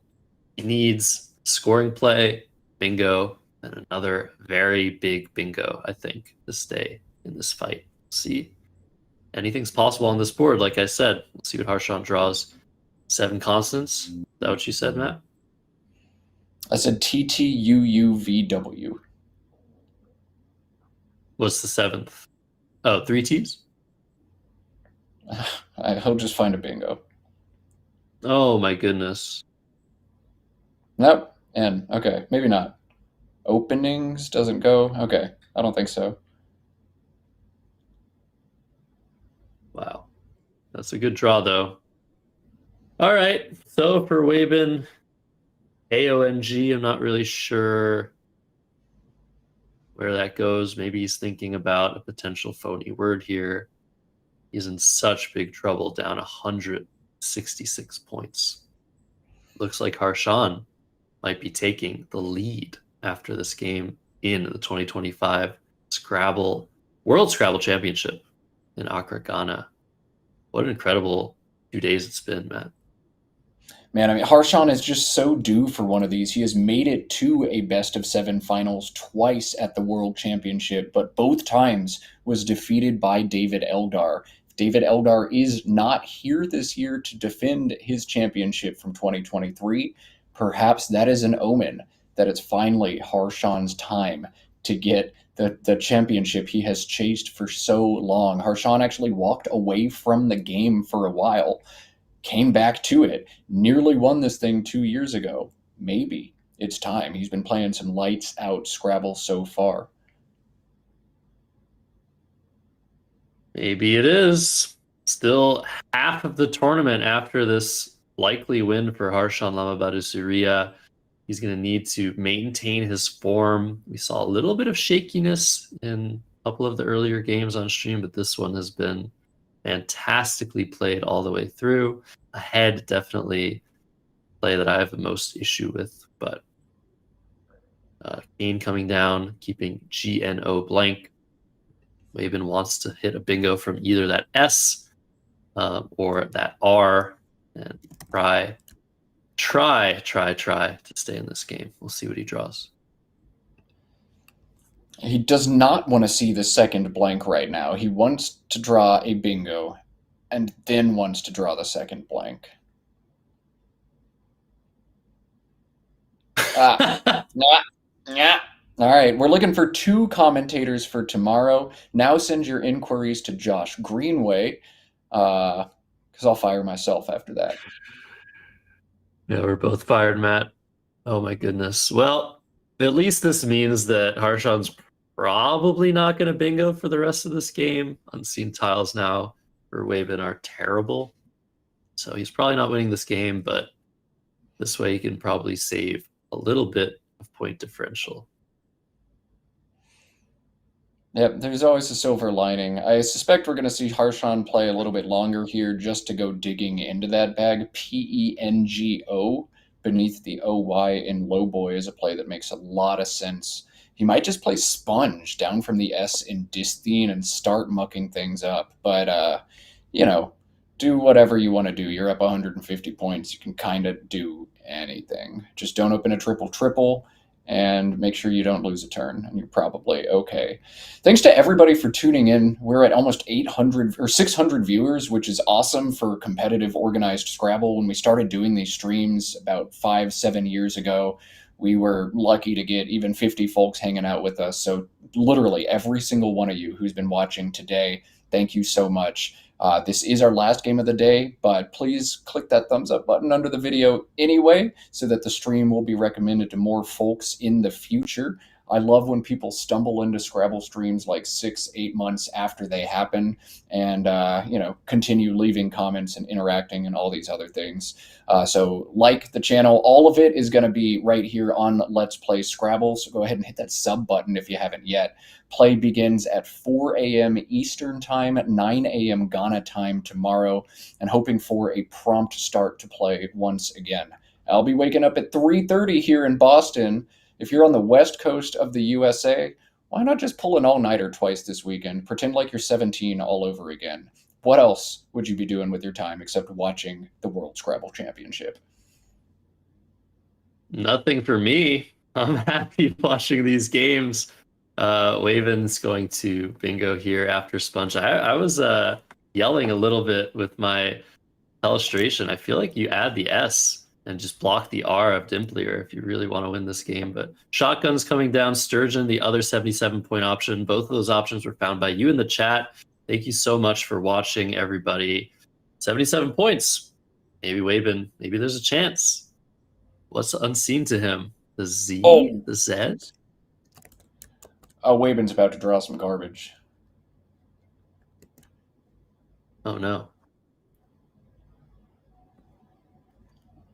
You can see the unseen pool from Harshan's perspective. I guess there's like tutored in there, but there's also a lot of hot garbage. Maybe he'll get something decent. Detoured. He might be threatening detoured or something. I was going to say on the previous turn, one tip that I have for people, if you're trying to defend a pretty nasty lead, like over 80 points, try to keep a balance, keep a vowel, keep a consonant, make sure you don't run into issues, especially in situations like this where there are tons of consonants unseen. If I were Harshan, I would not have played Sponge. I would have either put the S on Sponge or played something like Mengs or Mongs from the M and Dimplier just to keep a vowel just in case I run into a lot of consonants down the road. It's almost never going to matter. Saw coming down for 64, bringing Harshan to 508 to Waven's 350, leaving one tile in the bag. Perfect play. All right, well, Waven has one opportunity to make a fun play. He can get a 7-letter word down on the board by playing 4 tiles. It'll score 32. And that's all I'm going to say about that, because it's the only way I can think of to add intrigue to this game. Josh going to put a few exclamation points on the board. I'm sure you see it. We'll let the chat solve this one, though. Yeah, let's see. See if you guys can find this. This is amazing. This would be amazing for Waven to find. Down to 6 minutes and a half. One tile in the bag where Scrabble starts getting solvable. When the game is close, it's extremely important to make the correct play. And it's not close like this, more a question of how much you're going to lose or win by. DORRTUV don't look like very good tiles. And Harshan potentially threatening some out bingos as well with his rack. Not anything I see immediately. We were talking about FanWise earlier, Matt, but not sure if anything plays right now. The only thing he could have is fan sights to the S in shotguns if the W is in the bag. If I'm Waben, the way this... I'm just going to assume that W is probably in the bag, but, whatever. Congrats to Stuart Holden, and then the rest of you with slightly slower fingers or eyes on finding Rorqual, Rorqual. Highest scoring play possible for Waben. Would be absolutely sick if he sees that option to him, but that is a rather superhuman play for a player who's not looking to make superhuman plays, but instead probably thinking about dinner plans tonight instead. I'm going to finish a round of thank yous now because these guys deserve it now and not after play ends and the viewers drop. Thanks again to all of the viewers. We've hit 700 at multiple points across the day. That's so cool. I never dreamed Scrabble would be this interesting on the internet. Thanks for tuning in, hanging out, especially to those engaging in the chat with us as well, keeping this entertaining. Otherwise, I'd be fat asleep right now, waking up at 3:30 a.m. Thanks to Seth Lipkin for the Ulu clocks that we are using on display, as well as his website, cross-tables.com, where you can find information about nearly all organized tournament play in North America and historical Scrabble results from North American and international tournaments. All of that on crosstables.com. Thanks to John Chu for TSH, the tournament software being used to run this event and the majority of events in North America. Thanks to Josh Castellano and Matthew O'Connor for the COP pairings traditionally used in these big tournaments. They didn't like the way pairings were done at Scrabble tournaments, so they did it better themselves, running thousands of simulations to ensure accurate matchups are drawn whenever and wherever possible. Steve Seguin of VDO Ninja is how we do a lot of the screen share behind the scenes. That is a completely free software that Steve just put out there. We could not do this without him. Thanks to Art Moore for wordjudge.me. We've seen that on the challenge cam a lot today. Thanks to Sarah Rosenbaum of Cozy Tiles for the Let's Play Scrabble tile bags. You can check out Cozy Tiles and order a sweet tile bag yourself. I've got me a nice Toronto Blue Jays tile bag. George Bissonette of George's Custom Scrabble Boards, who made the Let's Play Scrabble board we're featuring here. And of course, thanks to Josh Greenway and the entire Let's Play Scrabble team for doing all of the heavy lifting. Josh does so much of the stuff. All I have to do is show up 20 minutes early, tell some poor jokes, and try not to say bad words on the stream. So thank you, Josh, and to everybody else to make this event happen. Wow, and thank you, Matt. Those are incredible. The best thank yous I've ever heard. Huge thanks to all those guys, especially huge thanks to Matt, my co-commentator. You are incredible. We love you. It's been such a pleasure to commentate with you. 2 more days of this. We will not get tired of each other, I don't think. We'll see. But yeah, huge thank you to everybody watching. Well, if you haven't liked the video yet, it costs nothing. It helps us get exposure on the interwebs, as well as potential eyes onto Scrabble that have never seen what it's like to watch the best players in the world compete at this mind sport. Wave in tow, with around 2 minutes left to make a couple of decisions. He doesn't know this, but the E is the last tile in the bag. So pretty much whatever he does that's reasonable here, he'll probably be able to go out next turn. I think the engine prefers BERD, keeping ROUT, threatening a decent amount of outplays next turn, depending on what is drawn. But it is all academic, as Waven is down 158 points. And he doesn't really need to worry about how much he loses by, given that he has a tie. Is in between people that have an extra win or an extra loss. So that's how the tie breaks work in Scrabble. He's looking at VOR. He wants to block the fan sites bingo we were talking about earlier. He's going to draw the E, and Arshan probably going to go ahead with the play of Waifed. Huge, huge score next to Sponge. Might as well just tack the S on it as well. Maybe a little smile from Waybin as he draws the E, realized, oh, I blocked your absolutely nothing. Oh, well, it's just spread. I have a tie. I don't really care. I was really hoping that every single triple word square would get covered, and it might still happen depending on how this rolls on out. I don't think I've ever noticed that happening in a game. Every single triple word covered. Have you, Josh? It's super rare. If you want to find stuff like that, randomracer.com has that sort of statistic. I think I've been in one game where this has happened, maybe happened a few more times in recorded Scrabble history, but it is extremely rare. You're totally right.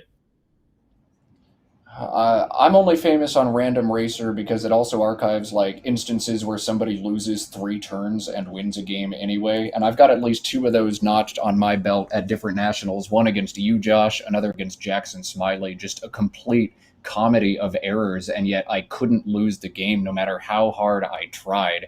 Random Racer has all the fun tidbits, another brainchild of Josh Castellano, who, in addition to making the pairings and making Random Racer, also wrote a lot of the script that we use to automatically power the unseen pool, the vowel consonant ratio, the score bugs that we're running. Didn't need to do any of that, but did it all for us anyway, and we appreciate you, Josh. Yeah, so many Joshes doing so much for the community. Happy to participate in this stream. Do what I can to grow the game. As Harshan with 11 minutes on his clock. Do pretty much anything here. We said the play of Wafts is on tap. That's 44 points. That would bring him to a score of 552. He leaves the S off. 550 is an extremely respectable score. We probably have some score updates for you guys too. Yesterday we said that Timmy Woko was averaging almost 500. Wonder if those scores have normalized. I feel like 460 is around what people average when they have a good tournament. 440 is a little bit less good, but that's the average score people usually have in tournaments at the top level. We'll see. We'll see indeed. Harshan using quite a bit of his time trying to make sure he optimizes this in-game, watching for any potential outs that Waben could have, trying not to give him any more, and trying to figure out his best out in 2 sequence if he doesn't give any outplays to his opponent. So he's still thinking he's going to try to milk every single spread point he can out of this game, as one should. This is not poor sportsmanship by any form in Scrabble. You are almost expected to do this, especially if you're a top expert playing at literally the World Championship. Absolutely. Every second of time is your own. 3.5 minutes spent for Harshan. Trying to see if he can block. There is an outplay being threatened of Redui through this Eye of Quiche. Is there another outplay? Is it worth blocking? Engine says it's not worth blocking. You could play FINI, hold back ASTW. That's going to go out for a bunch of points in a bunch of ways. That's possible.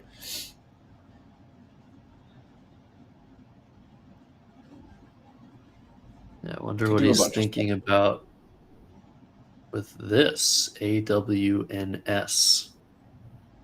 In any case, looks like most of the games in the room have finished. The game on the second stream, I'll plug that again. It is in the pinned message on the live chat here. It looks like it's over. Looks like Woko is playing somebody. Maybe we could get the result of that game at some point to see. We'll have the standings for you once this game finishes. Wave and Toe coming in with a provisional rating of 2068. Harshan, provisional rating of 2061. These are some of the highest ratings in the world. Such a pleasure to be able to watch these guys play, pick their brains, see what their minds decide to do in this game of strategy, words, mathematics, psychology, and stamina.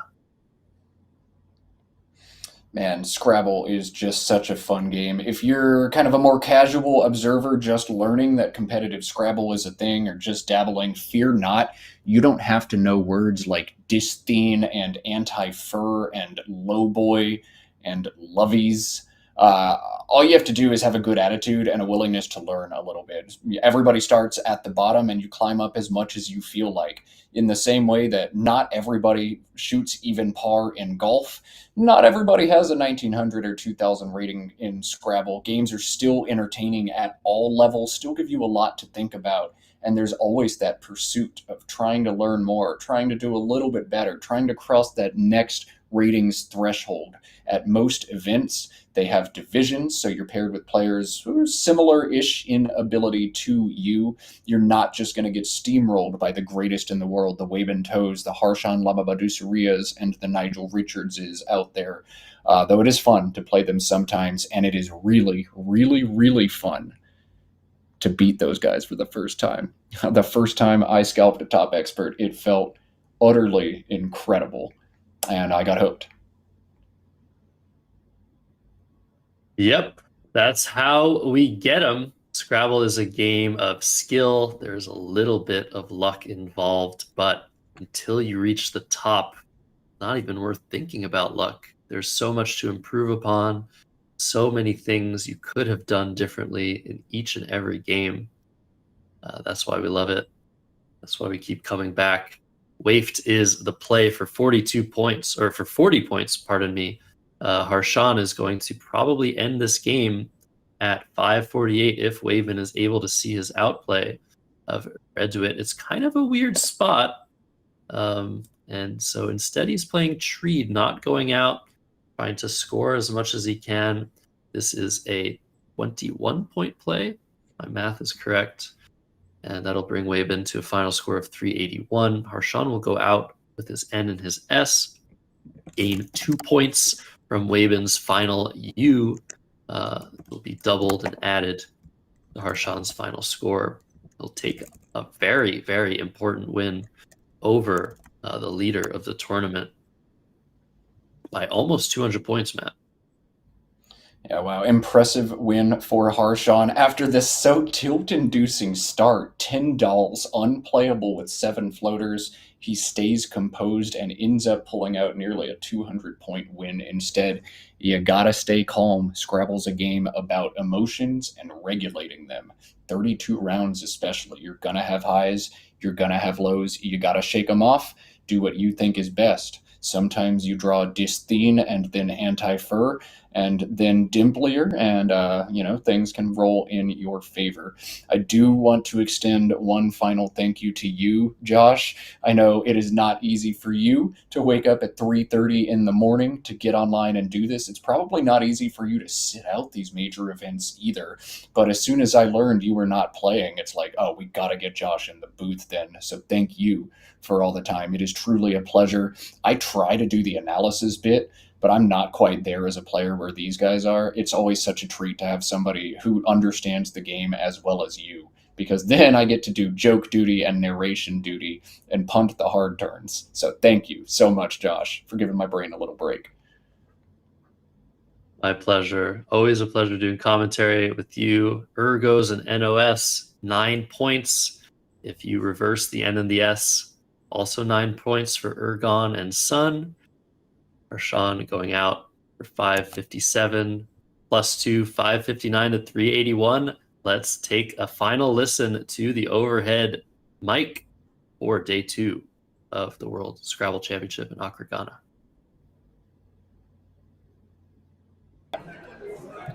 Five nine nine. Yeah, 381. Okay, thank you.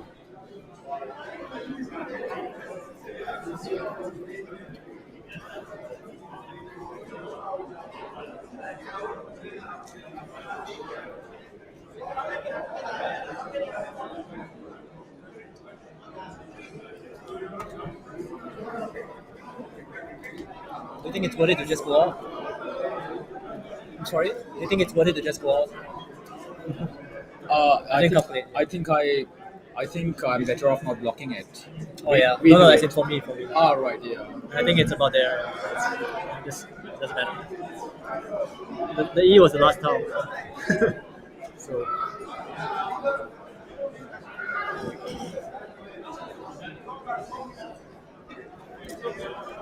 What table were we meant to be on? sorry? Which table were we meant to be on? Do you want to look at the pairings? One, okay.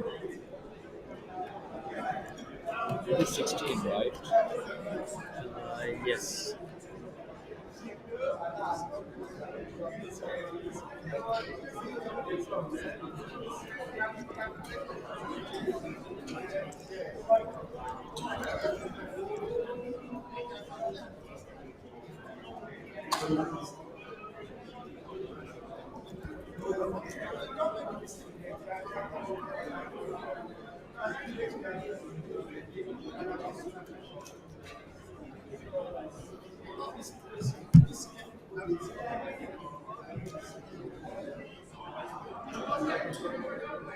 right, and that's it for this one. They're going to punch in the scores. They're going to go enjoy their evening in Ghana. I've seen pictures of the venue. It looks stunning and gorgeous, and I really wish I were there, especially as it's 4 degrees Celsius outside here in Boston, and mid-30s is what I heard, Josh. Low mid-30s in Ghana. Boy, I could use some of that sunshine.